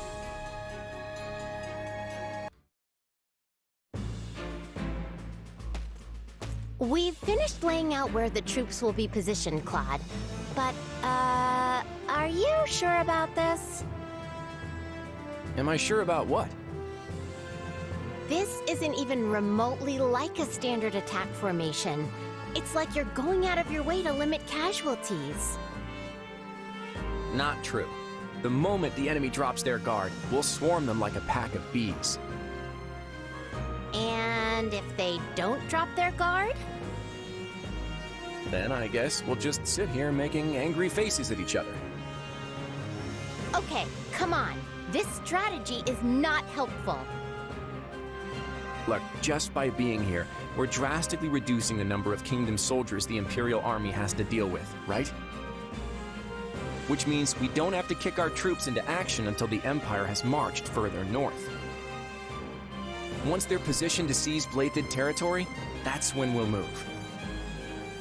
And if it all goes wrong, the losses could have catastrophic consequences for the future of the Alliance. I'm not used to you being so worried about the big picture, Hilda. You've grown. I wasn't going to stay a kid forever, you know. Apparently not. I'm impressed. Look, Hilda, I promise you, your fears are misplaced this time. The Empire's already compensated us for any potential losses, and will continue to do so. You don't think I would have signed that fancy pact if they weren't taking care of us, right? Sure, but are they good for their word? Because I have doubts about that. I want to believe the pact will hold, I really do. But they strike me as folks who won't think twice about sticking an axe between your shoulders if the situation calls for it. Fortunately, I can be pretty ruthless myself when it suits me. If I don't like something the Empire's doing, it might even be me who ends up breaking the pact. If that's supposed to make me feel better, it is absolutely not working. Easy, easy. I'm just throwing out a what if here. Just promise that you'll always have my back, even when things look their worst, all right? I need you. Oh, fine. But only because it's you.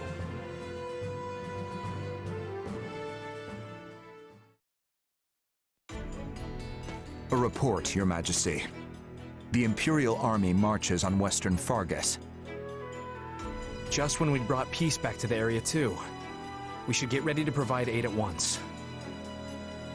Rodrigue has already been dispatched to Mateus, along with all the soldiers I can currently spare. And I've sent Annette and Gustav to the Baron's side, though if it's for better or worse is yet to be seen. I don't doubt we'd all ride to the rescue if we could, but that's clearly not possible given the situation. Agreed. Now that Claude's joined up with the enemy, we can't risk doing anything foolish. If we move our soldiers even a breath away from the northeast, the Alliance will be all over us. All we can do now is divide our forces to keep the enemy in check and meet their attacks as they come. We never should have let this happen in the first place. But who could have seen the Empire and Alliance forming such a union? Boar, are you seriously going to just stand by and watch? They'll overrun us if we don't stem the tide. Though it smacks of desperation, I'm told the Western Front has enlisted the services of Geralt's mercenaries. They're the same band that carried the battle at Magdred Way, so I hope we can make good use of them again. Is this really the plan? Burn through mercenaries while we hole up here? Do try not to be so grim. The Empire has pushed rapid reforms on the land over these last few years. Not everyone was happy to have such changes thrust upon them, and that includes their new friends in the Alliance. The Empire is leaning over the kingdom with such greed that they might yet trip over their own feet. Do you think there will be revolts? I'm certainly not going to plan my strategy around it, but there have been whispers, yes.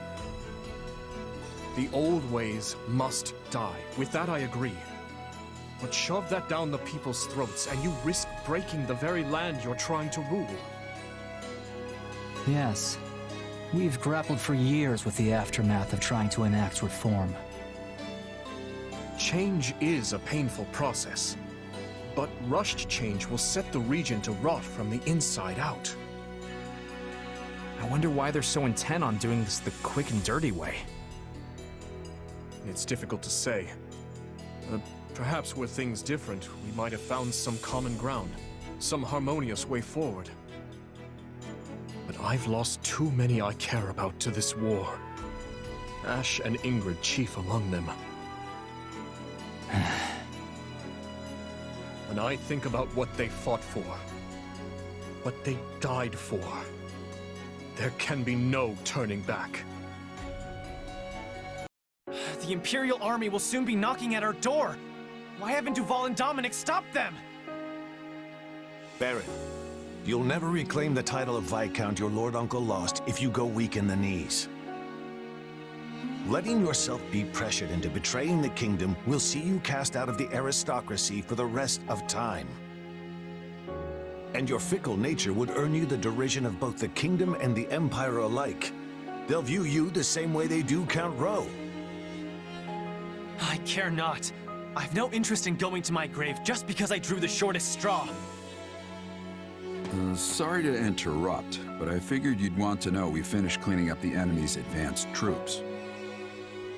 Excellent. You certainly live up to your esteemed reputation, Captain Geralt. I've never met a more reliable band of mercenaries in all my years. It's a shame we only engaged you for the one contract. I don't suppose we could convince you to extend your term of service. His Majesty the King has heard tale of your exploits. I could arrange for an introduction.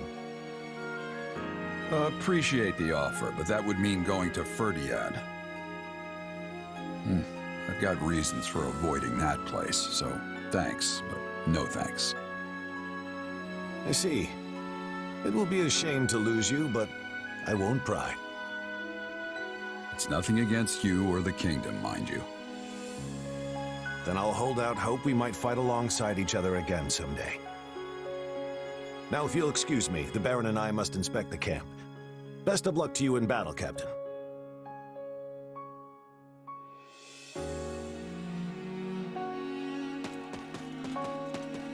You feeling any better? I have to say, I'm still not used to this new look of yours. That makes two of us. But it will bother me less once I'm on the battlefield. If you say so. With the war and the state it's in, the Empire is throwing everything they've got at this thing. I don't know if it's that or something else, but I've got a bad feeling. So watch yourself out there. I will. You do the same. Oh, right. I've been meaning to give you this. Never used to be without it. Cuts like a dream. I want you to have it. Swords like this are given to captains of the Knights of Seiros, and mine was just collecting dust in the band's convoy. That's right. Alois mentioned you used to serve there. That was a lifetime ago. I don't plan on swinging this sword ever again. But are you sure you want to give it away? It must be quite special to you. I'd be happiest seeing you get some use out of it. Thank you. I'll do that. Be good to it, all right? We'll soon arrive at Baron Mateus's lands. Once we claim them, all of Western Fargus, roughly 1/3 of the kingdom's territory, will be under the rule of the Empire. House Mateus was demoted from a viscountcy to a baronage for their part in some sort of revolt. The current Baron Mateus, whose father was the previous lord, is hardly the most loyal subject of the crown. Removing him from the picture should be a simple matter. However, the kingdom has sent the Baron help in the form of the former Duke Fraldarius, who they call the Shield of Fargus. So long as he holds authority here, we won't be able to break their soldier solidarity. Rodrigue is Felix's father, right? That's unfortunate. Don't get me wrong, I'll fight whoever I need to. It just feels like we're pitted against familiar faces every time we turn around. And that isn't all. Our reports indicate the enemy has hired Gerald's mercenaries. We know from personal experience how formidable those foes can be. The Ashen Demon again. Say, that reminds me. What are you planning to do about that exactly?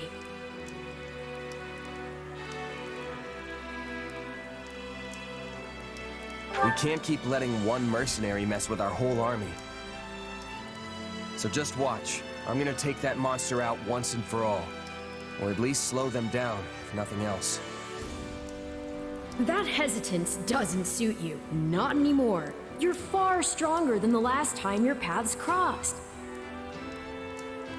Just say the words and I'll give you all the power I can muster. We will prevail. I possess skill at leading surprise attacks, and Bernadetta would be making a good decoy.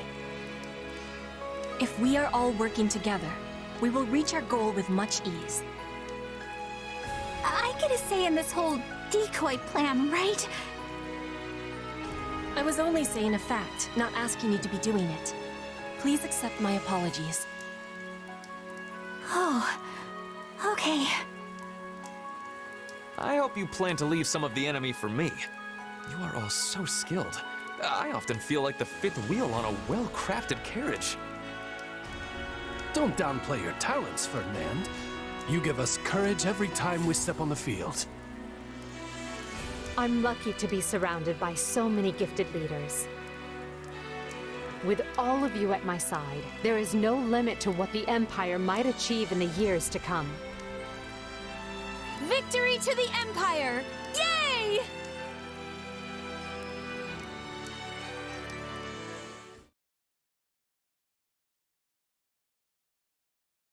Come on, Arval, seriously? You can't drag me off to sleep like this when the battle's about to start. Sorry, but we need to talk. Do you remember the warning I once gave you? Well, I've been struck by a similar premonition now. Something feels wrong. Very wrong. Last time this happened, the Ashen Demon showed up and nearly sent me to an early grave. You think the same thing's gonna happen today? Hard to say for sure. But the feeling's worse this time around. Stronger. So if I had to guess, I'd say they're on the cusp of something terrible. An act far more dangerous than we previously imagined. Well, whatever's happening, I'm just gonna have to stop it. So long as you don't put yourself in any unnecessary danger, yes. Remember, your death would cut both of our destinies far too short.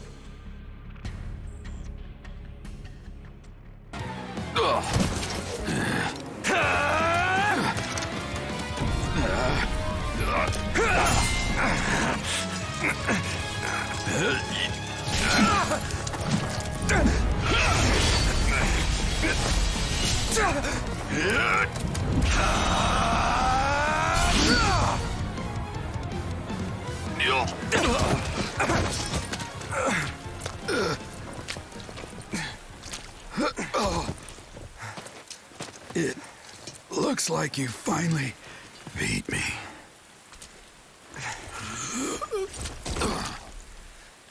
About time my luck ran out. Guess I'm overdue. The rest is up to you, kid.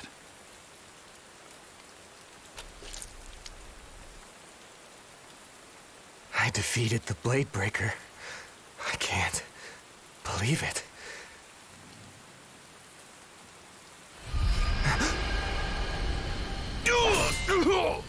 Randolph! Don't worry about me, just go. Hurry! I won't! Please, Fleisch!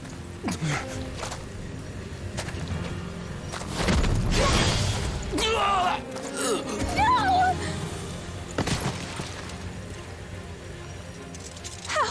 How could you? You monster! Hey!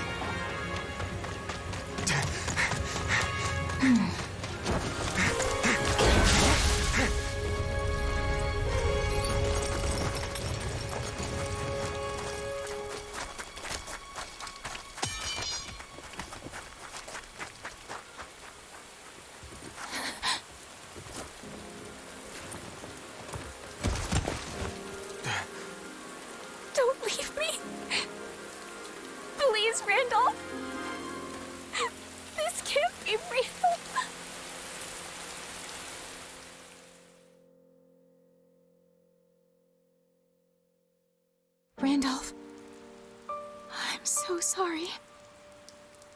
You're gone forever, and it's all because of me. It's all my fault. Enough. You know that's not true.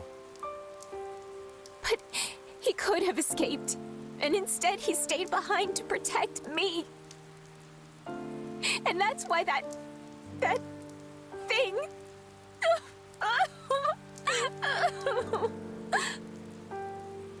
In that case, the fault is mine. I had the Ashen Demon cornered and couldn't close the deal. And then Gerald gave me so much trouble that I wasn't able to reach you in time. I could have prevented all this if I'd just been a little quicker, a little better. That's not true. You saved me. That wasn't me. It was Randolph. He gave his life for yours. No. No, I know there's nothing I can say that's gonna help. So instead, I'll let my sword do the talking. When I cut the Ashen Demon down. You're more than capable of it, too. You had that monster right in your grasp. I only wish my premonition hadn't come true. Gerald's gone? No. This is all my fault. I let them walk all over me. I left him unprotected. I'm sorry, Captain. I'm so sorry. It is what it is. Mercenaries live short lives. It did not have to be like this. Had you not scorned my strength, your father would yet live. The captain was a true titan among men. I can't believe he's gone. There is a way to solve this woe. Just grant to me your worldly flesh, and vengeance shall be yours. We must now send the whelp that killed your father to an early grave. Do you mind taking command for a while, Aloise? There's something I need to do. Well, yes, of course, but surely I can aid you. No. This task is mine alone. Very well. But don't you dare get yourself killed. The enemy commander, the former Duke Fraldarius, has been defeated. Now Mateu's territory and all the western lands of Fargus will yield as one to the Empire. Still, this battle came at a far greater cost than we are used to paying. This is the most dead and wounded we have ever faced in a battle. Not to mention the loss of General Randolph. And yet, we might finally be rid of one of the greatest thorns in our collective side. Eliminating Captain Gerald was a masterstroke. If we are lucky, his band will fall apart without him. Or it may throw them into a vengeful fury that makes them stronger and more united than ever. That's going to be a problem, especially with the Ashen Demon still roaming the land unchecked. An intriguing figure, that one. And a crest-bearer for certain. We'd be smart to step lightly. Guess that explains where all the awesome power is coming from. But the Ashen Demon doesn't strike me as nobility, and only nobles have crests. I'd posit the man standing next to you doesn't exactly exude nobility either. The demon's hair exhibits new color. It is like something from one of Bridget's old stories. One will be chosen by the spirits and granted their protection. And with that protection, great power. Can I just go on the record and say no to vengeance? I have zero interest in being revenged upon. That's the risk one takes when entering battle, Bernadetta. Sadly, you can't take up arms and not expect reprisal. We have no control over whether they come for us or not. We can only control what we do next. No way! No one's making me take my medicine! If you insist on continuing to interrupt Her Majesty, you will have far more immediate things to fear than an enemy's nebulous vengeance.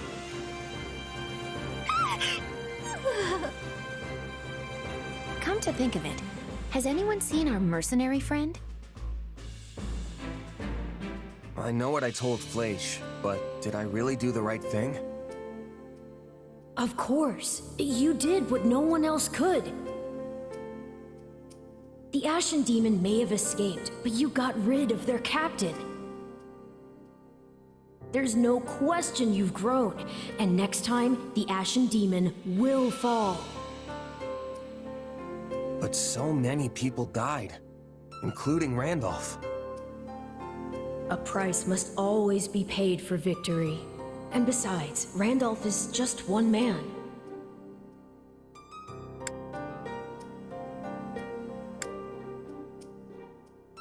One man who was handpicked by Edelgard, just like me. One man who shared all of our struggles. He was a good man and a fine ally, and now he's dead because of me.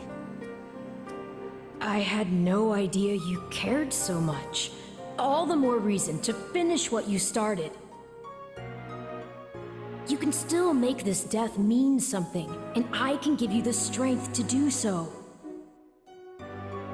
Now cheer up. Seeing you sad like this makes me... Makes you what? Yes, it makes me very... something. Tight in the chest, Anyway, stop frowning at me. I don't like it. No matter what anyone else tells you, I'm the closest ally you have. Remember, we're partners in destiny.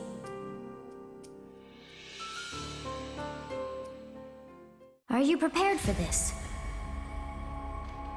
Honestly, I don't know. Gerald wouldn't want this. He didn't believe in vengeance for vengeance's sake. Indeed. You could not be more right. Revenge is not a thing you take for someone else. You seek revenge to slake your rage and heal your wounded heart. I know you are prepared to do whatever that you must. I could do this by force, you know. Be grateful then that I asked for your leave at all. You're right. This has to come from me. And I accept your power. Help me win, no matter what it takes. Ah, yes. You shall make a most worthy vessel after all. And now, behold all that I have discovered at the edge of time.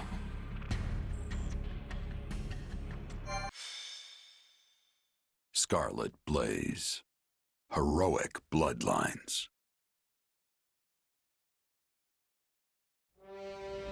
Through a new pact with the Leicester Alliance, Edelgard can direct her might at the kingdom, and though it comes at no small price, her forces steadily gain the upper hand. But the kingdom does not stand idly by. Dimitri rallies the Western Lords, led by House Dominic, blood of one of the 10 elites, in a last-ditch effort to forestall the Empire. No, brother. Anything but that. You cannot force the relic onto Annette. Calm yourself. I've merely bade her wield it, not sent her rushing off into the teeth of the enemy. It's all right, Father. I know I'm the only one who can do this. Just seeing the crest of Dominic and our hero's relic is going to improve everyone's morale. It shames me to thrust this task on you, when it should have fallen to that craven son of mine. Yes, I doubt we can expect Simon to return and wield the relic, considering how quickly he abandoned us. It seems I raised him poorly, yes. I should have taught him how our house managed to survive this long without starving or freezing. Don't look so sad, Uncle. I'll gladly carry the burden until Simon returns. But Annette... Enough, Father. Stop worrying. After all, this is nothing compared to what the soldiers are going through at the front. So many people are fighting and dying out there. Some of them my good friends. I'm not going to cower in safety while they struggle. Especially when I'm in the best position to help. Forgive me, Annette. If you sense any danger at all, child, promise me that you'll run. I couldn't bear to lose you. I know, Father. So let's just all do the best we can to keep our lands safe.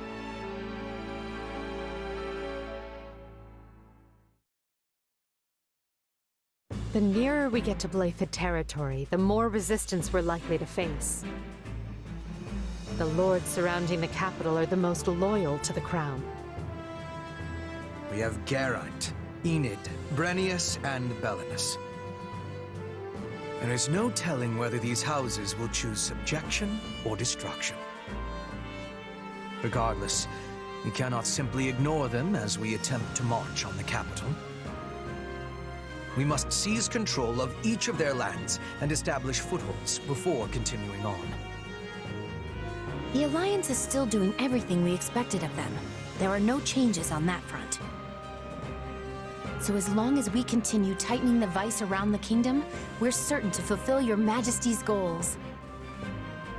Glad to hear it about the Alliance. Does this mean the war will be over soon? I feel some actual motivation coming on. Well, In that case... Nope, never mind, motivation gone. That was a close one, Bernadetta. You almost got yourself assigned to the front lines. As for me, you know what to do. Just put me right at the front and let me start wrecking stuff. We shall see who does more wrecking of stuff, Caspar. I will not be letting you outshine me.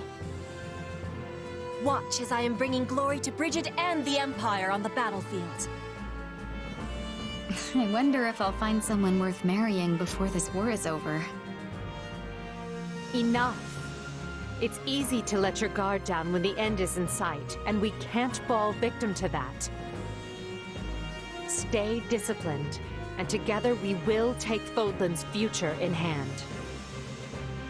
Don't worry, Edelgard. We're ready to get this done.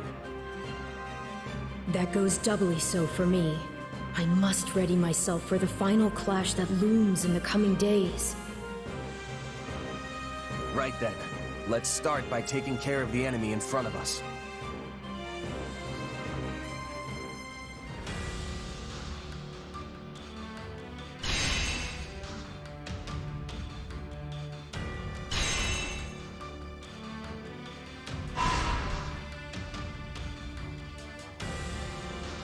Wow, that was amazing! No wonder Edelgard trusts you so much.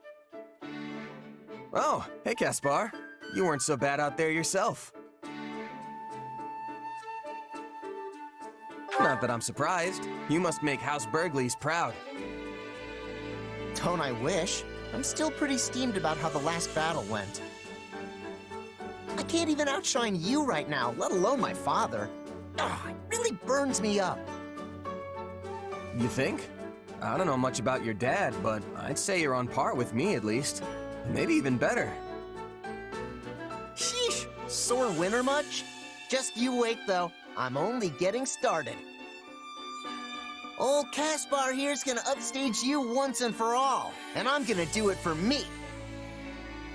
Okay, but think about it. I'm a mercenary and you're a noble. I'll have way more chances than you to excel in battle, which also means way more chances to die. Meanwhile, your dad's the Minister of Military Affairs. You falling in combat definitely wouldn't be a good look. You've got that all wrong. Since I'm his second son, I'm completely expendable as far as he's concerned. Ever since I was born, me and my brother were treated completely different. I don't have a shot at being the heir. Which means the only way I'm getting ahead in life is by proving myself in battle. I mean, I guess I could always go into politics or education or something. The point is, whatever I want to do, I've got to climb up from the bottom to do it. And the climb I picked means building a name for myself on the battlefield, no matter the risks. Huh, it's almost like you're a mercenary. I never thought a noble could have that kind of motivation. You're a lot more inspiring than you give yourself credit for, Caspar. It's nothing. I mean, I've still got the Bergley's name to lean on and all, so I'm better off than just any old merc. Right. I guess I'm starting to get why you're so competitive with me now. But you should know, I'm not the kind of guy to back down from a challenge. I've been honing my craft as a mercenary for as long as I can remember, even since I was a kid. So you can train till your muscles give out if you want. Some noble brat's not gonna beat me. Oh yeah? Fine. I know I'm not gonna catch up to you overnight. But it'll happen someday. Just you wait. Interesting. Her Majesty refrained from drinking tea today. A bit unusual, don't you think? I believe the last time that happened was 15 days ago. Ergo, we can conclude she tends to renounce the beverage when... Hey, remind me why I'm doing this again? What's the point of recording all this stuff? Why not just hang out with her? It is not stuff. These are Her Majesty's great exploits. They must be accurately recorded and preserved within the annals of Imperial history. Not sure I'd call her tea habits great exploits. No one's ever gonna need that information. And how do you remember this stuff? I couldn't even tell you what I had for breakfast this morning.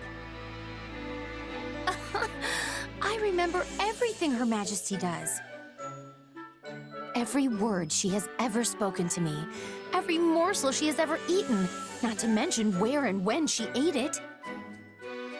Every sigh that has escaped her lips. Each and every one of her favorite... Yeah, let's stop there. This is all sorts of weird. Why do you say that? These are simply records that need to be kept.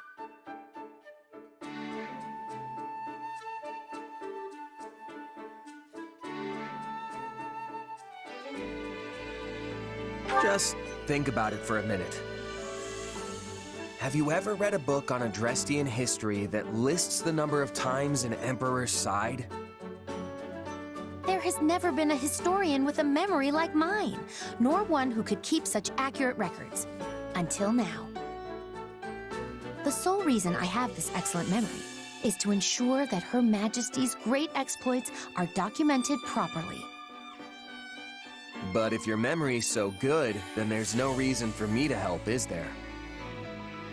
Oh, but there is. Her Majesty places a great deal of confidence in you. She often engages you in conversation, and the two of you spend an insufferable amount of time together. As such, you're able to obtain information I could not otherwise verify on my own. There is nobody more qualified than you to assist me in this undertaking.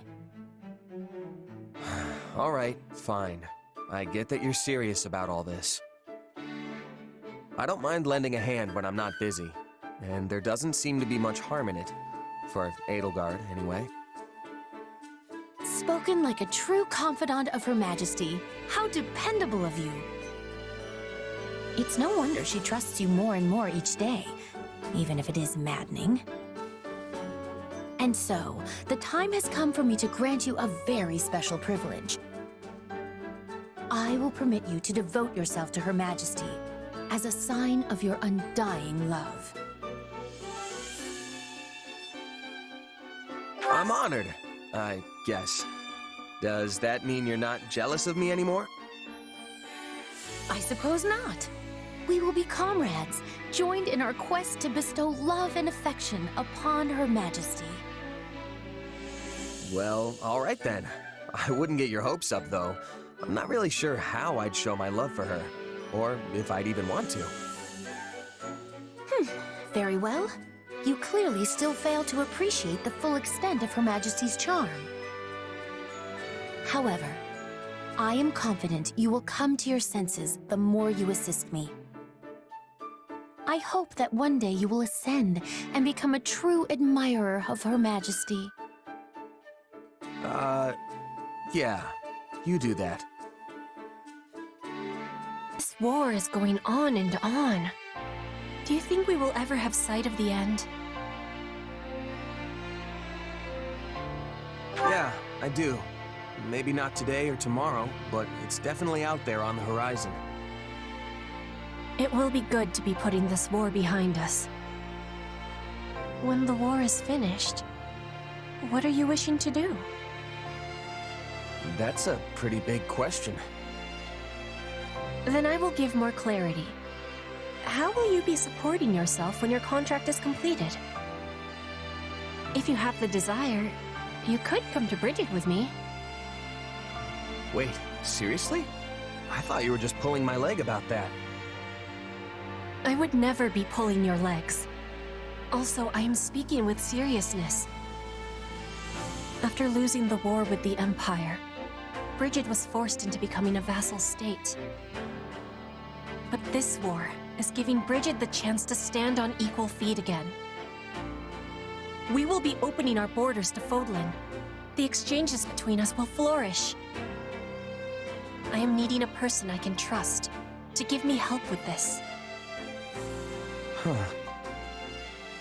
Please, accept my apologies if the offer was given with too much suddenness. No, it's not that. I was just taking a moment to admire you. This war has been particularly ugly, and it seems like we're tearing each other apart on a daily basis. But people like you and Edelgard are already thinking about what comes next, how to plan for it. You're every bit the ruler they are. No, I am different. I am the Queen of Brigid. We are the proud Isles, placed upon the sea by the spirits, who are watching over us to this day.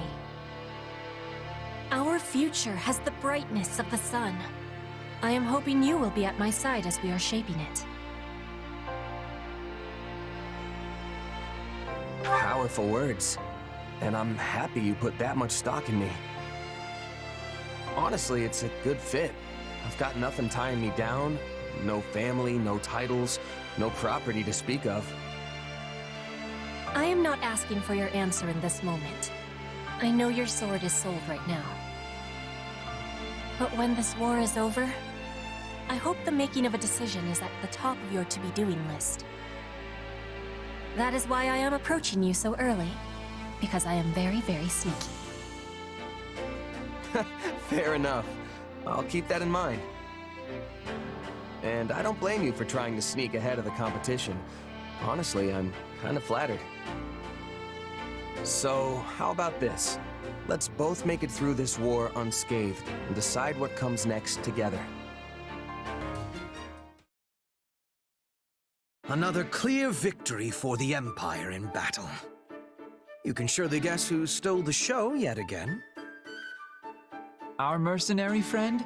Always a force upon the battlefield, that one. Their approach on the battlefield is exceptional, yet their curious power has also proved quite the boon. It is deeply fascinating, isn't it? Something beyond the principles of magic, and yet different from the power of crests. I might go so far as to say it veers close to the realm of dark magic, but I fear that's beyond my expertise. I am possessed of some small knowledge, yet still fail to understand the nature of that power. Then at present we can do nothing but throw our hands to the sky. And with that, I must be off. Oh?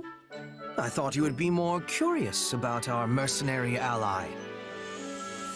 Would you truly raise the white flag merely because the matter lies outside your usual ken? What are you playing at, Hubert? If you want me to investigate a specimen, go ahead. Hook it and reel it in. Ah, but you are the better angler of the two of us. Furthermore, my method of hooking would complicate our relationship with so valued an ally. An inducement from your lips would ensure things proceed more smoothly. Well, this is becoming a hassle. Can't you push yourself to learn some new hooking strategies? Like, I don't know, one befitting the elegance of a true nobleman? Involving fancy tea, perhaps? A positively hair-raising notion. Please, do not speak it aloud again. Then maybe get in their face and pick a fight with them. You two could end up becoming fast friends. So you wish me to shout myself hoarse and swing my fists about like a common ruffian? I shall pretend I did not hear that suggestion. No? Then the only option left is aggressive persuasion, driven home at the point of an axe, let's say. Linhardt, who in the world are you talking about right now? I should think there is no one quite so barbarous in our own army. Oh, I didn't have anyone particular in mind. I was just brainstorming new methods to ensnare our illustrious mercenary friend. Why? Did they remind you of acquaintances of ours? In any event, let us leave this sleeping dog where it lies. I do not dislike conversing with you, but we seem to procure results of little benefit when we do. And with that, I have matters to attend to and must be off. Farewell. Until next time, Hubert. So when can I expect you to have reeled in our mercenary friend? I suspect we'd make headway on the research if we engaged in it together. I'm afraid I've not the time to play along with your capricious whims, Linhardt. I will, of course, be cheering you on with some enthusiasm from the shadows as you hook the subject yourself. Hubert, have you learned anything about my father's whereabouts? Nothing. We've not the faintest idea what he is up to. If we are lucky, he will be naught but a corpse by the wayside. I know that sounds cruel, but frankly, his death would do us a great service. You remain as blunt as the blacksmith's anvil. Still, I cannot deny the truth of what you say. I still think it for the best if he is taken into custody and given a fair trial under Imperial law. And yet, at times, a different thought manages to creep in around the edges of my mind. There is a part of me, a very small part, granted, that hopes he has found a quiet life for himself somewhere out of the way. The man can strive for a bucolic life all he wants, but he will never have it. Adrestia looks to be at peace, but beneath the surface, many disagree with the Emperor's ways. Make no mistake, these dissidents will seek out your father and prop him up as their leader. Yes, I suppose he will never stop being the former Prime Minister and a symbol of the old regime. But to frame it as you do... I am right, and you know it. Make your peace with it. Once a man strays from the path, there is no guiding him back. I disagree. I believe we all deserve a second chance. In any case, if you find out anything about my father, be sure to inform me. I almost wish they did prop the man up. Because perhaps then... but no. Either way, it seems I will have to start taking more serious precautions. I only hope he can settle things with his father in one manner or the other. Just as I did. Yeah, and watch your back out there, okay? Hear you loud and clear, boss. Sure glad I got you in my corner. Now then, just gotta... Oh. What are you hiding back there for, Bernadetta?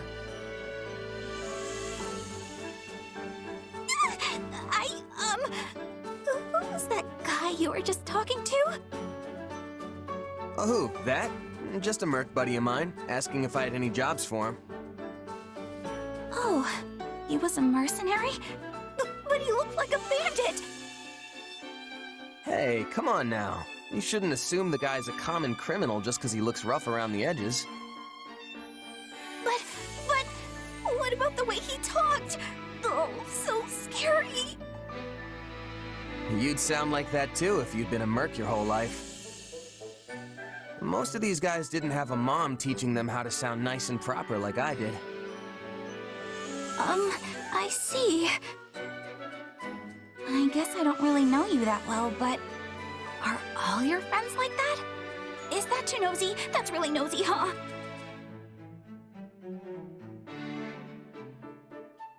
Oh yeah, whole gang's all pretty much the same. Guess that means you're not going into the merc business anytime soon, huh? Obviously not! No way, not happening! Even if I wasn't as shy as I am, I'd never be able to handle all those scary people at once! That sounds like your anxiety talking. You'd see there's nothing to be afraid of if you just gave them a fair shot. And, hey, isn't basing your opinion of strangers on their appearance just gonna make you feel worse? I supposed to base my opinion on? Just spend some time with them. If you ask me, the best place to judge someone's character is either on the battlefield or over the dinner table. I already told you I can't! Not me! Nope! Please, I need you to understand! I really don't get it. Is his appearance the only thing that's making you distrust him? There are plenty of guys out there who look just like that but have a heart of solid gold. Nicest folks you'll ever meet. By the same token, there's some real horrible people who cover it up with niceties and honeyed words. The kind of people who prey on others.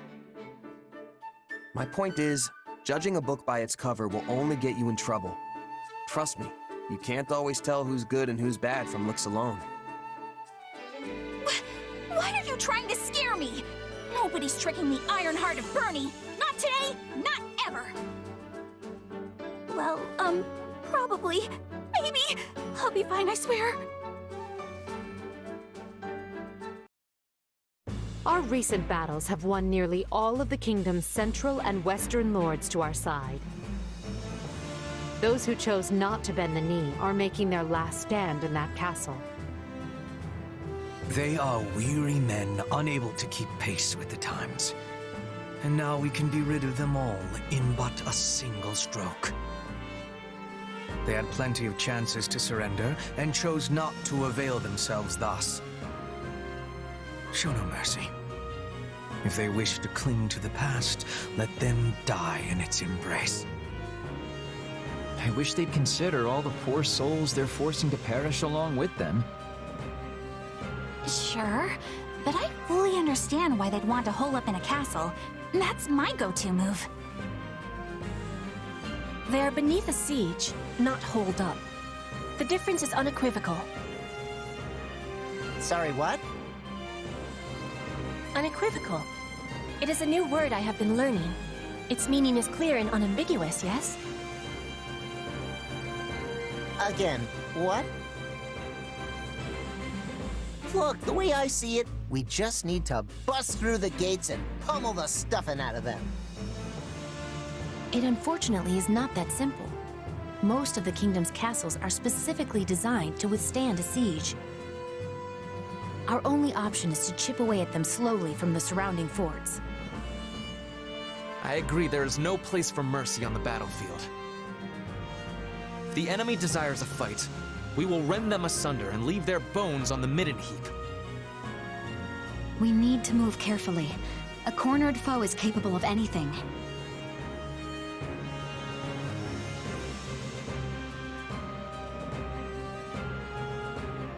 Oh, come on. We'll have these nobodies cleared out before dinner. I hope you're ready to back that boast with action. It's time. All units to positions. Prepare to attack.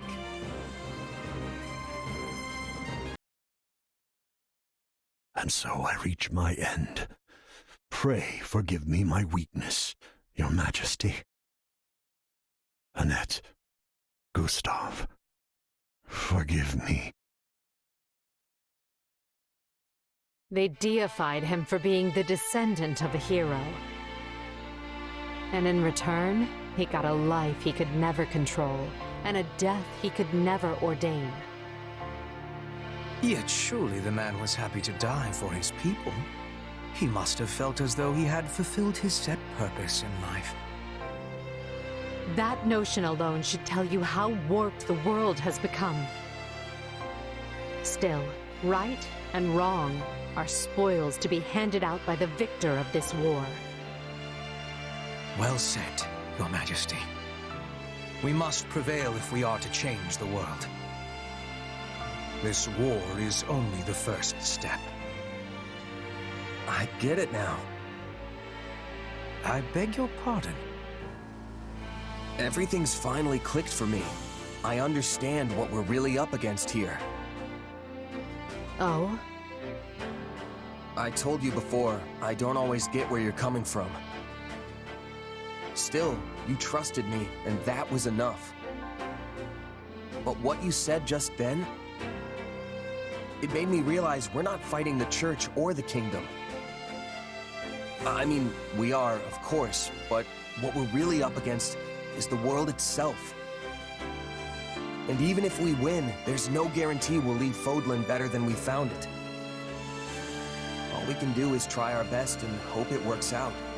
Pretty hard to wrap your brain around, honestly.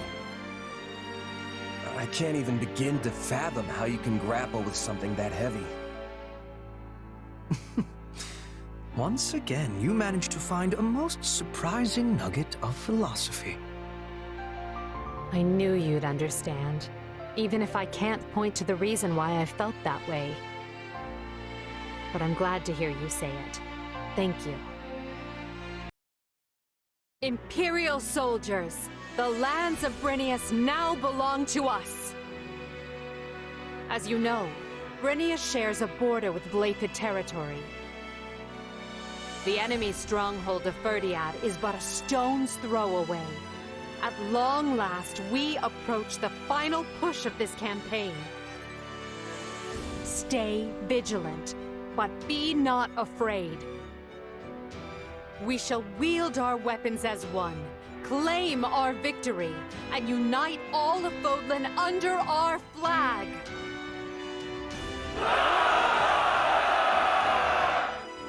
Blaidd land at last. The kingdom will be more desperate than ever now. As they should be.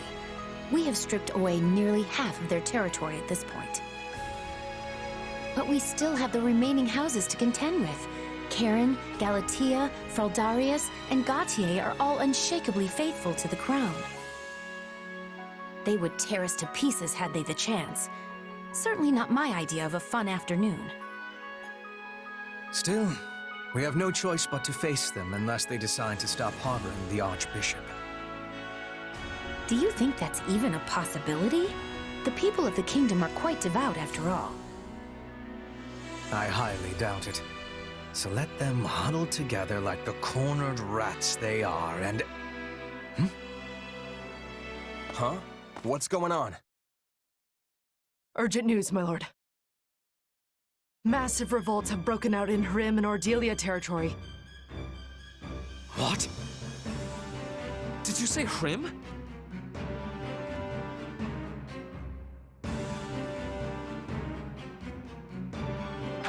Where's Hrim again?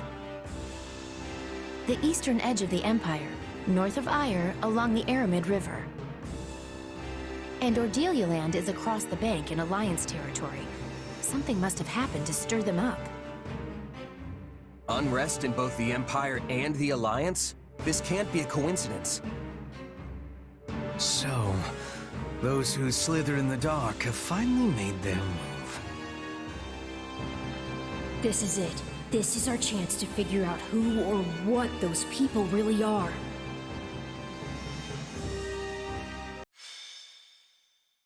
Scarlet Blaze. The Rising Darkness.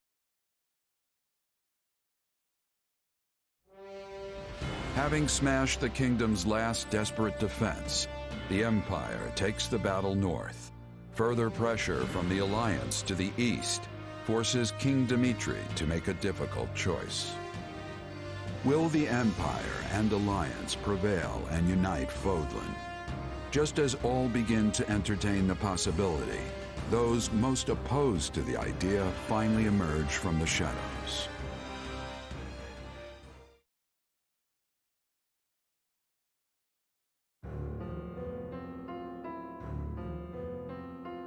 Apparently, it started with attacks by bandits and insurgents, which touched off a widespread revolt.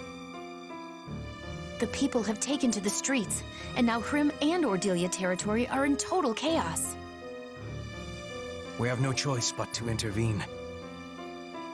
At present, it is just Hrim territory. But if the unrest spreads to neighboring Imperial lands, there will be no water cask large enough to quench the flames. Especially if the fires were intentionally set. And yet, redeploying our forces to deal with the unrest could be exactly what they're after. I believe it is, Your Majesty. With the aid of the Alliance, we were on the brink of securing the kingdom's surrender. The war was all but decided. It seems certain parties were not at all happy with that particular arrangement.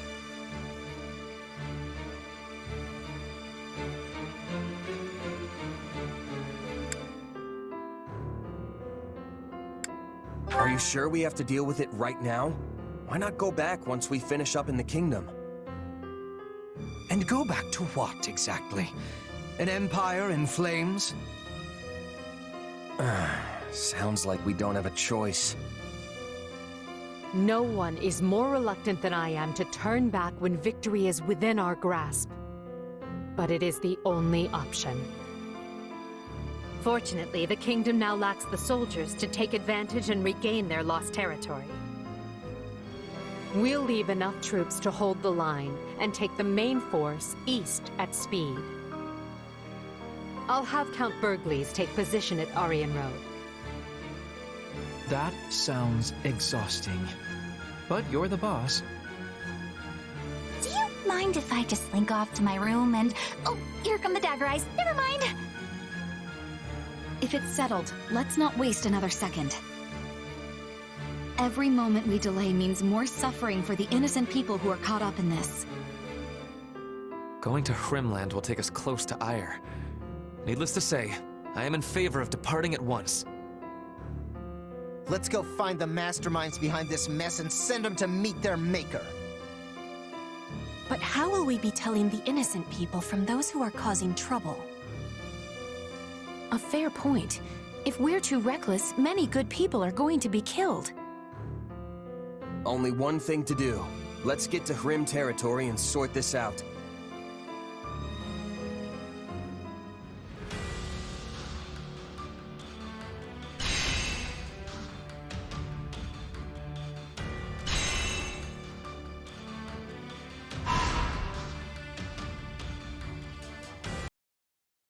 Oh hey, looks like I'm not the first one to show up.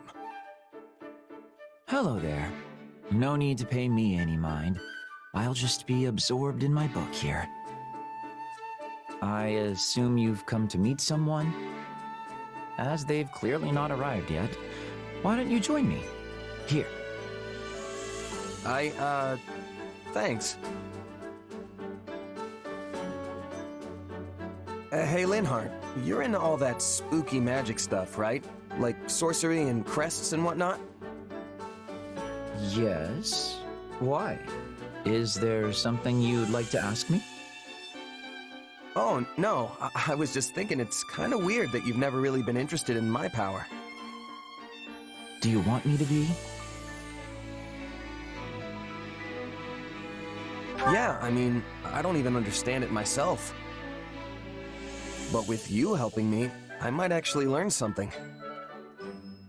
That and Hubert scared me half to death talking about how you might experiment on me. And just so we're clear, I'm not into that. Uh-huh.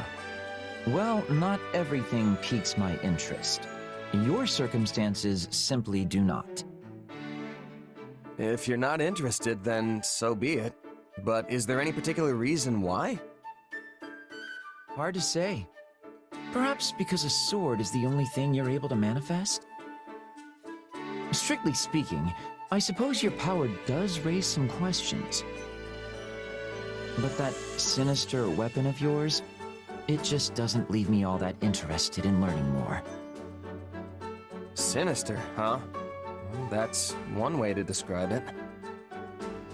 Tell me, have you ever beheld one of the hero's relics? They also possess the most peculiar aura. And yet, there's something almost divine about the terror they instill. But your sword? It's cold. Maybe even inhuman. In more complex terms, it's little more than an inorganic, dispassionate construct. Not a hint of the goddess's divine guidance in its design. It's not as if you were able to choose what you manifested, right? It just came to you. True, but what if I could turn it into something else and start manifesting different things? Would you be interested then? Is such a thing possible? I would like to see that for myself, I must admit. In In fact, I'd be quite excited by that. What a fascinating topic to lay at my feet.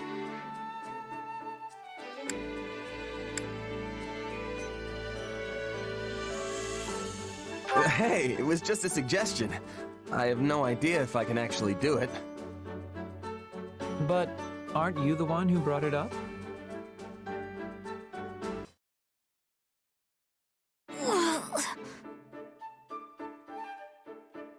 Ah, Bernadetta. I see the documents I was waiting for have finally arrived. Hubert! I'm not doing anything bad! Then would you be so kind as to hand those over? They are addressed to me, after all. Oh, right. Edelgard asked me to bring them. Phew, that was heavy. What are all these documents anyway? Old records of bandit activity in this area that I need for my investigation. Hey, that reminds me.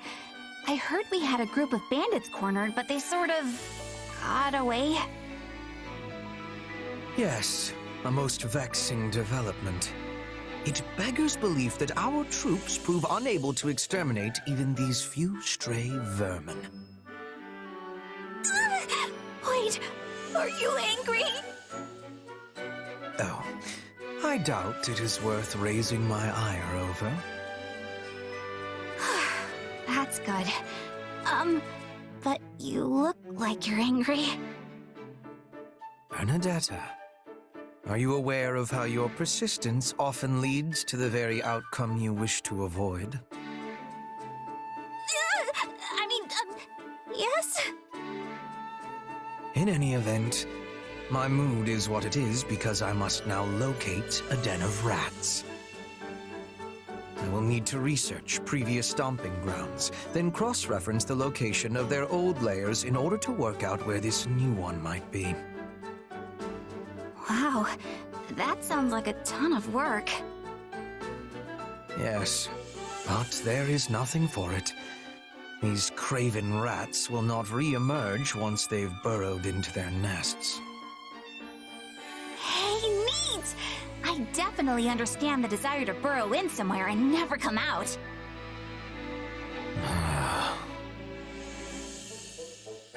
I mean, but when there are festivals and stuff, they might slip up and leave?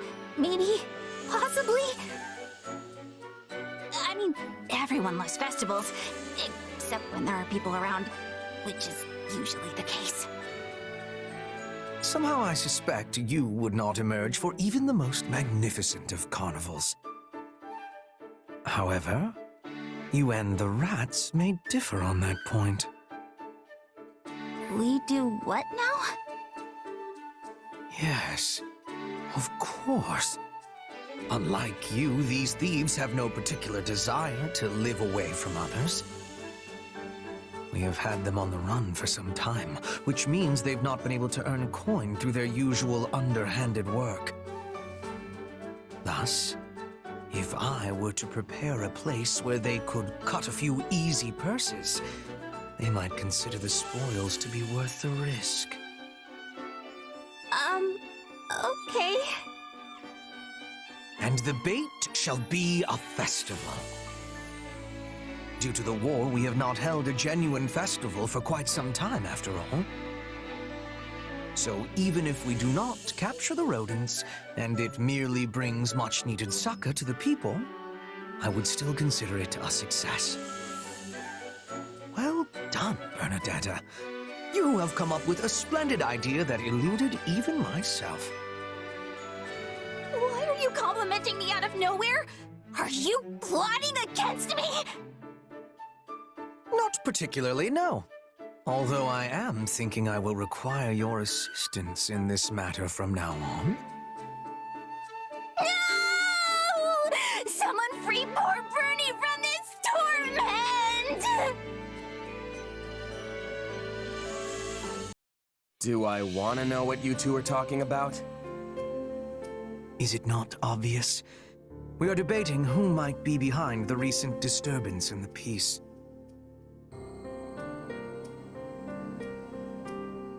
And what's your answer?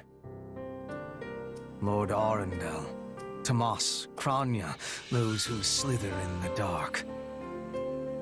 We may have ousted them from power in Enbar, but we knew it was not the end of their vile schemes. Which is why we have been preparing for the day they bared their fangs once more. Granted, we lack solid proof they are behind this. But it is the most likely explanation considering the scale of the revolts, as well as where and when they all occurred. I'll keep that in mind on the battlefield. Oh, and for the record, I like this part where you all trust me enough to tell me what's going on.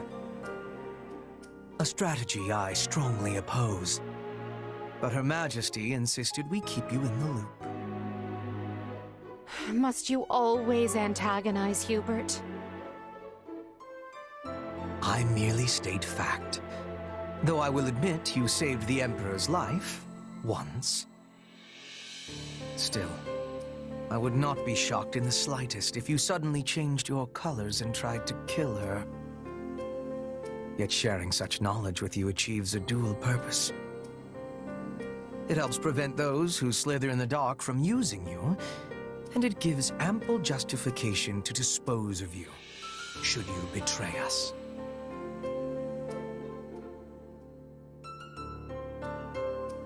You never change, Hubert. At this point, I don't know how I'd react if you did. You may not have Hubert's trust, but you have mine. I'll be counting on you as always in the battles to come. If those who slither in the dark appear, we must strike them down. Everywhere you turn, you see another gruesome sight. Look what they've done to the homes, the fields, the people. These bandits are like rats. They're nothing alone, but if you let them band together... I've been here before. It was a long time ago, sure, but I can't believe this is all that's left. Apparently, the first thing they did was find and kill Viscount Hrim Standin, along with the rest of the local magistrates. With no one in charge, the bandits have taken free reign of the place. Assassinations too? They've cut us deep indeed. But why were they killing the leaders instead of taking them hostage? Are they not wanting control of the land? It would seem their interest is little more than unadulterated chaos. Someone clearly does not wish Fódlan to be united beneath the Empire's flag. This is a sick way to show it, though I imagine there is a method to their madness. Even I won't let myself run away from a situation like this! We need to restore order as quickly as possible and return to the Kingdom front.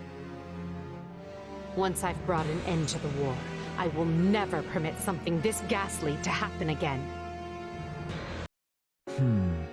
Yes, that looks right. Why, hello, Linhardt. It is not often I find you drawing outside. I'm not drawing. I'm simply trying to capture this wyvern's form. See? It's resting on that hill over there. Ah, an extraordinary sight indeed. Now then, let us see what you have done so far. I must say, it feels as though something is lacking in your work. How can I describe it? Your depiction is almost too accurate. Take these scales, for example. Why, they could have been plucked from the very wyvern itself. I told you this isn't art. I'm doing it for my research. And when conducting research, it's always best to have precise references. The same is true when dealing with numbers or gathering information. I see. So you value accuracy above all else. Right. Honestly, I've never quite understood art anyway. So I'm perfectly content leaving that sort of thing to the true creatives. You know, the quirky ones. People like Bernadetta. Even so, there may come a day when your work is seen as the craft of a master artisan. when such precision is lauded as the height of aesthetic genius. What makes you say that? Oh, merely a passing thought. Perhaps in the distant future, connoisseurs will value accuracy and attention to detail over the magnificent interpretive pieces we hold dear today. Do you really think that'll happen, though? I doubt people will ever stop appreciating the ancient classics. You certainly have always done so. Yes, there is no denying that. But I fear my own personal inclinations hold little sway over public opinion. Nobody knows what trends may arise in the decades and centuries to come. So I can indeed envision a future in which accurate depictions are praised just the same as the greats of old. And I encourage you to do the same, my friend. I don't get it. How are you so optimistic all the time? It's like you're constantly looking toward the future. I could say quite the same about you. I have always believed you to be rather forward-thinking. That's not optimism, though. All I'm thinking forward to is the time when I can just sleep the days away. That's why I'm forcing myself to be as active as I can now.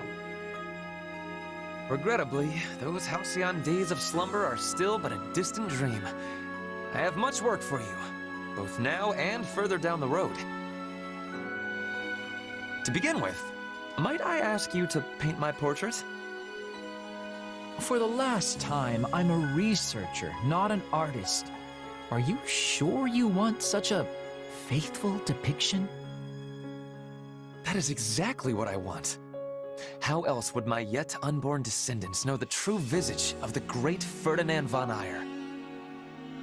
Indeed, I would be proud to submit myself as a subject of your research. Consider it a study in the personification of nobility itself. Don't get ahead of yourself.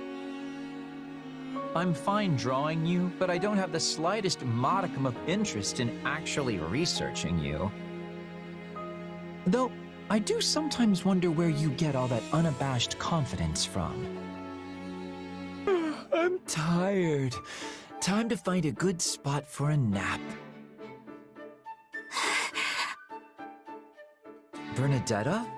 Why are you skulking in the weeds? No reason! Not getting in the way of two people's love at all! No, sir! Huh? But I'm alone here. I see. That. Yeah, that! I was out walking when I saw them! A man and a woman together in the woods, getting, hated. Well, neither of them seems to be dead yet. They're on a secret date, you dummy! Not fighting!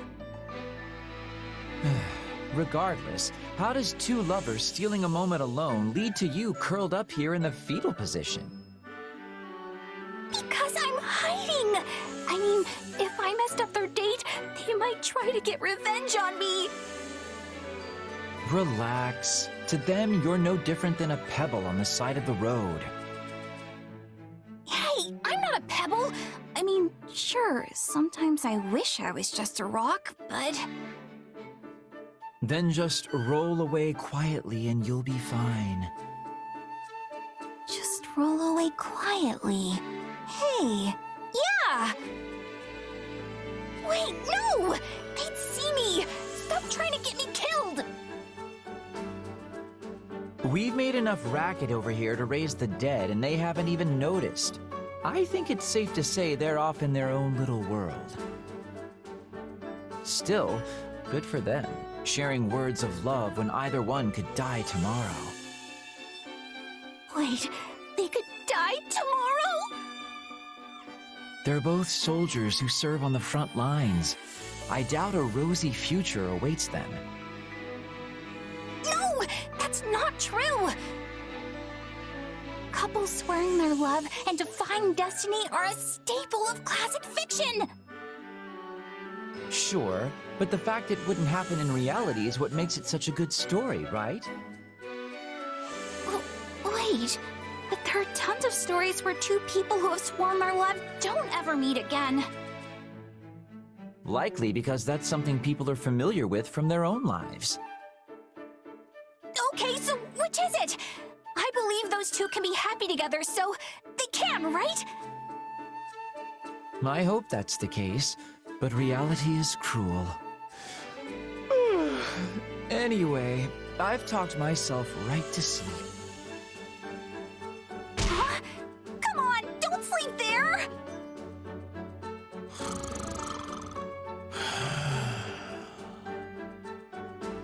Uh-oh. Guess I'd better try that turn into a pebble and roll away quietly plan.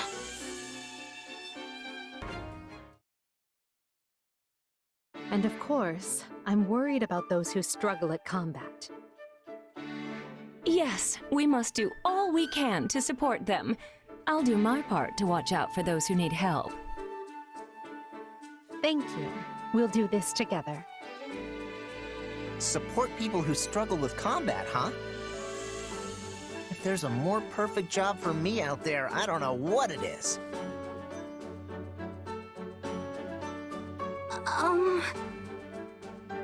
You ready, Bernadetta? Let's go! No! Why do I have to do this? Why do you have to train, you mean? It's not training, it's weird! This is torture and I'm gonna die! Hey, calm down. You'll only be fighting me. You're lying! There are people hiding in this armor and they're gonna attack me, aren't they? That armor isn't big enough for a person to hide in. You don't know that! I could absolutely hide inside one. I mean, yeah, okay. You probably could. See? I was right! Wait, this isn't the time for me to worry about that! The fact you're plotting against me is the issue here! Why do you hate me? Look, Edelgard said we need to help people who struggle with fighting, all right? I'm just trying to put that into action. Nah! You're gonna take me out with a surprise attack from the darkness! I know your game! And how would I attack you from the darkness when we're standing in the middle of the training grounds in broad daylight? You think all these people walking by would see me try to murder you or whatever and just keep going? No, they're watching me. I'm sure of it. Your armor is staring at me. Nope, that's it. I'm out of here. I'm going home to enjoy a life of freedom without my father. What? You can't just run out on me here, Bernadetta. I mean, trying to detect people hidden in suits of armor. That's one of my father's traditional training drills. I don't know any other way to do it.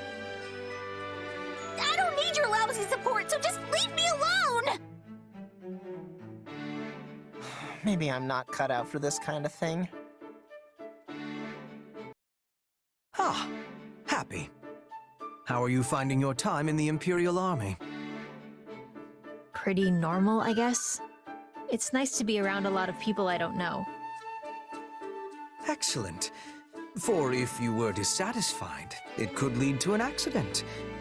And I would find that most vexing. Oh, I have my dissatisfactions. Like the way you're talking to me right now, for starters. But if I sighed over every little thing that bothered me, I'd be dead before I took another breath. Yes, quite true. By the by, have you considered my proposition? Though I am loath to discuss it, I am a firm believer in using every resource to its utmost. I don't know. It feels pretty unethical, even if it is technically something we can do.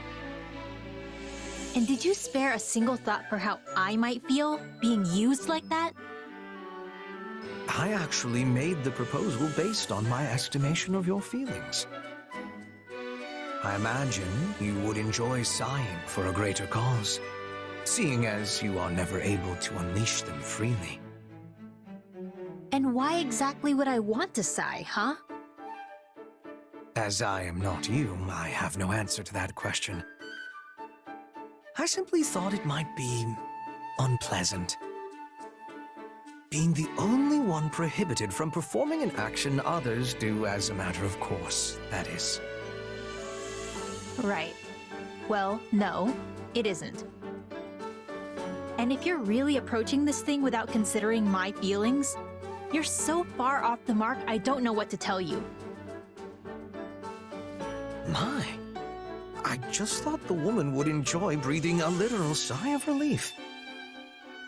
And to do so in a way where our forces make use of the monster she summons, where is the harm?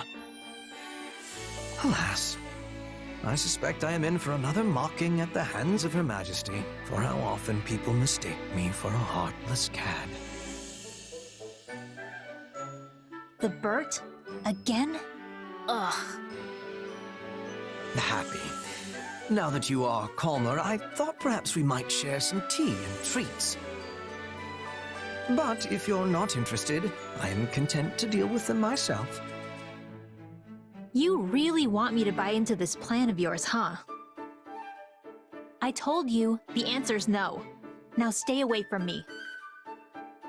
I assure you, I have no such ulterior motive here. Liar. Yes.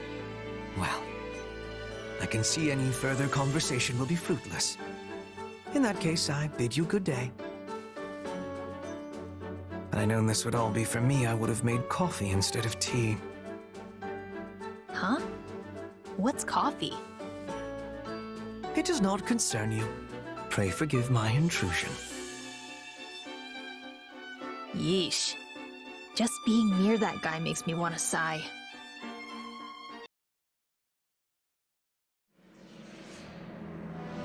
We're too late, Professor. She's the only one left.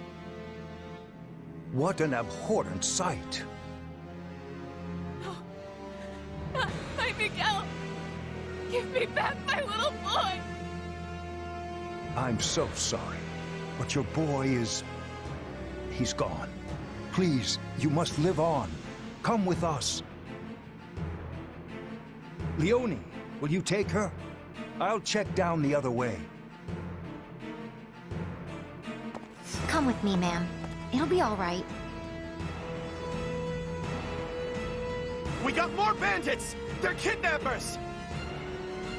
Oh, you've gotta be kidding me. Come on, we need to move. We are hopelessly outnumbered. It seems these streets will be my grave. This town's even worse than the others. Quickly! Wait, is that Professor Henneman? Does that fool really think he can contain this alone? Everyone, to me! We're mounting a rescue. I will not lose one more innocent life today. These monsters are gonna pay. We have finished assessing the damage, and it is a grim picture indeed. Thanks to the swift action of our rescuers, we were able to free the abducted townsfolk. However, there are still countless victims who have lost their homes and families. The bandits are targeting the most populous towns here, and it appears the Alliance is dealing with the same problem across the river in Ordelia land. I can't give back what they lost. All I can do is give them the time they need to heal and rebuild. Yet, perhaps the most vexing part is that Solon and the others slithered out of our grasp again, and we barely know more about them than when we started. My apologies, Your Majesty. Their warping magic is unlike the white magic we know, and as yet cannot be disrupted or thwarted. Additionally, a town such as this gives them far too many places to hide. I'm not blaming you, Hubert. The guy didn't even seem fazed by us. What do you think they're after? Nothing savory. That much is certain. I've heard enough. Proceed as we discussed. Make sure the survivors have everything they need to carry on. Edelgard, why was it so important for us to suddenly convene like this? We are quite busy preparing to remobilize the troops, you know. Ah, Ferdinand. Have you not noticed the flock of messengers coming and going? I doubt anyone's missed it with all the commotion they're causing. What happened? I am sorry you have to repeat your report. But would you mind telling everyone here what you told us? I come with the most urgent message from Bergley's territory. Fort Merceus has been seized. It happened after most of the garrison left to deal with Hrimlands. Apparently, some of the remaining troops staged a rebellion from within. At the same time, the fort was besieged by unidentified mages, along with the army of the former Duke Eyre. Together, they managed to reach the heart of the fortress and seize control. As we speak, they hold hostage many key commanders and their families. Eyre? Then the man behind all this is... The former Duke himself, my lord. It seems he's come out of hiding. I see. They're using the hostages as leverage over our loyal soldiers to force them into their ranks. It seems they intend to use the fort as a launch point for a march on the capital. Wait, what? That's catastrophic! My brother is stationed at Fort Merceus. Is he even doing anything about it? Count Bergley's successor, who was serving as the provisional garrison commander, was taken prisoner. Apparently he made the prudent decision of refusing to join the rebellion. Not sure if that's good news or bad news, but I know I'm glad he's not dead. The former Duke Eyre has vowed to overthrow the Emperor, and is even now calling on the other lords to join the cause. To my knowledge, there have been no takers so far, but given time, who can say? There is no shortage of rotten nobles, whose status and interests were set aside by Her Majesty's reforms. There is unrest ahead in the Empire. Make no mistake. As if we haven't dealt with a lifetime's worth already. Obviously, these people don't care about anyone but themselves. This is calling for swift action. We must retake the fort with quickness. Our fortunes continue taking one poor turn after another. Still, there's nothing for it. We must deal with Eyre's machinations immediately and decisively. Try to look on the bright side, Your Majesty. This could be our chance to dispose of everyone who opposes you in one fell swoop. Scarlet Blaze. Severing the Past.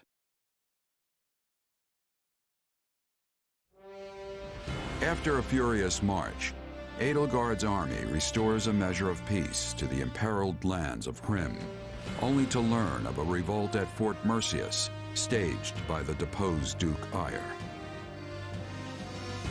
The disturbance in Hrim was but a feint to give those who slither in the dark time to capture Merceus, and eventually the capital of Enbar.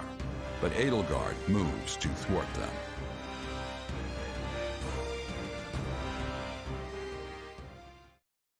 Have you heard, Duke Eyre? Viscount Menya has hastened from afar to join your cause. Our houses, Fenya and Menya, share a distant blood ancestor. And now we stand together again to save the Empire from her plight. Hastened from afar with what? That miserable smattering of soldiers? From what I hear, Menya's heir is a rabid supporter of the Emperor. Are you certain the father is not being foisted on us just to get him out of the picture? Absolutely not. And besides, all of House Fenya is united behind you. If we appeal to the other lords jointly, I'm certain a multitude of troops will flock to Fort Merceus. I should hope so. I've no idea why they'd side with that pathetic excuse for an emperor. Only I, Ludwig von Eyre, can restore Adrestia to its former glory. About those mages, they say they want to, alter the fort's defenses? Fine, fine. Let them do as they wish. So long as we're outnumbered, we must embrace creative solutions. Edelgard will strike the moment we give any indication we're after the capital. We'll lure her troops inside, then dispose of them all at once. It will be an easy victory. I always knew you were a brilliant tactician. They will never see it coming. Now, if we might discuss key posts in your future administration. I can only hope Her Majesty is weak and foolish enough to be so ensnared. It was never my intent to divide the Empire in war. That's not what I wanted. If she'd said one word, indicating there might be a place for me, none of this would have been necessary. Enough. I must purge my mind of such thoughts. I must win. I must prevail over her. And if I cannot, you must be the one to cut me down, Ferdinand.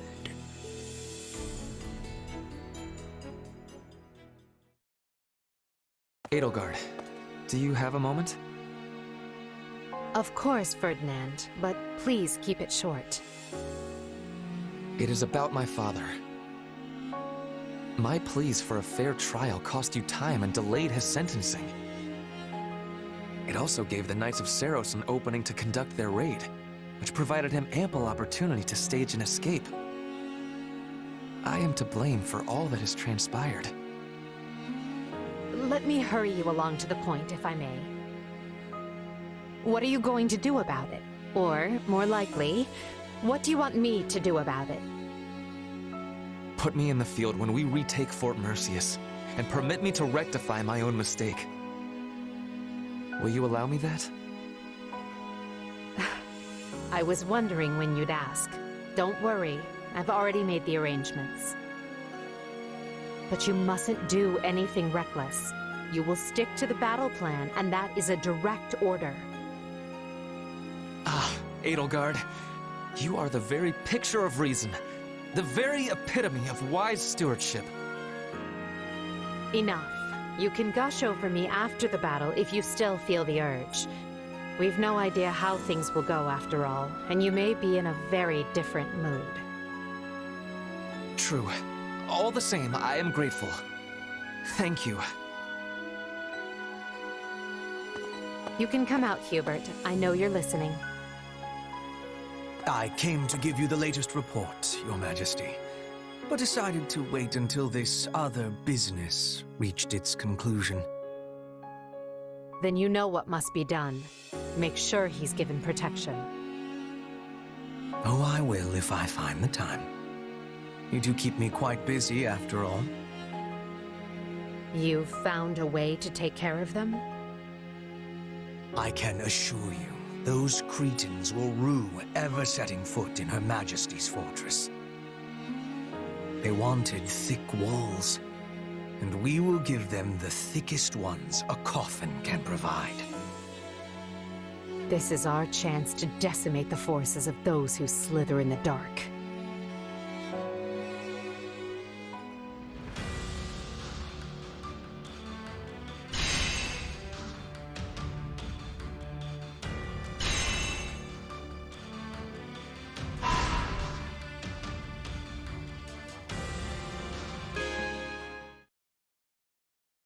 Good news. We've dislodged another foothold those who slither in the dark held in Empire territory. Good news? That's great! So, that soldier was one of theirs after all, huh? He was. It's uncanny how you managed to identify their agents so precisely. Ordinary spies would be one thing, but these villains are another entirely.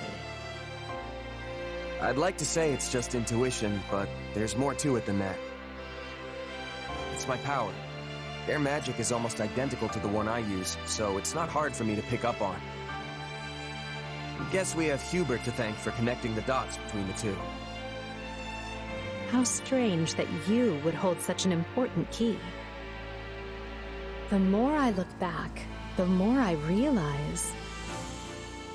Without you among our ranks, I may never have broken the stranglehold those who slither in the dark exerted on the Empire. Me? What did I do? Our hidden foe was deeply entrenched in almost every facet of Adrestian society. The two were almost inseparable. And so I turned a blind eye to the lives that were being lost to their cruel designs, opting instead to focus my energy on preparing for war. But then you came along and helped show me a way to kill two snakes with one stone, as it were. You were the cog that was missing from the turnwheel, the one final push that urged me to act. Right. Well, I'm not sure I can take credit for that, but I'm glad I could be there for you all the same. Really makes me wonder why you all didn't trust me, though. Yes, I can see your point. It was my mistake. In any case, I'd like you to know just how pleased I am to have you fighting alongside us. You were a perfect stranger who owed nothing to the Empire, yet you're still here. That means much. It wasn't that big a deal. I just needed some gold, and figured if anyone was gonna have the coin to spare, it would be the Empire. You know, some things are best left unsaid. Oh, and you were really quick to compliment me back at the Academy. That left an impression for sure. I mean, most nobles don't give us mercs the time of day. You were different. It's nice to hear you say that. And hey, I was right about you. I wouldn't be shining half as bright as I am today if I didn't hitch my wagon to yours. Trust me, no regrets here.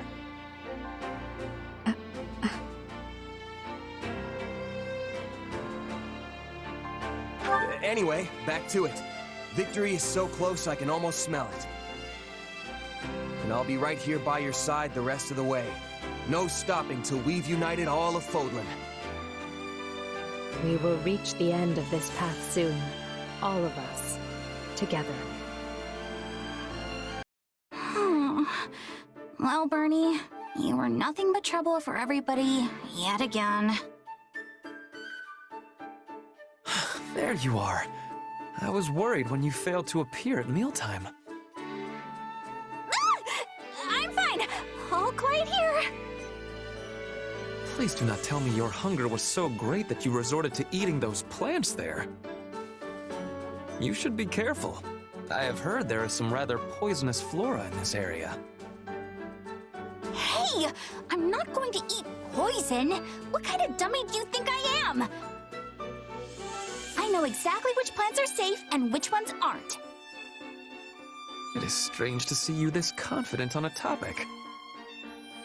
But if you are so certain, I think I should give your eye a test. Just to be safe, you understand. We're doing what now? Ah, I know. What say we have a little game to see who can collect the most edible plants? What? And as an army can never have too much food, this will serve to benefit the others. What a splendid idea. Oh, why me? Okay, so this one would cause stomach aches, and that one would be really bitter. I think. Oh, I don't know. I've only ever seen it in books. But hey, I'm sure it's fine. I'll also take this one, and this one, and this one. Oh, and that one over. Wait, is Ferdinand? Such luster, such size, such a gorgeous crimson. Yes, this looks like a scrumptious leaf indeed.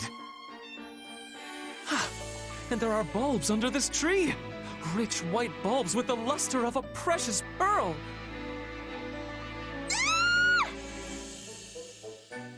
Bernadetta! I see.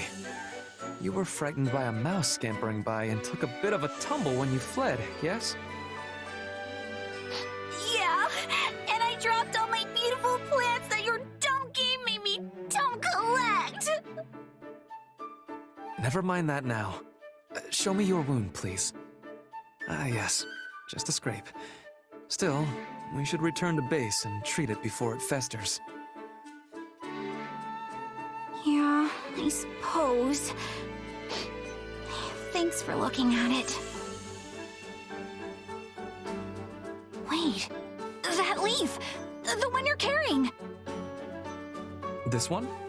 What of it? If you are hungry, we could snack on it while we walk back. No! No! That plant has medicinal properties. It's a styptic. Well, what luck. We can use it to treat your wound. Well, I must say, your talent for identifying plants is no idle boast. Yeah, I eyeballed them pretty well, huh? Now let's take a look at yours and... What? Are you at a loss for words with the quality of the plants I gathered? Every one of these is poisonous! What? But the gorgeous leaf! The robust vine! Death in plant form! Throw them away before we die! Our scouts have returned from Fort Mercius. There's less movement than we anticipated. That likely means the former Duke Ire wants us to attack the fortress to make up for his disadvantage in troop strength. The numbers don't lie. One needs 3 times the forces of their enemy to claim a castle in a siege. Although, that's if you attempt to take it head-on. So, do we have a plan or what? I mean, Fort Mercius is basically impenetrable. Actually, this one time we came home well after curfew and had to try and sneak back in. Turns out there was no way in. The guards mistook us for bandits, and Father shouted at us until he lost his voice. Good times. The good news is that we have learned of a passage into the fort which has been kept secret since its construction. The bad news is that Ire likely also learned of the passage when he was Prime Minister. Unless his reason has completely taken flight, the man will take some sort of measures to defend it. The fortress is huge in size. We should organize small teams and be attacking from many points. If we achieve success, we can open the gates from the inside and be giving the enemy a surprise. It only serves other regions if the Empire starts shedding Empire blood. We should find a resolution that minimizes casualties on both sides. Is this the part where I chime in? Because, if you want to coax someone out of hiding, breaking down the door is the wrong way to go about it. That'll only push them further into their shells, so I think we should try talking to them instead. Is it just me, or is our corner of the world an uncontrolled mess? Why don't we just put all of your plans into action? We've got the numbers to do it. We can sneak soldiers in, use the secret passage, talk it out, and apply brute force all at the same time. As long as one of those approaches works, we'll win. That's actually not a bad plan, and it didn't even come from me. Amazing!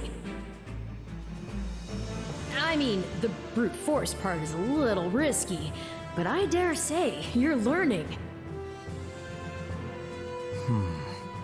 An intriguing idea. What about the hostages? If we force our way in, they're likely to be killed. I will not permit that to happen. And while my father may be a fallen noble, he is still a noble, and not the sort of man to start butchering innocent people when the tides turn. I pray you are right, Ferdinand. Though I believe you never know what a person is capable of until they act. We will proceed with this plan at once, adapting as the situations dictate. We cannot fail. Not here. Not now. And what of the Archbishop's movements? She has established herself in Camulus, a town south of Ferdiad, and shows no indication of leaving. The Knights of Ceres occasionally go to the front, but the Archbishop appears content to remain behind. A shame, really. Well, we expected as much. It's unlikely that we'll have the opportunity to eliminate her without mounting a full-scale invasion of Blaidd territory. We should have surrounded Cageccc and torn the place apart when we had the chance, no matter the cost to us. We may have squandered our greatest chance by not doing so. Hubert, that idea came from Lord Arundel. That is to say, Tallis. And it's an impractical idea, at that. One based on unreliable experimental assets that had never been tested in battle. Besides, after breaking ties with him and his allies, we lacked the military capability to carry out an operation on such a scale. True on both counts, Your Majesty. We took such bold steps to excise those who slither in the dark from the Empire, knowing full well the price we'd pay. Though it meant allowing the Archbishop to escape our grasp, I would venture to say that we ultimately came out in a better position because of it. Unquestionably so. I'm certain Tallis and his ilk are dreaming up some villainy as we speak. But we're not beholden to them anymore. We are no longer complicit in their schemes. I could not care less what I am or am not complicit in, Lady Edelgard.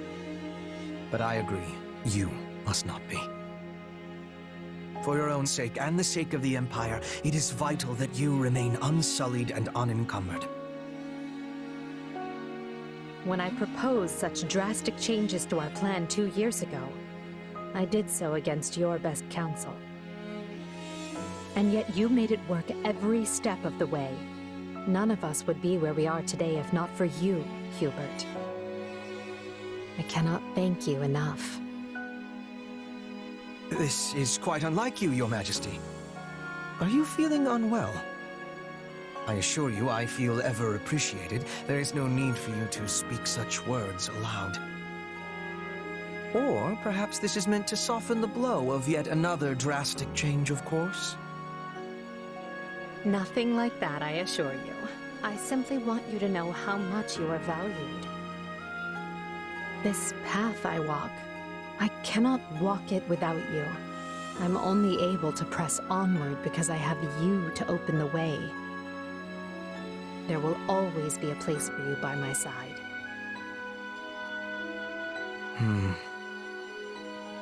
Are you certain there are no changes you wish to inform me of?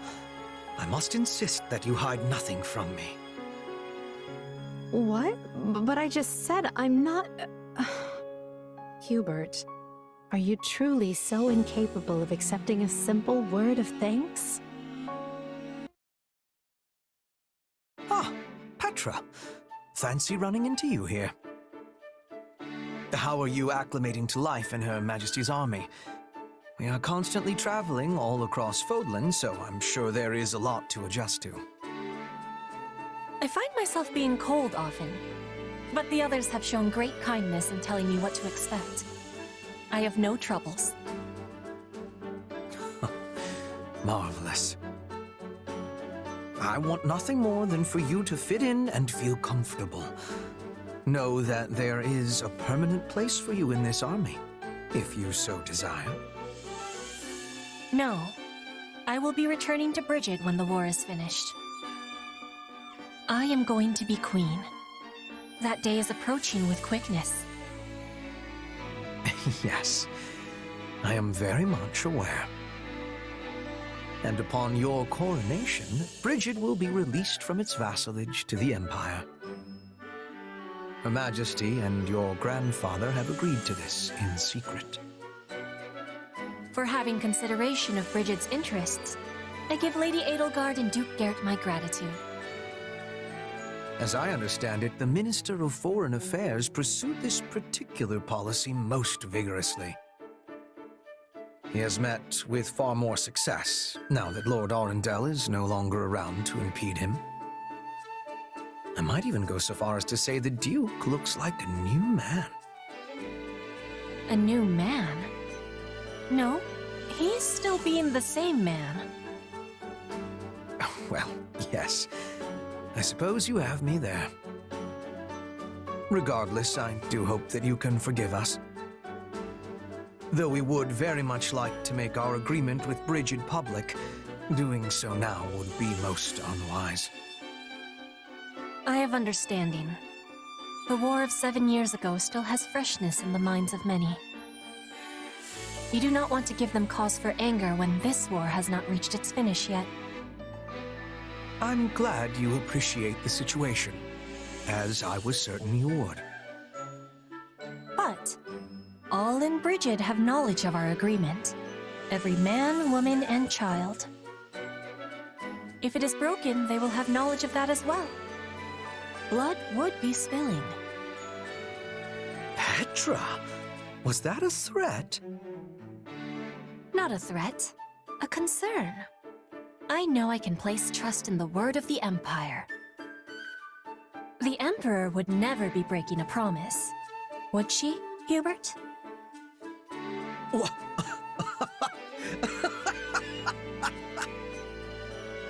I beg your pardon, Queen Petra. Clearly I failed to realize that you had already ascended the throne. Rest assured, our promise will be kept. If Her Majesty and yourself are any example, the Empire and Bridget will support each other and walk into the future side by side. And I have certainty that you will be there, witnessing it.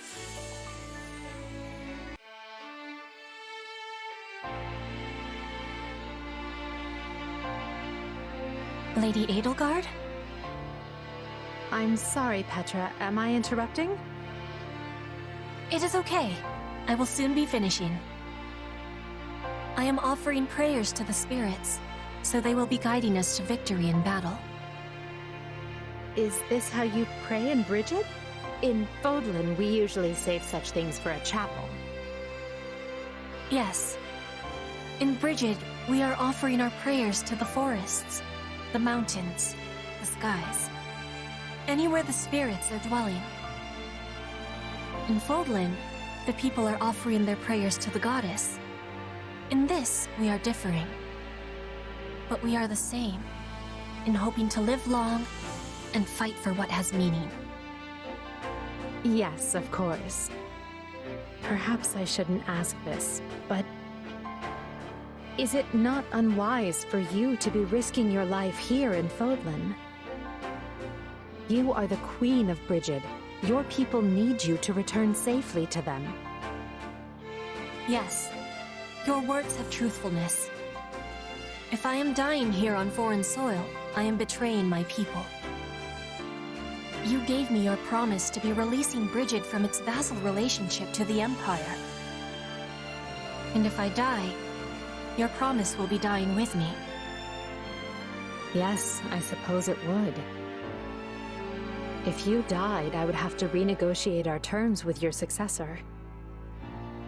That wouldn't be an issue if she were as capable and reasonable as you. But would she be? And for the record, Petra, I don't want you to die. You are a dear friend. Your words give me great happiness. But I am still content to be risking my life here in Fódlan. As we get closer to cornering our enemies, there's no telling what kind of foul tricks they'll employ. Are you certain you don't wish to walk away from this? It could easily go awry after all. I am knowing the danger, but I have done my deciding. I will not be turning my tail and running while you are standing and fighting. I'm grateful. But unlike you, I cannot back down from this fight. This war is one of my own making. And I am choosing to share it. If we lose, then we will lose. But I will not be having regrets. I will be fighting with you until the end of bitterness. That is the prayer I was offering. Well, I'll do my best to avoid a bitter end. Regardless, you have my thanks, Petra. Your resolve humbles me, but also gives me strength. You are the Emperor. I am the Queen. Our relationship is not one that is usual.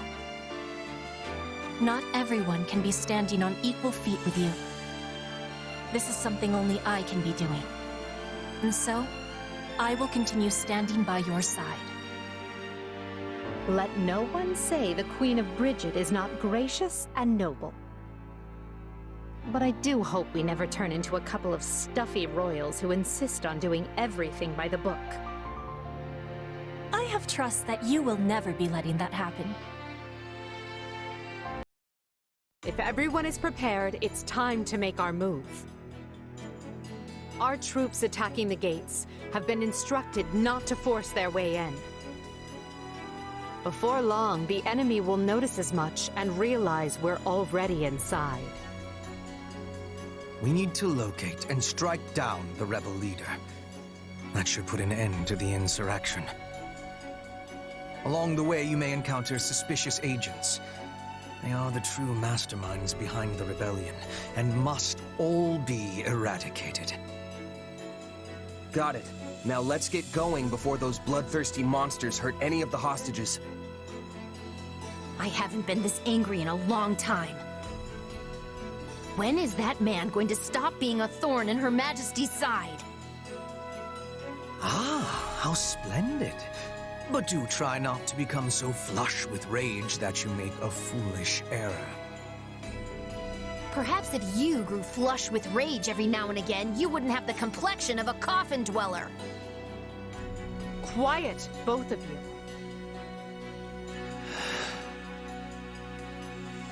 You don't have to do this, Ferdinand. You can always stay back if you have doubts. No. Fate put me on this path, and now I must walk it.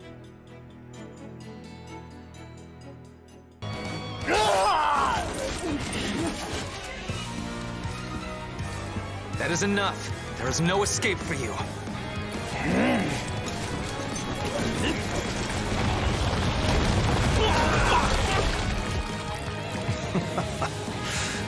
Go on then. I'll leave for you the final blow. You leave me nothing. This was ever my burden to bear. Father! No, you are just a traitor now. In light of your crimes against the Empire, the punishment is death!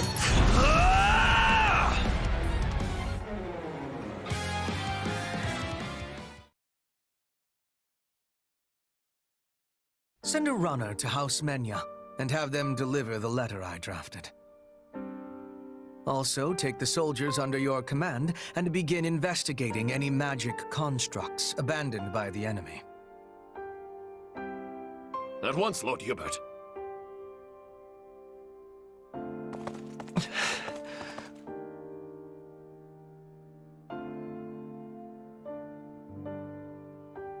It must be awful to end your own parents' life. Shouldn't you say something? You comforted Fleisha, after all. Come on, Ferdinand. Let's get going. No. You may continue without me. I would like to stay here a moment. Just a moment longer. Hubert, we have a messenger from the Alliance, and I need to know where our Western campaign stands. Ferdinand, may I have a word? I thought I'd let you decide how to punish your father's followers now that they've surrendered. Furthermore, this incident has led to the end of Fenya and several other noble houses. We need to settle the matter of the next Duke Ire, and we need to do so quickly. So if you don't mind... Is this your attempt at solace, Edelgard? What? I will punish the troops, and I will find a way to administer my father's lands. You can trust in me, Your Majesty. And thank you for considering my feelings in the matter. I never expected we'd have our hands this full after returning from Fargus. Still, we've managed to quell the turmoil and maneuver our way back to Enbar. Due to the valiant efforts of Count Berglies and his Aryans Road garrison, the kingdom's counter-offensive has hardly put a dent in the western lines. I wager the reinforcements reached them in time. It's a good thing we do not have to maintain a large military presence in Leicester. But of course, that was Her Majesty's plan all along. We'd be up to our shoulders in trouble if we hadn't settled hostilities with the Alliance. Do you think people in the Empire will be all right? I'm worried about the opera company, of course, but I'd also be devastated if anything happened to my friends in the capital. The end result of all this was the complete expurgation of the Empire's remaining dissidents. In a way, we should be thanking them for handing us this opportunity on a gilded platter. Adrestia deserves some stability for a change, so I think it's good that Her Majesty has total power now. With the opposing nobles wiped out, it's a breath of fresh air after the way things were under the old Emperor. Lynn, think about who's here. It is all right, Dorothea. I have moved on. It's funny, though. I was sure my father would take part in the rebellion, but he just didn't. I mean, I feel like all he ever did was complain about Her Majesty, you know? I guess he was so scared of the church that he decided to stay holed up in Cageccc. What is our next action, Lady Edelgard? If we are returning to the Western Front, I will have preparedness. Fighting your own people sure takes the thrill out of battle. So let's go wall up the kingdom instead and put an end to all this. Who's with me? All that remains is for Adrestia to claim victory. And along those lines, I wish to present an idea. One last stratagem to ensure that we prevail. We were successful in striking down Cronia at Fort Mercius. However, Lord Arundel, which is to say Talus, remains at large, and any schemes Solon may be plotting are so much conjecture in the wind. Still, his efforts in Rim territory effectively empowered the late Duke Ire to stage a coup. Whatever the case, he must have a very good reason for seeking to prevent the kingdom's fall. But why would they help the people who are harboring the Archbishop? It makes no sense. Unless their aim is simply to prevent the war from ending by any means possible. We know the kingdom's court mage, Cornelia, is connected to those who slither in the dark. They may have planted other associates in Fargus as well. If they already have the king's court dancing on strings, it stands to reason they would focus their attention on obstructing the Empire. I agree the theory hangs together. But does that mean we should expect more interference? We should, Your Majesty. Though I would at least like to think they no longer have anyone left who can act brazenly in the open. And need we worry about our mercenary friend? I was under the assumption that they had your implicit trust. Absolutely, but not enough to purge all of the doubt from my heart. I once trusted my uncle, as well as the late Duke Eyre, and he wasn't even replaced with a doppelganger. People who come in contact with those who slither in the dark are not the same afterward. How am I to trust anyone in a world where such a thing can happen? I do not disagree, Your Majesty. Yes, well, we must remain vigilant until the war is over for good and all. Although I wonder if we can rest easy even then.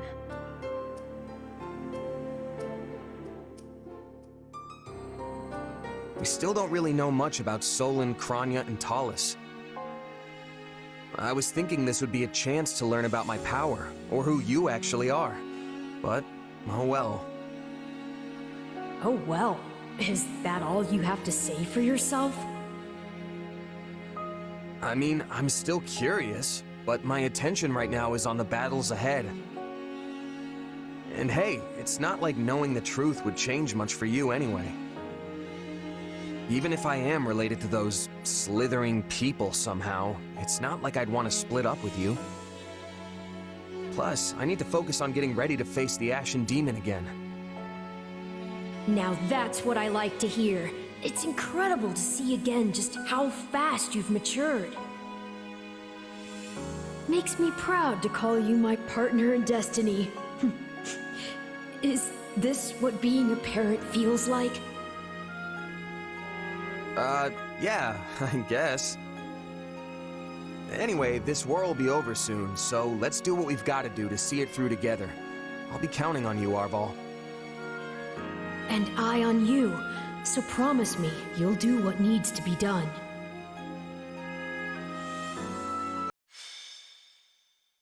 Scarlet Blaze. A clash of ambitions. Edelgard succeeds in containing Eyre's insurgency, and while she is concerned by the absence of the nefarious Talus, she prepares her army for the next step regardless. The time is nigh to crush the Kingdom and Central Church's growing momentum and put an end to the war. But no one knows that fate holds another cruel twist.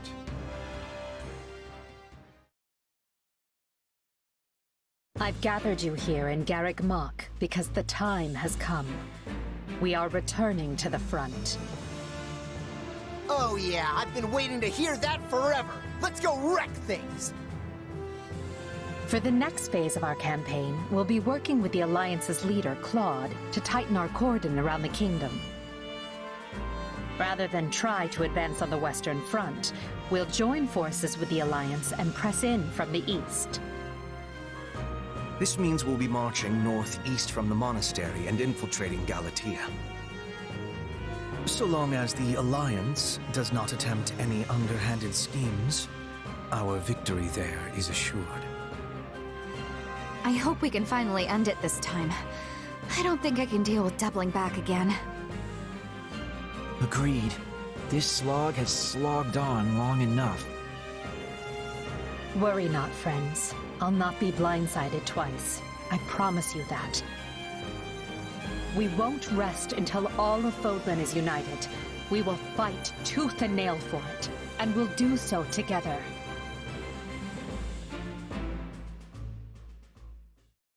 We made some headway on the Western Front once the Empire pulled its main force back.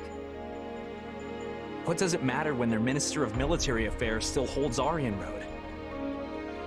Even if we were in a position to keep throwing troops at those walls, we're never going to crack them. But if we keep digging our heels in here, their main force will be on us again in no time. It appears they have already dealt with the insurrection at Fort Mercius.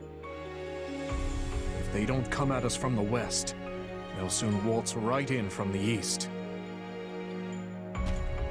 Might I offer a suggestion, King Dimitri? Of course, Lady Rhea. We should retake Cageccc. It is the only way to reverse our current fortunes. If I call upon the Church's faithful, they will come running from every corner of Fódlan to liberate the monastery in the goddess's name. With Cageccc under our control, we will be able to keep the Imperial army in check. Additionally, it might convince some of the more fickle Alliance lords to reconsider their loyalties. I mean no disrespect, Lady Rhea, but this proposal hardly seems... There is more. As you know, the Bishop of the Southern Church is currently seated at the monastery.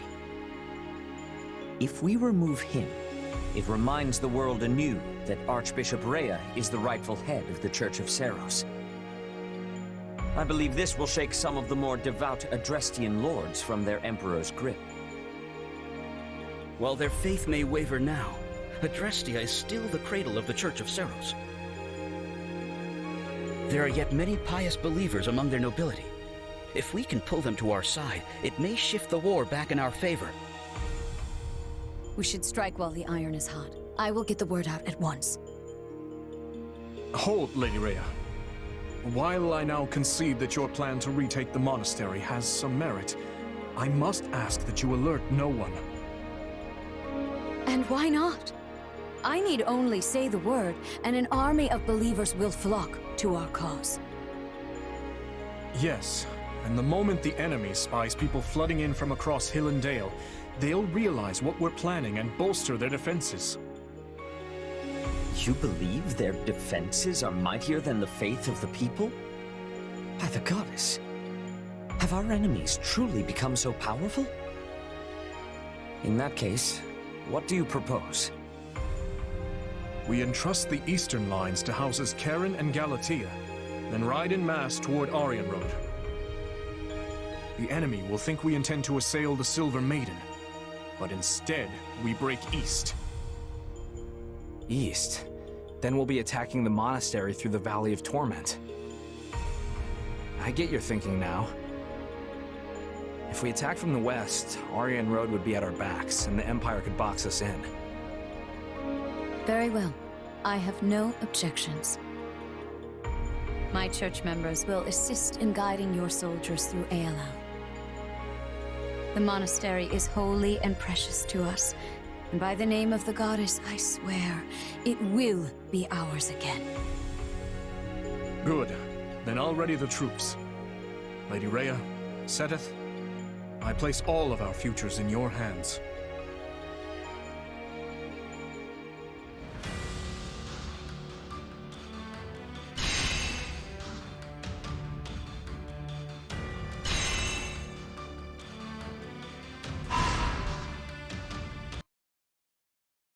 In that case, you should just keep picking commoners like me for all the important jobs. Strength in numbers, right? The more of us there are, the less anyone will be able to complain. I believe your point to be a sound one, but putting it into action will only heighten our chance of failure.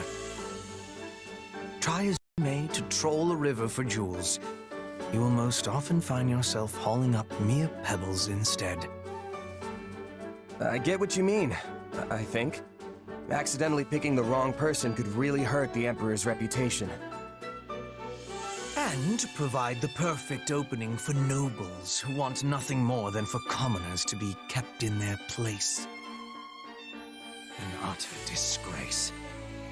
Here we stand amidst the flames of war, yet some on our side only seek to drag their compatriots down. There is no rot as fetid as that which plagues our foul aristocracy. It would not surprise me if they breathed noxious fumes. Yeah, I guess they are pretty bad when you put it that way. At any rate, it seems you must be the one to plow forward, for the time being. Come again? You are a mercenary, Captain, no? Surely there are worthy candidates for promotion among your subordinates. The situation would be far less volatile if any potential appointees came with your direct endorsement. Oh, good. No pressure at all. And if the person I pick doesn't work out? Assuming they are not totally indefensible, we would do our utmost to shield them from criticism. Though I suppose if worst came to worst, we would be forced to sever ties with them. And you. That's cold-blooded, Hubert. I'm not sure I'm up to the challenge, knowing what's at risk. Nobody is forcing you to pick someone. If you think it impossible, I will not try to convince you otherwise. Right, got it. I guess in the meantime, I'll let you know if I think of anyone who might be able to handle the job. Oh, and let's keep the whole severing ties thing to the real worst-case scenario, okay? You might look the calm and logical type, but I know your emotions can get the better of you sometimes. A keener insight than I expected. Perhaps you truly are the right person for this task. Quite the eye you have on you. Thanks. My vision's not too bad, I guess. Now, if you could only pair it with some intellect, we would have a true wonder on our hands. Long story short, the Kingdom is preparing to ride west with a huge army. It looks like they're going to throw everything they've got at Aryans Road. Yes, we have received similar reports. It's a pretty strange thing to do. I don't trust it. Then you believe it to be a feint. Interesting. Well, if true, there are only so many places they could go. They cannot ignore our troops and attempt to take Deirdre. That would be folly. So the only other place I can imagine they would be after is Cageccc. That's what I was thinking. So what's our play? We can't risk losing the monastery. We'll have to send more troops to defend it. But at the same time, we can't unclench the fist we are trying to bring down on the kingdom. Our only choice is to mobilize the full resources of our regions. Spoken like a woman with might to spare. I'm afraid we in the Alliance are already at our limits. But hear me out for a second. If the Kingdom really intends to attack Cageccc, they won't approach from the west. That would put them smack between your forces in Aryans Road and the monastery. It'd be suicide. That leaves them with only one option. You're saying they'll take the northern approach through Edelgard? Yep, the Valley of Torment, which just so happens to be the route we were planning to use ourselves. The Church of Seiros will likely mobilize every knight they've got, and that is a very big army. Supposing you are correct, what do you suggest we do in response? Should we change our marching route to avoid clashing with them? Nope. In fact, I vote we do the opposite. The Kingdom will catch on no matter how we try to deploy our troops, so I say let's meet them right there in Edelgard. Interesting. But the valley path is treacherous and difficult to navigate, which will blunt the impact of our superior numbers. Why would we play into the enemy's hands like that? Because sometimes trying to claim every advantage can be a double-edged sword. Leveling the playing field can often be the key to bringing an opponent down, especially if you know you can handle them. Besides, what better way to keep casualties to a minimum than by finishing them off in one battle? You know how to convince me. Very well. I can get behind this plan. Is there anything you would like to add, Hilda? You appear to be deep in thought. Huh? Who, me? Nah, I'm good. I'm just standing in because Claude asked me to. If it brings the war to an end quicker, I am all for it. Thanks for tipping me off. It was the push I needed.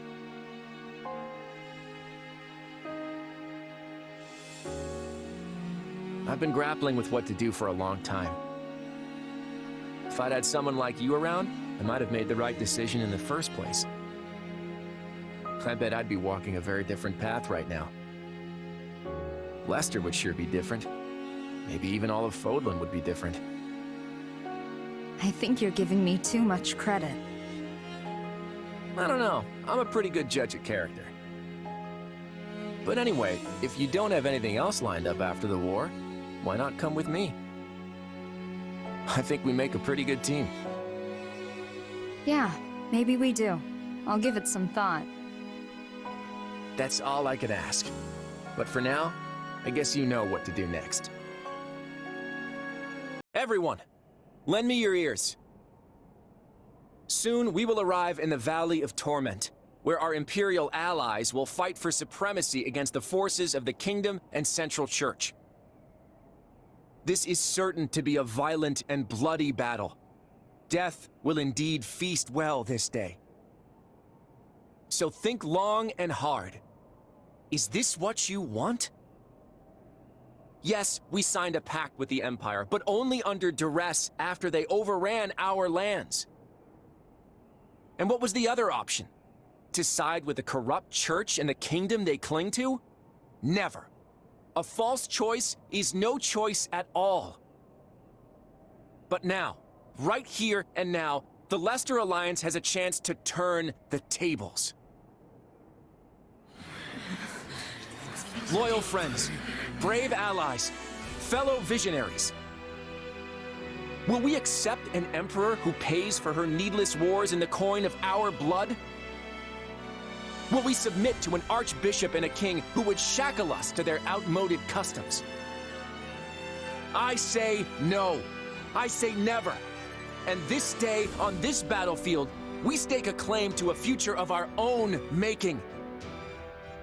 This day, we help these monsters destroy themselves and claim this world for our own.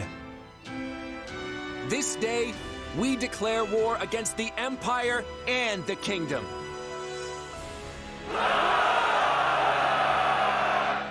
I take it you heard the ill news, Your Majesty?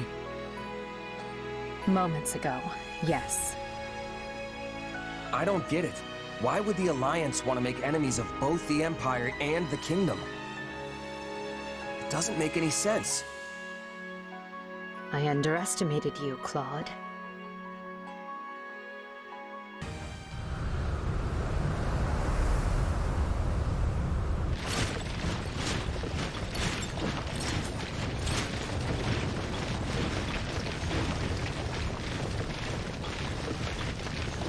The Empire, the Alliance, the Kingdom, even the forces of the Church. To think we would all meet in such a cramped locale. Hold on. Does anyone actually see the Knights of Saros amidst all this? I wonder if they're not even here to begin with.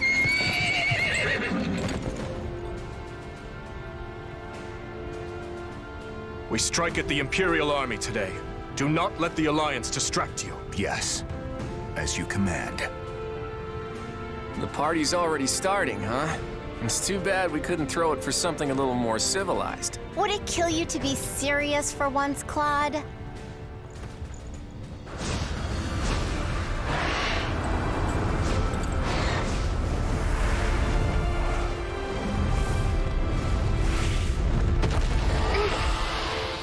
For the last time, Flayn, I am against this. It is not too late to retreat. And for the last time, I intend to fight. Besides, it would seem the battle is about to begin.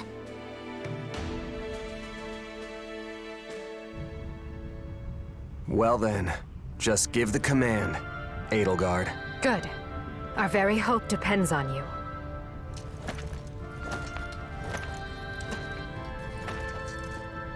Brave warriors of Adrestia! The time has come to demonstrate the Empire's valor, to prove our supremacy! Any who dare stand in our way must be cut down! Now! As one, attack!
You've finally done it. The Ashen Demon is no more. Mm-hmm. You don't sound too pleased with yourself. Yeah, I don't know. I know I should be. But now that it's over, I just feel kinda empty. What if all this was just some horrible mistake? What if there was another way we could have solved all this? Sorry. I shouldn't be dumping all this on you. There's nothing to apologize for. You're processing a lot right now. I'm not sure what it means to feel happy and empty and regretful all at the same time. But I think I'm going through it myself, too. Though I wouldn't call it happy per se, more like free. Like I've finally finished a quest I thought would never end. The relief could practically move me to tears. Hey, are you crying? I'm not sure, but I do know this. I'm beyond grateful for everything you've done for me. I couldn't have asked for a better partner in destiny. Same here, friend. A last-minute betrayal like that should have been the end of us. This is a massive victory, and yet... Something bothering you? Where was the Archbishop? Where was the main force of the Knights of Seiros? Rhea would have relished a battle like this, yet she was nowhere to be found.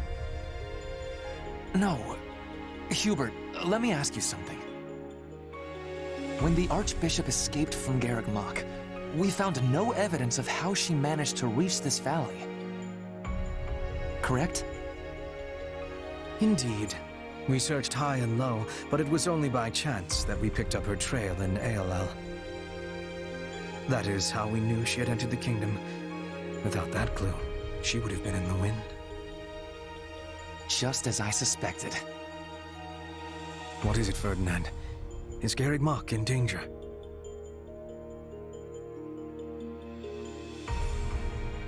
Of course. There must be a secret path that connects this valley to the monastery. Rhea and the Knights might be using it to attack Cageccc right now. It's certainly possible. Hubert, your thoughts? I will look into it, but I am almost certain that Ferdinand's theory is correct. We should assume this is the case and take action immediately. Of course it is correct. Very wise of you to see that. In that case, we'll divide our troops. The main force will proceed with occupying Galatea. We'll lead the remaining third south to Cageccc. Scarlet Blaze. A path forward. The Empire manages to prevail over the Kingdom and Central Church's coalition, despite the Alliance's declaration of war. But Archbishop Rhea is nowhere to be found. Edelgard and the others soon realize the Archbishop aims to use Aelel's secret trails to lead a surprise attack on Cageccc, so the Empire regroups and moves to intervene. Dire news, my lord! Huh? What now? What's happened? Another fire? Has a horse escaped? Don't tell me it's an assassin! Where's the body? No, my lord. Worse. There's a legion of soldiers closing in on Cageccc. We think it's the Knights of Seiros. Ah! But we're safe in here, yes? My life is of great military importance, you know. Protect me! Put those troops Her Majesty sent to use!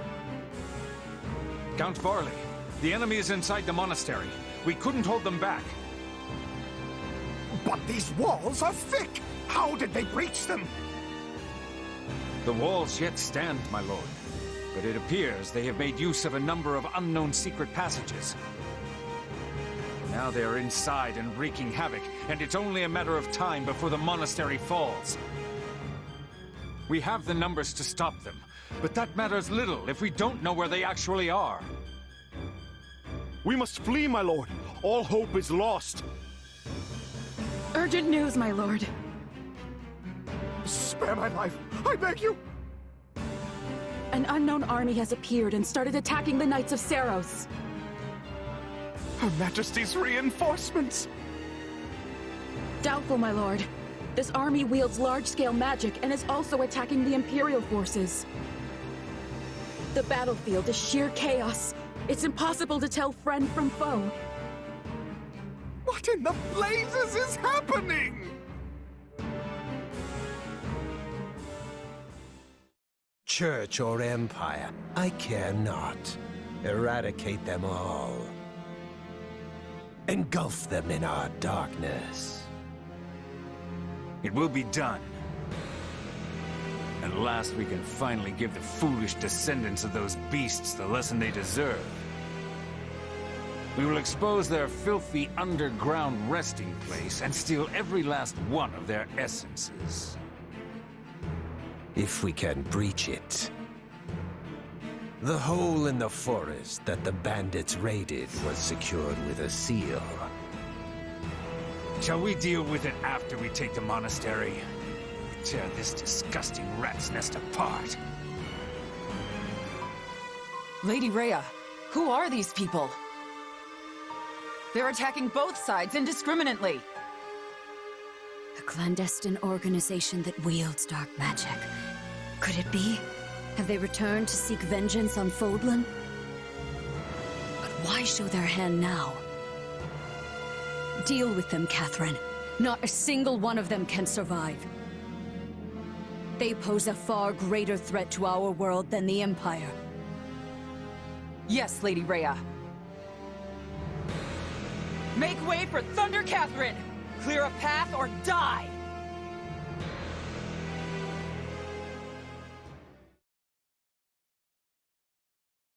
And that appears to be the current situation.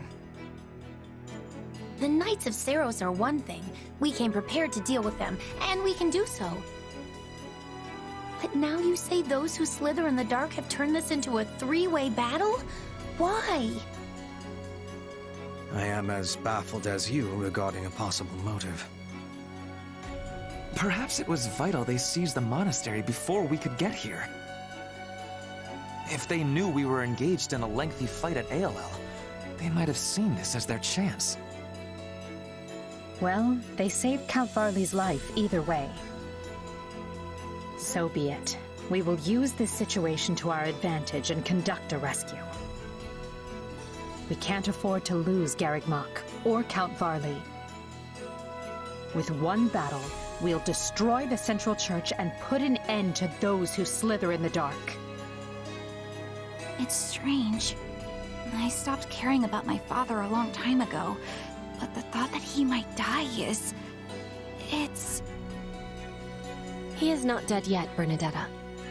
Unless you intend to be leaving him to his fates. No. No, of course not. I'm going to save him. If we're sloppy about this, we'll get dragged into the ongoing battle and suffer heavy losses. I would prefer to make this as easy for ourselves as we can. Let's find out what's going on in there, then look for the safest way in. I can tell you one thing. If Lord Arundel is here, I will choke the life out of him personally. I'll even let you watch, Your Majesty. Yes, just try not to overdo it. If that is settled, we will accomplish nothing more by brooding down here. Agreed. We'll begin the attack as soon as our preparations are complete.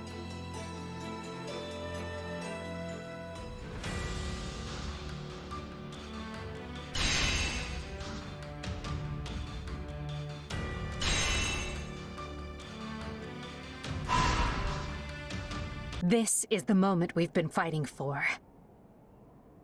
Rhea and Talis will be waiting just ahead.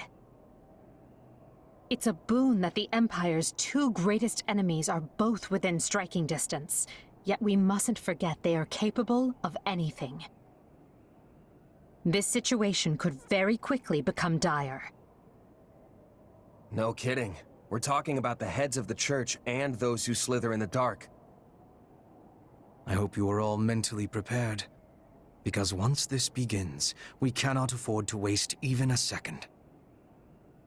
Lady Edelgard, we await your command. Through some strange twist of fate, we find ourselves capturing Cageccc for the second time. Our first victory signaled the start of the war, and today's victory will be a giant step toward ending it. Today, together, we usher in a new era. And at the end of this path lies our future. The time is now. All Imperial forces, advance!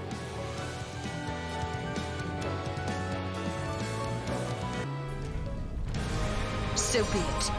I will crush you where you stand!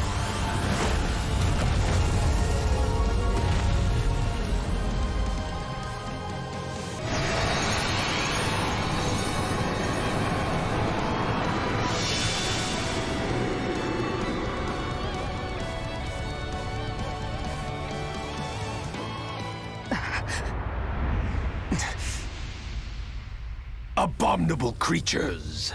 I will give you the burial you deserve!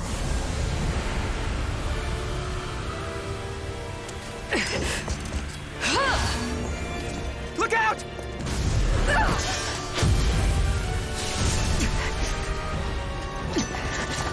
I will not allow you to sully this sacred place!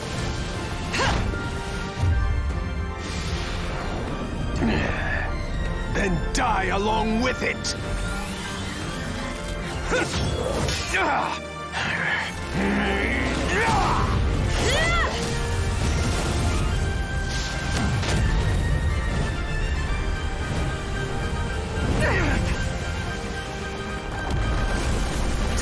It's gonna fall! This way!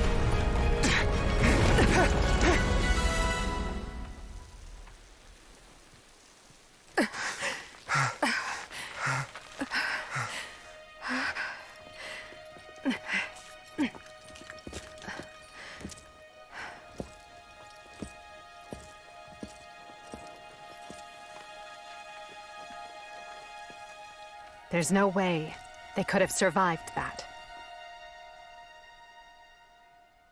Well then, just one thing left. Must we do this now? But I suppose you earned it. Just this once. At last, Fódlan has been freed from that which bound it. Today marks a momentous new chapter in its history, and we shall be its authors.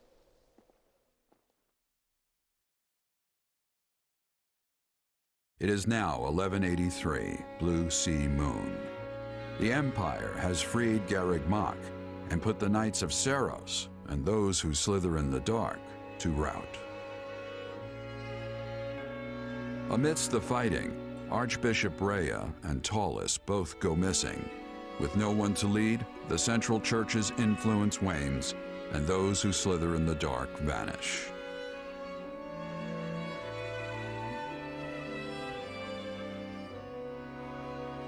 But due to Claude's breaking of a pact to serve his own ambitions, the Empire and Leicester Alliance soon return to war.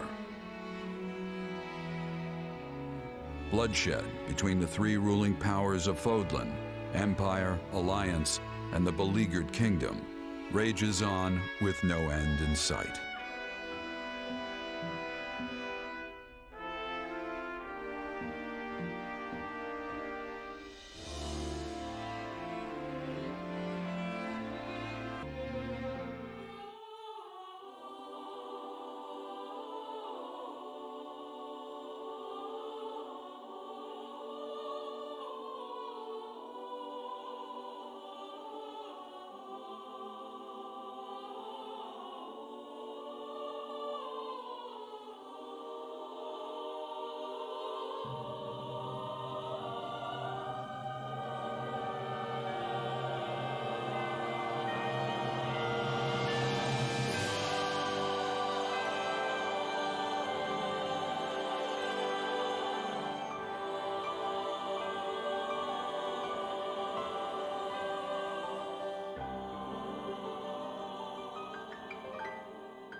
Lord.